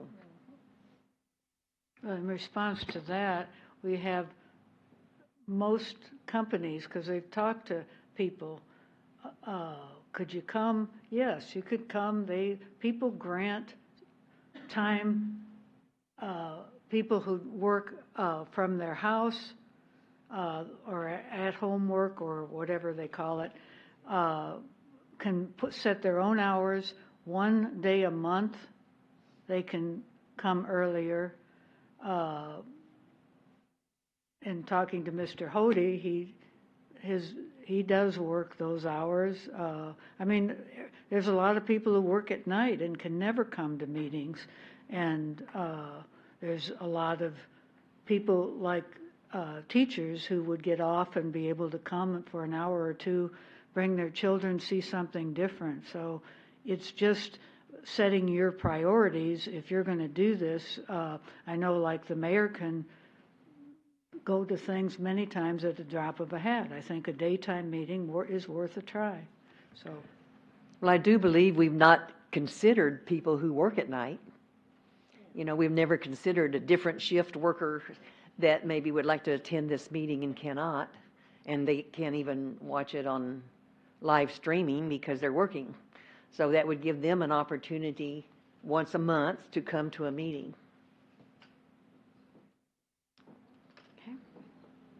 Councilor Rodriguez. I agree with Ms. Charles. We haven't really, I don't think, considered a switch of times, and I know it might be difficult for those of us who do work, but I'm all in favor of cutting the time down, because 5 or 6 hours to sit here is quite a long time, and I'm just wondering if it's possible that when the agendas come out, as I know many of the people sitting out there like to see what's coming up, that if they had questions, is there somebody that they could contact, so that way we're not sitting up here and watching them go back and forth and back and forth and back and forth, just like the department heads are available for us if we have a question pertaining to the agenda. Is there a way to make it available for citizens? Just a question. Yeah, that's what I was just about to say. Councilor Rodriguez is correct in that department heads are available from 3 to 6 for you all, so that you can get all your questions. And we've doing this for years. You can get all your questions answered by the department heads, which I know. Well, actually, a couple of you, Councilor Alcacer in particular, Councilor Rodriguez, I know you do it as well. But go to the department heads and get your questions answered beforehand. But as far as making the directors available to the citizens, absolutely, yeah. We get them right now, so yeah, absolutely. Okay. Well, I mean, I certainly am in favor of limiting the meetings for sure, but I just wanted to explain the agenda. The agenda is put together primarily by the staff. They're the ones that present it to me to review with the manager. And so these are, I would imagine, time-sensitive issues that we need to address. And I think I usually try to ask, can we, postpone something to another meeting if it looks like it's pretty long. I think one thing I've mentioned to the manager is we certainly can limit the number of presentations per meeting, because we had 5 tonight, so that adds a lot. I think somebody mentioned we were here. I don't know when. Let's see. We didn't start till 7:45. Yeah, 7:22 is the city manager's report. I'm starting to do the time as well, so that was an hour and 20 minutes approximately before we got there. Mayor, what about during the presentations? I was thinking about this the other day when with some officers got the exact same thing. Today it was the same thing with the soapbox derby. You read the same proclamation how many times? Could you just read it once and give I it to could, everybody? But again, you know, Be- we start off by treating one person one way. Well, I don't want to, do you know what I'm saying? Right, Either but could we- you bring, could you have brought everybody up from the soapbox derby and read the one proclamation and then just recognized Could have them done that. individually? You bet. That would have That's- cut out That's 15 to right. 20 I minutes. could have certainly done that. And the other thing is, I wish that we could take our second reads, now not the animal control, but the second reads, and if there's no additional information or questions, why we couldn't lump those, I know we can't do it consent, but I mean, can we lump it together and just go ahead and take 7.1 and 7.2 and make a motion and a, you know, that, we can do it on consent? But you would have to read the caption. You have to read the caption? Oh, well, let's put those in. I thought we couldn't. Remember, we've talked about that. But I've asked- what's the difference in putting them on consent if you have to read the caption? You said no questions and you vote for them. Yeah, they go, that part goes pretty quickly. Yeah, I don't think exactly. It's a time. Yeah, Yeah. but yeah, either way is fine. They will, that time, I don't think that takes up a lot of time. Unless it's a contiguous second read and there's a lot of questions like the animal ordinance in its fifth read or whatever. Yeah. I think any change, I would say we need to get some kind of citizen input on any of these changes, because I think we need consistency and continuity, because I don't know, just for planning purposes too, none of us can plan anything if we know we're going to be, you know, meeting here every Tuesday or, you know, 1 week. I don't know. I just Not need meeting, a, it's I just just need a saying, consistent all right, schedule. So we meet, know. we meet now the first and third Tuesdays of every month. We know that. Okay. So the only Yeah. change would be making it either the first, it could still be a Tuesday. I just was trying to change Oh. the day to get some variety. Okay. But so if it could be the first Tuesday in the daytime, the third Tuesday at night, or vice versa. It could be the first Wednesday in daytime. It just takes educating people and trying it out, but you don't do something, people won't know if they like it unless we try it. That's Yeah. all I'm saying. I'm just concerned about the counselors who do have a job. I mean, I do work, and so, anyway, go ahead, Counselor Bradshaw. I was wondering if any citizens have come forward and recommended that we meet during the day, or where did this come from? I mean, you just say we want to try it, but were citizens consulted? I would like their input, because I had several citizens ask me what this issue was about, which is why I recommended moving it to the front, because I didn't want, it seemed that it was put at the very end of the agenda that's going to be, we're going to be here probably till 11 o'clock tonight, and that most citizens would be gone by the time we talk about this. And I don't know why the agenda item wasn't more clear, because they asked me questions. I tried to reach out to Councilor Hody and ask him what it was about, but wasn't able to get an answer. And I didn't know if we could have put on here a recommendation to change to daytime meetings or nighttime meetings once a month, and we could have maybe had citizens come in, comment, or provide input on that. And I don't know why it wasn't done that way. Okay.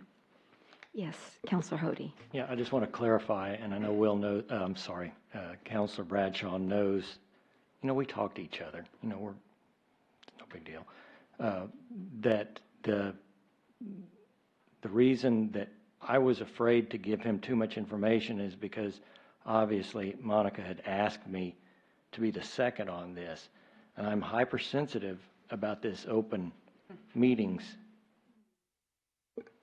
stuff. So that's the reason. And Mr. Yarnell sent me an email, or actually texted me, and then I responded to him in an email. And as you can see, it's just pretty basic information. It's not, you know, Monica and I got together and decided that we're going to have these only during the day. It just you know. And I don't know, yes, it would make it more difficult for me to have a daytime one. There's no doubt about that. But, you know, this is for the citizens. I want it to be as inclusive as it can be. and definitely limit the time, because I know you, Mayor, have made comments, when we're in the back, people start losing their mind. Yeah, that's right. I At can't a think certain straight. point. Yeah, I'm And when you're hearing, exhausted. a long and drawn-out animal ordinance, how does, and I really should know this, but how do we determine, or who determines what order things go in? And is there a way that I, or Mr. Bradshaw, or whomever, can be a part of that if it's being done during the day? You kind of know what I'm asking, Ms. Kinsler? You mean as Yes, far as the Counselor. agenda? Yes, I'm sorry. Or is putting the Mhm. agenda together? Yeah, go ahead. Yes, Counselor Hody, the mayor actually determines the order of the agenda when we get together. But what she tries to do is put, like, if we have, for instance, zoning cases where visitors are here or people are here, we try to put those at the top so that they don't have to stay for the whole meeting. That's pretty much the way you place, so this agenda is placed by Mayor Riley. And first reads go together. I like to Correct, have first right. reads together. We were kind of mixing them, and I thought it's more logical to put them all together. And then that's probably why this one came to number 5, just because I didn't realize it was a first read. I should have moved it up. So anyway, my fault there, but yeah. I didn't think there was, right here, but but see, this was a first read. See, that's, Yeah, exactly, all of them are first well, reads. this isn't a first read. Number 4 is not a first read. That's just a feedback. So, That should have been a yeah, presentation. yeah, but it should have been a presentation. But the rest of them were First reads. Yeah. Okay, so, yes, Sandra. Mayor and Pass Council, along. I just want to let you know, I just looked back at the last 3 meetings prior to this one, and there were also 4 presentations on those, and then the one before that, there were 2. But a lot of them, the council wants to have a presentation by each committee annually. Yeah. Well, you have so many committees that I have literally give the liaisons a calendar in January, and there's literally, I think, maybe 2 meetings that you don't have a report. So almost every meeting, you're going to have a committee report, and then you usually have a finance report once a month, so there's 2. So to limit presentations is sometimes difficult because we do have certain things that we do have to present. The finance reports are also online. They could be they're on the available. consent if we even have to have them. Sure, if that's what you all would like. We Some of don't them need are. to, every month we go through the same thing over and over and over. It just, I don't see the necessity unless there's a special issue on those. I don't think Ms. Wallace would argue. Yes. Mayor and Council, Mr. I was Rick. just wanted to make a suggestion. City of San Antonio has 2 sessions on 2 different days, and they hold A and B session. So maybe you could hold your ceremonial items and a presentation on, say, a Monday or a Wednesday at an earlier time. Everybody doesn't have to, it would be just for the people that are presented with resolutions and things like that, and then have your regular agenda items on the next day in your B session. So, that would shorten the time for both things, and you don't have to stay all night. It's just a suggestion. Yeah, good I suggestion. think it's a good Thank you. suggestion. We did, when I was a county manager, we did actually had night meetings and morning meetings, and we had work sessions. And the work sessions were really helpful. So if you wanted to come and you wanted to consult with staff and go through the presentations, you could, prior to the council meeting. Maybe that would shorten it a little bit. Staff's here anyway. So another suggestion. Anyone in our chambers like to weigh in on this? We'd like to hear from you, for sure. I was thinking maybe we could do some kind of a survey or something at the town hall meeting. I don't know, like to, just get more citizen input. Because you remember when we changed the meetings a long time ago to 1 meeting a month? Do y'all remember that? That was, I don't know when that was. 1 meeting a month. It was on a was a Monday. It was the second Monday. And then it was one coffee a month. And anyway, we changed it back to the first and the third, so it only lasted about a year. Go ahead. Johnny Garrett. Yes, ma'am. Leon Valley. When you make presentations to people, most people work. Most people work during the day. They may work different times, different days of the week, but most people are day workers. We don't have that many night workers. I say keep it during the day, at the end of the day, because there are working people. It's just common sense. Don't spend so much time talking about chickens. I've got a solution for that. I'll write it up for you. Okay, thank you. Okay, Mr. Yarnell. Mayor and council. Ms. Garrett brought up the idea of chickens. Do we get some kind of certificate for this master class we've gone through here on the chickens this evening that you all sign off on? I have a copy of page 465 of your packet. It's a message from Ms. Alcacer regarding this issue. And it's at the last sentence, it says, Councilman Hody has agreed to the second on this matter and is available for contact regarding same. I'm unable to find anything further in the packet that indicates that Mr. Hody seconded this issue. Is it somewhere that I can't find it? If you read the M&C that's also included in there, the charter doesn't require a second in writing any longer, like it used to do. It just says that the city secretary has to inquire that he has seconded it. And I did that when he stopped into the office. Charter doesn't require that? Correct. If you read the page, if you just quoted 460, whatever, it would be the page ahead of it. Did they change it again? Okay. In the current charter that we follow today, it says that Councilor Alcacer has to send it to me in writing, and then I have to inquire with the other councilors to see if they approve.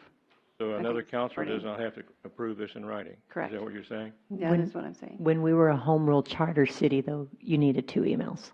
Correct. When we were? I mean, general law, I'm sorry, general law. Well, prior to this, you've been sending out seconds? No. Since we've had the charter, sometimes people have seconded via email, but sometimes people just let us know they're seconding. But you have to have, according to the charter now, you have to have an email from a counselor. And it does not say you have to have an email from a second counselor, if you'll read the current charter. I have it in front of me. I will read it. Thank you very much. You're welcome.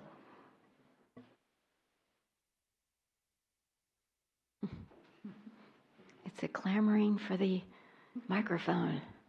Okay, good evening, Mr. Alcacer. I like the idea of trying it. We can say all we want, it's bad or it's good. The only test is going to be is to do it and see what your results are. Because this is only a sampling. You got 10,000, or how many did you tell me the other day, Mr. Johnson? 10,000 people out there. 11,000. Yeah. So I think we should expose it and then see the results. It's worth a try. I think that survey at the town hall meeting will be a good start. And that's I not really good do. enough. Give them That's options. not good enough. I'm Because sorry. you have a very small sampling of people. Well, That's no good. You need to go all the way. you mean It's a to good mail it starter. to It's an mail it to every indicator. household? Ma'am? Mail it to every household? Is that what you mean? I don't know. I'm not sure how people, we're all different. I always recall the,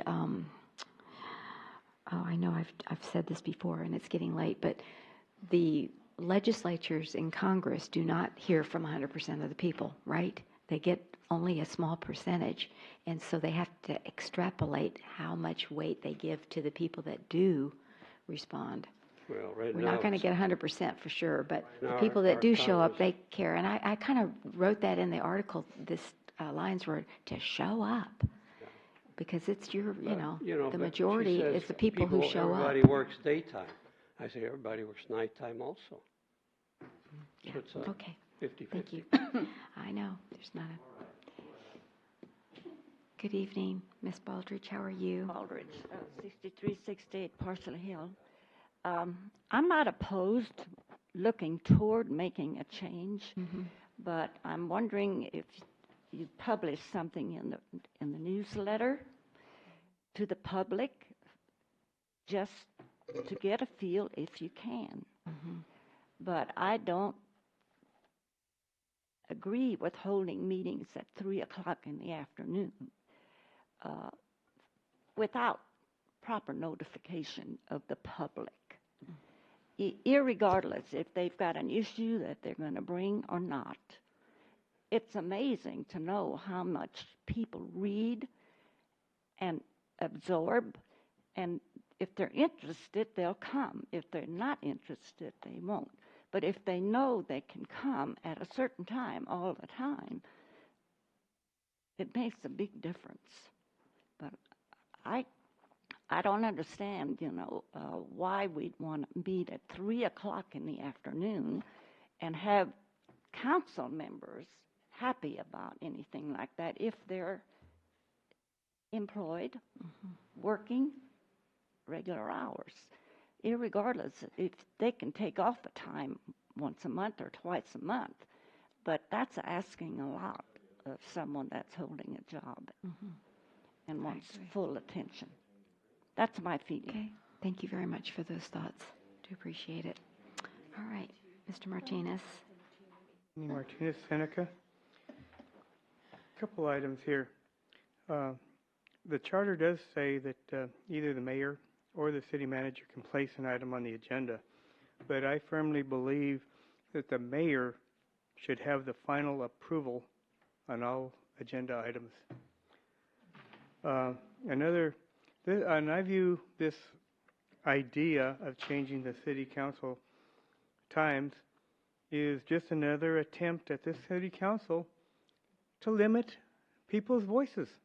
You already did it last month by limiting people to speak for 3 minutes instead of 5. You don't want to hear people's voices. You don't care to hear them. This is another example. Councilor Alcazar, you're the one that fought heavily to have our council meeting start at 6 o'clock when we had them at 7 o'clock for years. 7 o'clock makes for a reasonable time to start a city council meeting. People like to be able to come home from work, eat, and then come to a city council meeting. At 6 o'clock, you can't, if you work downtown, you cannot eat a meal, drive across town with the traffic, and be here at 6 o'clock. This is another example, another way that you want to stifle people's voices.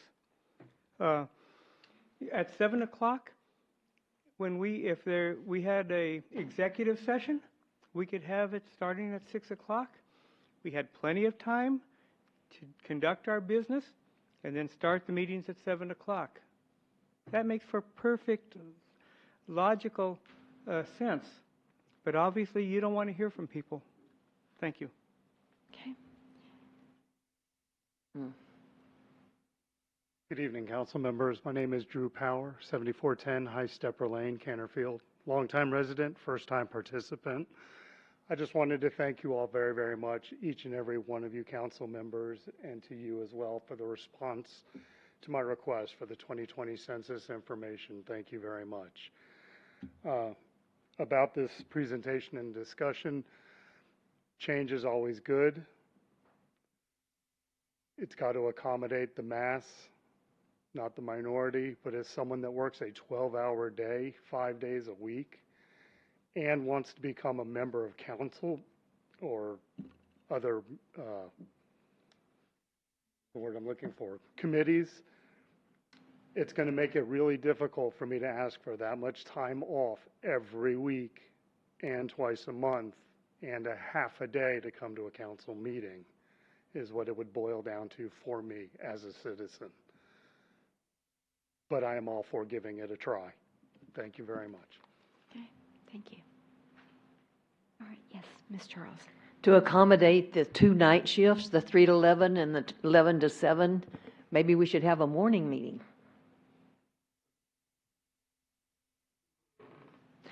I mean, if we want to really hear from the citizens, I have a lot of people in the neighborhood who work nights. So it's not trying to eliminate the citizens, it's trying to accommodate the citizens, the ones we haven't thought of. Just to throw this out there, I don't know if this helps or hurts or doesn't do anything, but I can think of 2 ladies right now who don't like to come because they don't like to drive Bandera at night. So I don't know if maybe that would get some people here. I don't know. That's a thought. No, that's one of the things is the exact thing. We have the same people here every single meeting. We don't get new people. We're trying to get more people, not just the same ones who come over and over, and sometimes they're coming only because they're not interested, but because they have a grudge. So it's just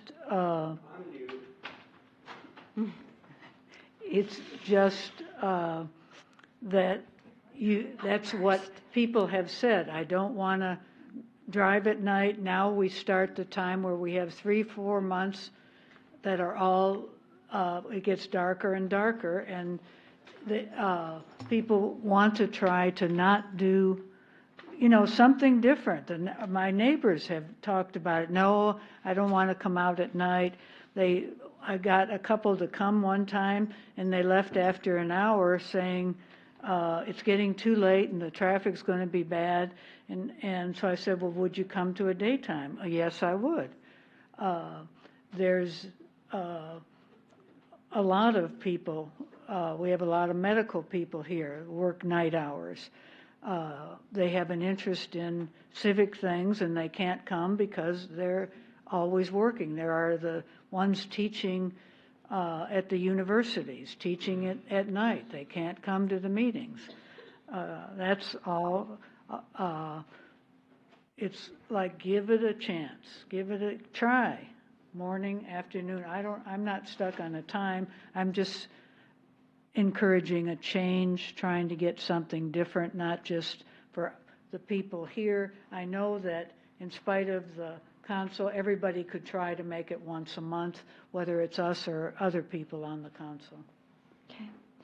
Councilor Bradshaw. I would recommend that we reach out to the citizens and find out what will accommodate the most people, just to try something, just to see who shows up. Just give it a try. It sounds a lot like you've got to pass it to find out what's in it to me. And it just doesn't make sense. You need to do research. You need to find out what is going to be accommodating. The council, the reason we have council meeting, I'm sorry, but it's not for the staff. It's not for the city staff. It's for the citizens. We work for the citizens. And so we're supposed to accommodate the citizens and get feedback from the citizens. And that's the purpose of the council meetings. Mr. Johnson.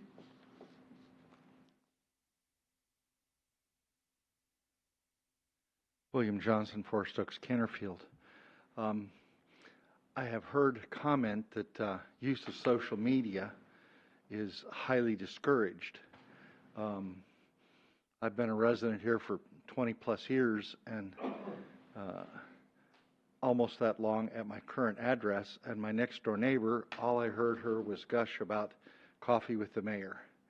And as a mathematician with a statistics background, that's not a very good sample. Social media would provide a way to get a wider dissemination and get input from a lot of people with properly worded questions. There are 2 platforms here that are could be very useful. One of them, you can limit the neighborhoods that it goes to. The other would be wide open and you wouldn't know who the respondents are, but you could get a much broader spectrum of inputs by using appropriately worded, not the polls that you see that are out there. Those polls are usually have a hidden agenda built into them, but with appropriate wording, you could get input from a lot of different people right here and know more about this issue and other issues. So I would offer that. I'd be willing to help with developing appropriate neutral questions for social media polls. Okay, thank you for that offer. Do appreciate it.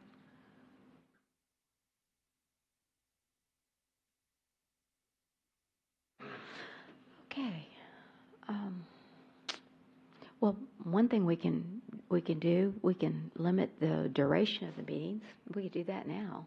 I mean, we could say 6 o'clock to 9:30, or 6 to 9:30 or something, or whatever, 6 to 9, and whatever we don't get done, it just goes to the next agenda. I mean, we could do that. I mean, It's a first to read, Mayor. I'm sorry. It's a first to read. I understand that, but I was just throwing that out, that that's something we could do now and not impact the first and the third, morning, whatever. And then meanwhile, get more citizen input on changing the date and time. That's what I would say. Well, Mayor, is there anybody here other than Mr. Power, and thank you for coming, that we don't see every single meeting? There's not a soul, not one soul, except my soul mate over there who comes sometimes. But he's these same people could come one time in the daytime, depending on when they wanted to take off or whatever it was. It's just, we can't get a poll from here. We can't get a poll from us. It is on an agenda item. It can be more explicit for the second meeting. As I said, it would have been discussed at a retreat and thrown out there, and then people would have more ideas and they could talk to more people. But talk to any nighttime worker and see what they say. Talk to your neighbors who don't like to, we do have a lot of seniors and they don't like to drive at night. Excuse me, yeah, we need to come to the podium if you'd like to say that. But Sandra, I just had a question. Do we have a measure of how many people are watching online? Because my understanding is it's increased, that people I could are. try to get that for you before the next meeting. Okay. It I does would like do to- that. I just yeah. haven't I think if figured you it could all kind out. of do the trend, like maybe since September. I mean, I don't know, or go back a little bit and just see what the. Would it because be- everybody knows that they can get on. I think everybody knows now that they can get online, right? I mean, Oh, yeah. I really do. Yeah. Or they watch it afterwards. Right, Yeah, exactly. Either way. And Yeah. that should, if we can get a, oh, yes. But just remember, we got people watching us from across the nation. Right. So you're not just talking about Leon Valley people watching. But I can that'll give you be in those, numbers. I can give you that information as Yeah, well. I think if I can so. figure it all out. Yeah. Are you able to distinguish between what, those who watch it at a different time? I don't even have the link up right now, but when we were checking before, we could see that it was, whether it was on a cell phone and what kind of cell phone, computer, what city, Whatever what information you've state, got, all I that. think Yeah. would be good, yeah. Mhm.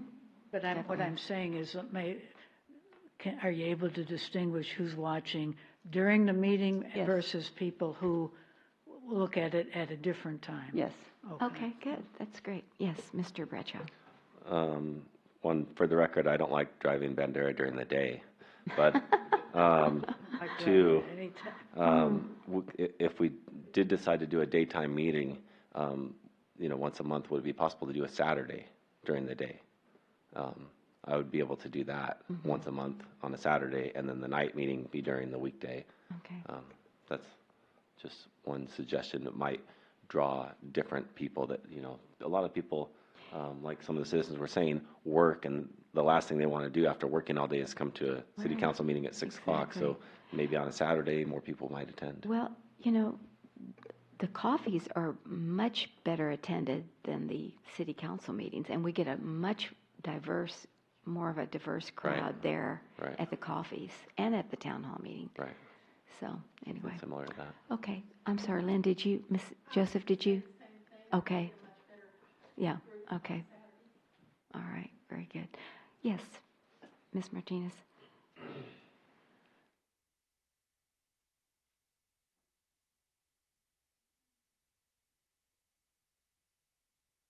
Pat Martinez, Seneca, states, what I'm up here to address is a statement that Councilor Alcazar said that you get the same people here all the time. We're here because we want to know what's going on. We're here to support council people. And I really take offense that you're saying we're here because we have a grudge to grind. I think that's wrong. I have no grudge with any of you. If I did, I would stay home. Thank you. Okay. All right. I think we've heard from just about everybody then. Okay, very good. So then we'll move back up at about 3 minutes to 10 to agenda item number 8 because excuse me, the 8.5 was the first read, so we'll put it on for the second meeting in November 19th. So Ms. Postley, if you'll read 8.1, please. An ordinance of the City of Leon Valley, Texas, City Council amending Article 15.02 zoning ordinance of the City of Leon Valley Code of Ordinances establishing Section 15.02.027 PD Planned Development Zoning Districts and associated use and development standards, providing for repealer, severability, and savings clauses, and providing for an effective date. Yes. Thank you again, Mayor and Council. This item tonight, I will, this is a deep item, so we'll get through as much of it tonight as y'all would like to.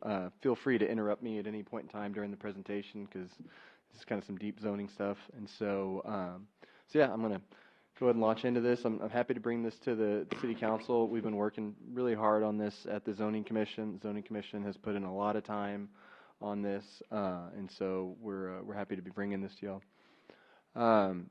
So the purpose of the meeting tonight is to potentially establish a new zoning district classification, a PD, which is an acronym for Planned Development Zoning District. A lot of cities have PDs. This is the first city I've worked for that doesn't have a PD district. Generally, PD, and I say PD districts, but I'll say Planned Development Districts at first, so that that kind of sticks. So Planned Development District zoning, the purpose is to provide for additional zoning flexibility to specifically facilitate specific projects. And that's the unique thing, that how a PD district is different from regular zoning district. Regular zoning districts anticipate a wide range of uses. PD districts anticipate one use, one project, and one development. And so it kind of generally acknowledges that in a lot of cases, sometimes our standard zoning districts maybe don't afford the kind of flexibility necessary to facilitate a specific project. We're, as we've discussed, we're in the process of updating our comprehensive plan. One of the reasons why we're updating our comprehensive plan is to facilitate an update to our zoning code. So in the meantime, until we get a new zoning code that is a modern zoning code, a PD district has the ability to be a good fix for that, to facilitate some of these complex projects that we have coming before us. Long-term, zoning code will provide a long-term fix, but I think short-term, this PD district will definitely be a good fix for our zoning code. Where did this come from? Why are we doing this right now? Well, I've been thinking about planned development districts for a while, and we have two projects right now which I think are really kind of necessitating the need for a planned development district. One is a Paradise Car Wash expansion. That's a pretty complex zoning case that we've been talking about at Zoning Commission for several months now, hoping to get some resolution on that. In my evaluation of the zoning code, there really isn't an easy fix for that with our standard zoning classifications. Don't want to get into too much detail about that, but there's no simple rezoning, there's no simple code amendment to handle that situation. It's a pretty complex case. We've also talked about the proposed mixed-use development at 6758 Post Road, which is a very complex mixed-use project that will probably most likely need some sort of waivers and relief. Planned development districts are a good mechanism for that as well, but always provided the planned development district is pursuant to the comprehensive master plan. Currently, our city zoning code is kind of a traditional zoning code. A lot of times people call it Euclidean zoning because of a Supreme Court case. But we have standard zoning districts. They're typically single-use zoning districts, such as single-family, retail, commercial, industrial. This is the way cities have been zoning for a long time now. It's kind of led to the built environment we have, where everything is separated. You have to have a car to get from point A to point B. Different than how we developed cities for years. That's the way we've been doing things. There's definitely criticism of that, and I'm happy to be one of the people to criticize that method. Always advocating for mixed use. But be that as it is, that's the way our zoning code is right now, and we'll be definitely talking about that in more depth in the future. Traditional zoning districts are also typically referred to as base zoning districts. You'll probably hear me say that a lot. Standard zoning districts contain a broad assortment of development standards that anticipate lots of different uses. So just kind of try to catch everything, but a lot of times it's not able to address unique situations, and that's a lot of times why people request variances. We've also talked a lot about when a variance is appropriate or not. And so standard zoning districts are also very broad, so they can widely be applied throughout a city, and so that development patterns can generally more or less remain consistent. And this can be a good thing in some respects. It's generally we want to minimize the number of zoning districts. If we had, I can't think of, we have thousands of parcels in the city. If we had thousands of different zoning districts, that would be impossible to administer. So there's good aspects to optimizing and having a limited number of zoning districts. But the more standard zoning districts, like I said, the more standard zoning districts you have, the more difficult it is to administer and for the citizens to really understand zoning. It's pretty complex as it is. But like I said, traditional zoning does not always easily accommodate complex development projects, such as redevelopment, infill, mixed-use development, specifically in cities where everything is built out already. Particularly where things are built out already. In a built out environment, things get really complex. In an environment where it's a brand new city, it's pretty easy to develop land when it's just grass. That's pretty easy. But when you have all these different buildings, all these complex situations, zoning can get complicated. So there's a few different ways that you can handle complex situations. Well, variances are one way, but variances can become problematic because they're not simply, you can't award a variance based on the merit of the project. You have to have a unique hardship.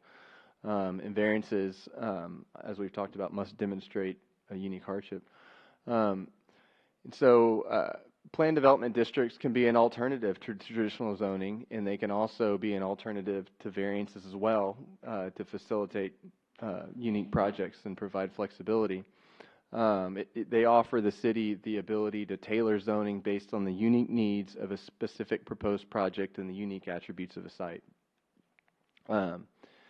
PD districts are also developed and implemented differently from traditional zoning districts. PD districts are tailored to the specific needs of the project. They typically can allow for variation from one or more regulations of the code. But this means that assurances must be made through the PD district that the variances won't be detrimental. And the most effective way to ensure that a project or a variance or a waiver won't be detrimental is through a site plan. And so that's why all PD districts have to have a site plan with it. Sort of like an SUP in a way, but definitely much more complex than an SUP. A site plan is always approved as a guiding document in a planned development district. In any planned development district, this is different. Like with a typical zoning or traditional rezoning, someone will request a zone change, and so that's just a simple zone change.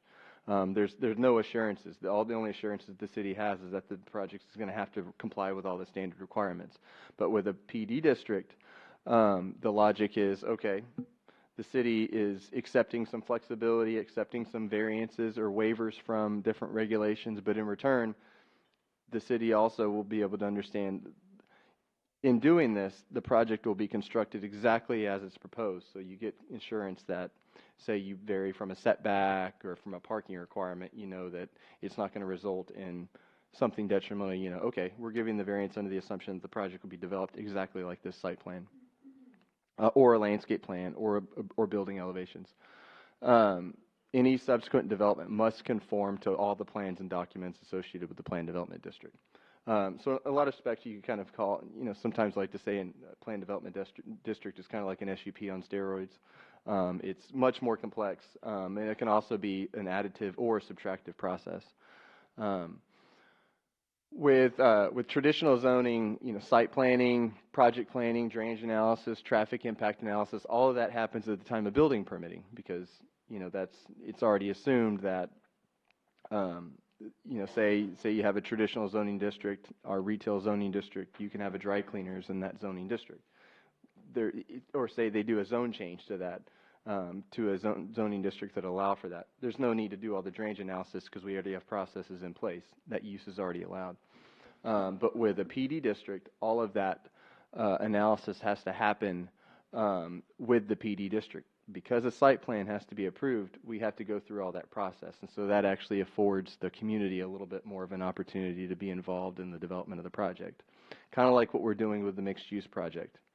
We're actually having the discussions out here about traffic and about drainage and about parking. And so we talked about this, a lot of depth at the Zoning Commission. We've had several meetings. The Zoning Commission had a lot of really great questions throughout the process. We actually we talked about this during about 3 meetings. And in that process, they asked they had some concerns, and we addressed those concerns, and I'm going to kind of go through those concerns tonight. What other cities in the region have Plan Development District ordinances? Well, most of the cities around us have Plan Development District ordinances. City of San Antonio does. Some cities call them PUDs, Planned Unit Developments. That may be a little bit more familiar to y'all. Typically, the terms, it's either a PUD or a PD. City of San Antonio does. City of San Antonio calls it a PUD. City of Bernie calls a PD or calls it a PUD. City of Bulverde, City of Fair Oak, City of Live Oak, City of New Braunfels, and Seguin. They all have PD district regulations because, and those are implemented on master plan communities, mixed-use projects. So probably the biggest question that we've had, and I think it's the best question because it's the most relevant when it comes to PDs, is how do PDs differ from spot zoning? And is the currently proposed PD ordinance safe from being considered spot zoning? Well, what I'd like to say about PDs, or what I think about PDs, is a PD is only spot zoning if the staff that you have working on it, and the zoning commission, and the council that's approving it allows it to happen, and the city attorney allows it to happen too. So, a PD could be spot zoning if it's done improperly, and a PD generally kind of you have to apply the same litmus test to a PD that you would apply with the zoning. Courts have typically upheld that PD districts are not spot zoning, but there have been other court cases that have said, yeah, that was spot zoning. So what do you look at when you consider spot zoning? Okay, the biggest thing that you look at is, does this comply with the comprehensive master plan, or is this PD just allowing somebody to subvert the master plan? So that's probably the greatest indicator that a PD district is spot zoning. So we wouldn't make that same mistake with a regular zoning classification, so I would say we're not going to make that same mistake with a PD district. Provided you have staff on hand that's measuring whether or not it's spot zoning, you have a city attorney that's reviewing it, and then you have a thorough discussion with zoning commission and council. Does a PD district is generally consistent with land uses around it? Same thing. These are all things that we'll be looking at. Is a PD district allowing somebody to do something that somebody else is not? That's definitely something to look at. Is it are the uses they're proposing drastically different from the other uses in the area? These are all things that we look at. So in summary, legal review is key to the establishment of any PD district. Same kind of legal review we look at before we do a standard zone change. Can PD ordinances have provisions for expiration? Yes, absolutely they can, and we ended up adding some provisions for that. Can PD districts potentially be used as a tool for legally non-conforming uses that may be seeking to expand? This was something that we talked about at the Zoning Commission. It was a great question that was brought up, and I checked with our city attorney, and also got the feedback of outside counsel. And they said, yes, it can, provided you set pretty clear parameters for that. And so we actually have inserted provisions in the draft ordinance that would potentially allow for a non-conforming use to be able to request a planned development district to be able to expand, provided it still meets all the criteria. And so I'm just kind of giving a brief overview of PDs tonight, or right now. This is just a general summary. We haven't even gotten into the PD ordinance itself, which is about 6 pages. We can go into that because I'm going to go into a lot more details, or we need to go into more details on it. I'm not sure if y'all want to get into that tonight. But the proposed draft ordinance that's in your packet goes into a lot of detail. And so, when it comes to spot zoning, when it comes to expansion of legally nonconforming uses, this is where a PD ordinance needs to really clearly spell out the criteria by which it can be adopted. And so that's something that we'll be looking at as we move forward with having potential PD ordinances come forward, actual proposed PDs, looking at that criteria and seeing, is this meeting the requirements? Is this a viable? Is this a good PD? Yeah, I had a question too. Go ahead, Counselor. He said go ahead and interrupt him. Absolutely. So, Mr. yes. Milan, this one in particular, it seems to me that would really open itself up to spot zoning if you did something with a non-conforming use and they wanted to expand and couldn't do any other way, and it would be hard for me to think that wouldn't be spot zoning. So this one came about really because of, I would say, a common theme that I've run into in my experience here, and it's limited to certain situations. And when you read the draft ordinance, we put in some very narrow, limited conditions for when you could potentially apply a PD for a legally non-conforming use. And that condition is that the use that's proposed to expand and potentially no longer be non-conforming existed prior to the adoption of the sustainability overlay, and it existed in a building that was specifically designed for that use. And so what that means is, when we applied the sustainability overlay district, that kind of overnight made a lot of uses non-conforming throughout our city. We deal with them all the time, whether it's an oil change facility. It's getting late, so I'm thinking of the churches. Yeah. Well, right? Churches, yeah, potentially, but we came up churches. with other solutions for churches, and so that really wasn't exactly one that I had in mind. Okay. The car wash is one example. That facility was specifically designed for a car wash. We have other facilities that potentially we're looking at making buildings just unusable. And so there's a time and a place for that in planning, but other times, it just depends. It gives us more flexibility to say, okay, this use may not be consistent long-term with the vision for the community, but as long as we have this building here that's specifically designed for it, do we want the building to sit and be abandoned until the market necessitates its redevelopment, or do we maybe want to look at the potential for that use being able to continue, and then through a PD district we can receive upgrades of the property as well, and so that way we're getting an upgraded property and we're also making progress towards our long-term plan. As your planner, I would say I think there's a big difference between taking a piece of grass, a large piece of grass, and allowing a use that's not consistent with our long-term goal versus an existing building where you have an existing use and potentially they're looking to expand and there's the opportunity to make some upgrades. I think that's really kind of a big question for this community as we move forward. How are we going to make progress on our long-term vision while accommodating our current businesses and keeping in mind that we have a current built environment that is built for certain types of uses. I think the sustainability district was really successful in a lot of respects, but in a lot of ways it was also pretty top down, and it built a very strong vision for the future, but it didn't really build a framework for how to incrementally get there. And so I think that this planned development district ordinance has the ability to maybe, potentially provide for the expansion of some uses, provided it's consistent with our comprehensive master plan. That's really the main. Yes, ma'am. Let me ask Ms. Charles, go ahead. You remember when the collision business right down the street from here came before the council, and they wanted to expand? Mhm. They wanted to put some building in between those other two so they could expand their business and their services. Yes, ma'am. And so would this allow them to do that? If it seems like that whole line has to do with auto-related activity, so could that whole area be changed to a PD district? No, I mean, over there, are you referring to Miracle Paint and Body, or? No, right here on Bandera. Which? Oh, wherever I am. Yeah, down that way. Okay.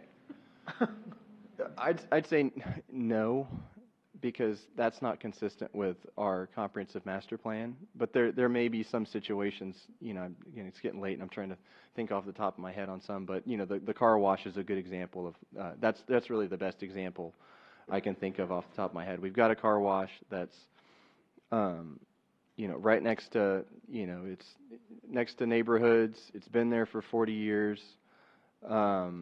Is it the best looking facility in the world? No. Did they make a mistake and add a building? Yes. As staff, does it scare me that car wash staying there long term? No. We went to the zoning commission. We talked about it. We had a frank conversation. Is the zoning commission interested in just shutting this place down? Is it feasible to see it go away? No. Is it probably going to be there for a while? Yeah. Is there the potential to accommodate this expansion and also make sure it's done properly and compatible with the neighborhood, and also get some really generous upgrades out of it, such as enhanced streetscaping, and make some pretty significant upgrades to it while maybe the market's transitioning and ultimately it will redevelop? Yeah. And the only thing that can accommodate that is a planned development district. There's no other zoning out there. We can't change the code to allow car washes in the B1. We can't change the code to allow car washes in the B2. We don't want to change the sustainability overlay district to allow car washes, because then they'll be allowed on Bandera Road. And so you can kind of see the world I live in, where I'm staring at a zoning map all day long trying to figure out, okay, how do we handle this? There's no easy fix for it, without affecting something else, or maybe affecting things that you can't even think of. You don't know, the unknown unknowns. And so that's why cities have planned development districts, because it offers them the ability to look at a project and say, all right, this isn't totally consistent with the zoning district there, but you know what, it's not totally against our comprehensive plan either, and it has the ability to provide the community with some upgrades while it's there. And Ms. Alcacer had that another helps. question. Yeah, it's more of a Or comment. suggestion. Since you said we have to go through the proposed ordinance, this what you're doing is kind of reading to us, and it's kind of nebulous. I would prefer to maybe continue at the next meeting and start from the ordinance and see the ordinance, and then you talk about how these things that you have said fit in there without us just having to read and look at this. That would just be my preference. Absolutely. Since I think it's a little difficult to deal with to begin with, and I'd like to start with the ordinance. I didn't realize we could have done that, and I think that. Well, I think, I wanted to kind of, with the presentation, I wanted to give you all kind of the high level, the general, what's a PD district, why are they used? We had done that before. Remember, we had that whole special meeting where you talked about this. Okay. And so. Okay. I'm sorry. I thought it was since you've been on. But anyway, maybe we could do that, and since you're getting more tired than we are. Okay, so are you suggesting that we just continue this the next meeting Next right meeting, now? we may need a third read, but will that affect you badly? No, it really won't. I mean, we've got time on this item. Our projects, our mixed-use project, our car wash, they're they're still working on their project. So And can as we long as take- this is done before that final action, you know. And can we take agenda item 2 also? It's Yes, ma'am. related, so we can post or continue agenda item 8.1 and 8.2 to the next meeting. Yes, ma'am. Well, I also had a note, number 4, could we recommend moving that to the 19th as well? Because it's just and we'll put you under the presentation rather than a regular agenda. That be okay for the council general consensus? Okay. Yeah. Yes, Mr. Bradshaw. I go did ahead. want to just comment that I appreciate the presentation and the research of what the other cities have done in the area, and I prefer we call it PD instead of PUD. Thank you. Thanks. But I guess I was sort of surprised that there weren't more suburban cities. I mean, the only one that I could really relate to was Live Oak, you know, on your, and is it? Suburban cities Bulverde. in like this area. Yeah, right. That's, Bulverde's not really in our area. That's outside of Bear County. It's in Yeah. Hormel County, I think. Yeah, so I never see them at our meetings. So I was just curious. It was just, the only one I recognized was Live Oak. Yeah, I think In our general area. I was wondering why there weren't more of them. I think, you know, my opinion, I'd say that, you know, just the complexity of the development in those cities maybe isn't there yet. You know, they're kind of, you know, Chavano Park they're still developing new land. They haven't really gotten to a point where they're redeveloping existing land. Okay. You know, and I would just frankly say, you know, planning, the complexity of planning as a profession in general is just not as, it's not as rich in this area. Say when you get up, I mean, I don't want to make it sound bad to the San Antonio area, but you know, you get up around Austin and you have cities like Pflugerville, Round Rock. There's just planning is a more robust element there, I think. You know, and so I'd probably say that's kind of why. But I think this region, you know, down in this area, you still have cities that, you know, don't have planning departments. You know, they process everything with, you know, more public works or building departments. So planning is just not as robust of a pursuit, I'd say, in this area. So that'd be my opinion why more suburban cities don't have PD districts yet. Very good. After consulting with the city attorney, just to be on the safe side, could I have a motion to move to the next meeting, November 19th, agenda item number 8.1, 8.2, and 8.4? I Please. so move. All right. I second. All right. We have a motion by Councilor Alcacer and a second by Councilor Charles to move 8.1, 8.2, and 8.4 to the November 19th, 2019 meeting. So thank you, and we'll pick it up, and you'll do the ordinance with and We have to everything. vote So on that? Thank you. Yeah, we just did. All those in favor say aye. Aye. Any opposed? Thank you. See, I'm already I know, my tired. brain too. I forgot. Thank you for my. Okay. So then Good evening. our next one then would be Ms. Kinsler, 8.3, and Ms. Postley, if you'll please read that ordinance. An ordinance of the City of Lehigh Valley, Texas, approving the city manager's appointment of the law firm of Denton, Navarro, Rocha, Bernal, and Zek, P.C. to provide legal services as city attorney and designating a city attorney and assistant city attorneys. Okay, thank you. Thank you. I have the clicker. Yeah. Thank you. Good evening for the last time. During the previous city council meeting, you actually had a short presentation from the three firms that are listed right there. The RFQ group, which included Crystal Caldera, Melinda Moritz, Sandra, and Brandon, actually eliminated two of the firms. They felt like they were not responsive to the RFQ. So we brought those three forward to you, allowed you to ask questions so that I could take notes, and then I also asked for your input because this is actually an item on the charter that the city attorney is appointed by the manager, but you need confirmation from the council. And so input was requested from each of you. I actually received input from, I think, everybody except Councilor Bradshaw. I received input from the mayor, and your input was all over the place. It was not consistent. So, no. So next slide. Just really quick, like I just stated, per the Leon Valley Charter, the city attorney has to be appointed by the city manager, and the council has to approve that appointment. Due to the above language and the 2020 budget decision that you all made to remove the FTE position and to go out for an RFQ to hire a law firm, I constructed a team to review the RFQs that were submitted for city attorney.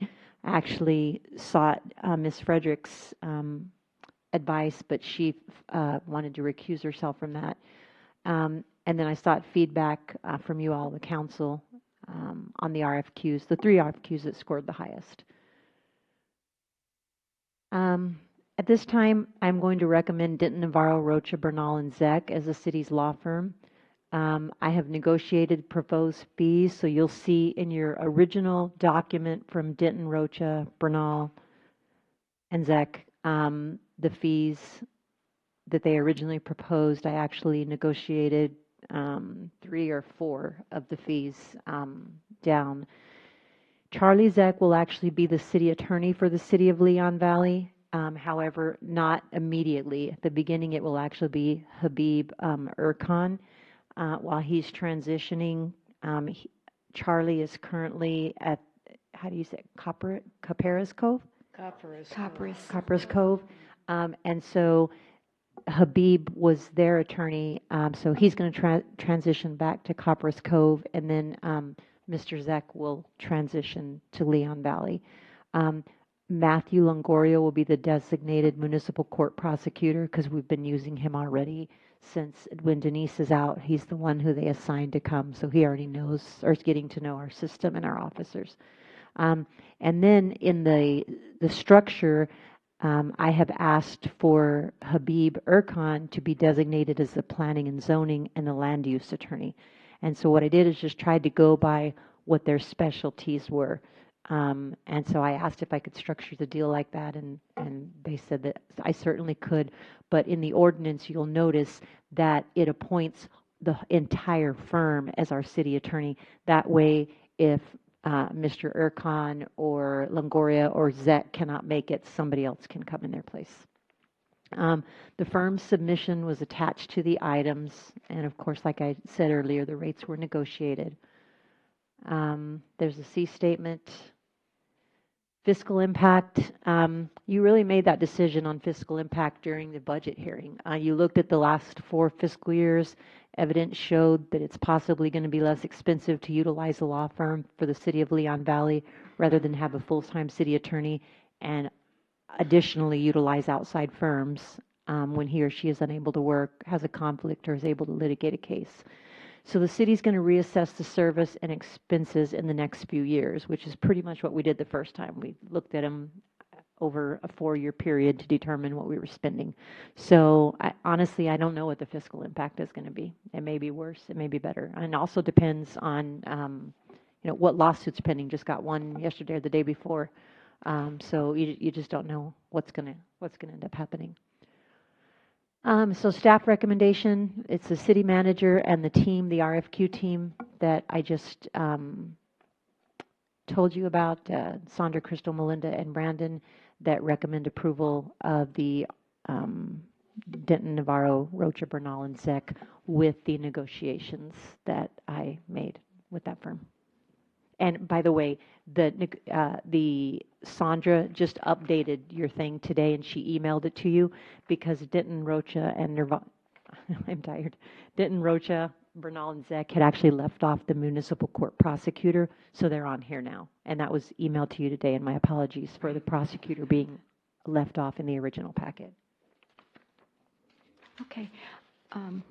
Questions. I had a question about the zoning attorney. Mm-hmm. Is that going to be for every zoning meeting, or is it going to be just as needed? I think that's really up to Brandon.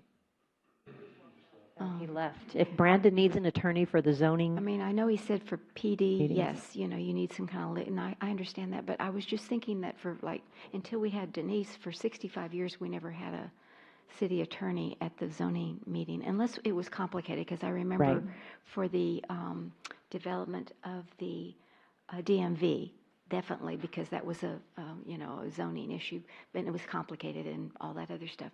So I was just wondering about that, because that could be a way that we could save money on Well, attorney fees. Funny you should mention that, because there's another way to save money as well. I have talked to Mr. Bohorkis. This was a really hard decision to make, because everyone offered something a little unique that we liked and we talked about, and all of you brought up the uniqueness in each of them, and so it was really interesting. We agreed with all of you, and so Mr. Bohorkis would love to stay on and do our ethics things. That's his specialty. That's what he's good at. A Denton firm has agreed that they're fine with that. And in fact, that's the way it should be, because if they're going to represent the city, then we need an outside counsel for the ethics piece of it. Then I spoke with Mr. Bohorkis as well, because he has some people in his firm that are specialists. So he has like a really good planning and zoning person that's not an attorney that you can pay a reduced fee for. So I told him that we would like to dip into that service as well, so that we could, when we didn't have to use attorney rates, we wouldn't.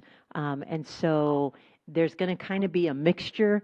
And Denton Navarro knows this, that they may not be the ones called all the time. Oh, okay. All right. Very good. Okay. I was just So it's a great way to save money not to have one, I agree, but also if there's other projects that may not necessarily, may not need an attorney, but could just use a land use expert, and Bohorkis has one that has the credentials, we could actually use that expert right at that rate.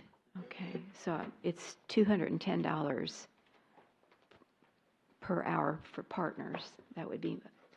So you're looking at the Denton Rocha Bernal. Is Alan Bohorkis, I'm sorry. His non-lawyer is $100 an hour or something like that. You know what I'm saying? Exactly. I don't have that right in front of me, but they were in the last packet. That's what I'm talking about. Okay. That's correct. All right. Yes, All right. ma'am. So that's, yes. Counselor Alcacer. So, like in the last couple of weeks, if I had a question, I'd call Denise. What are we going to do with that now? I remembered you talking about that the questions should come, we shouldn't be calling them directly. Correct. Lucky me. So that means you need to call me, and we need to set up, just more than for a lot of reasons, but we really need to make sure that we're watching our bill. We're now billable per hour, and so we're going to need to watch this. And so it's like I've told the staff when I very first got here, I started reading some of the bills and saw some of the questions that were going to Denton, Rocha, and Navarro, and I didn't think they should have, because there was other experts within the staff that could have answered those questions.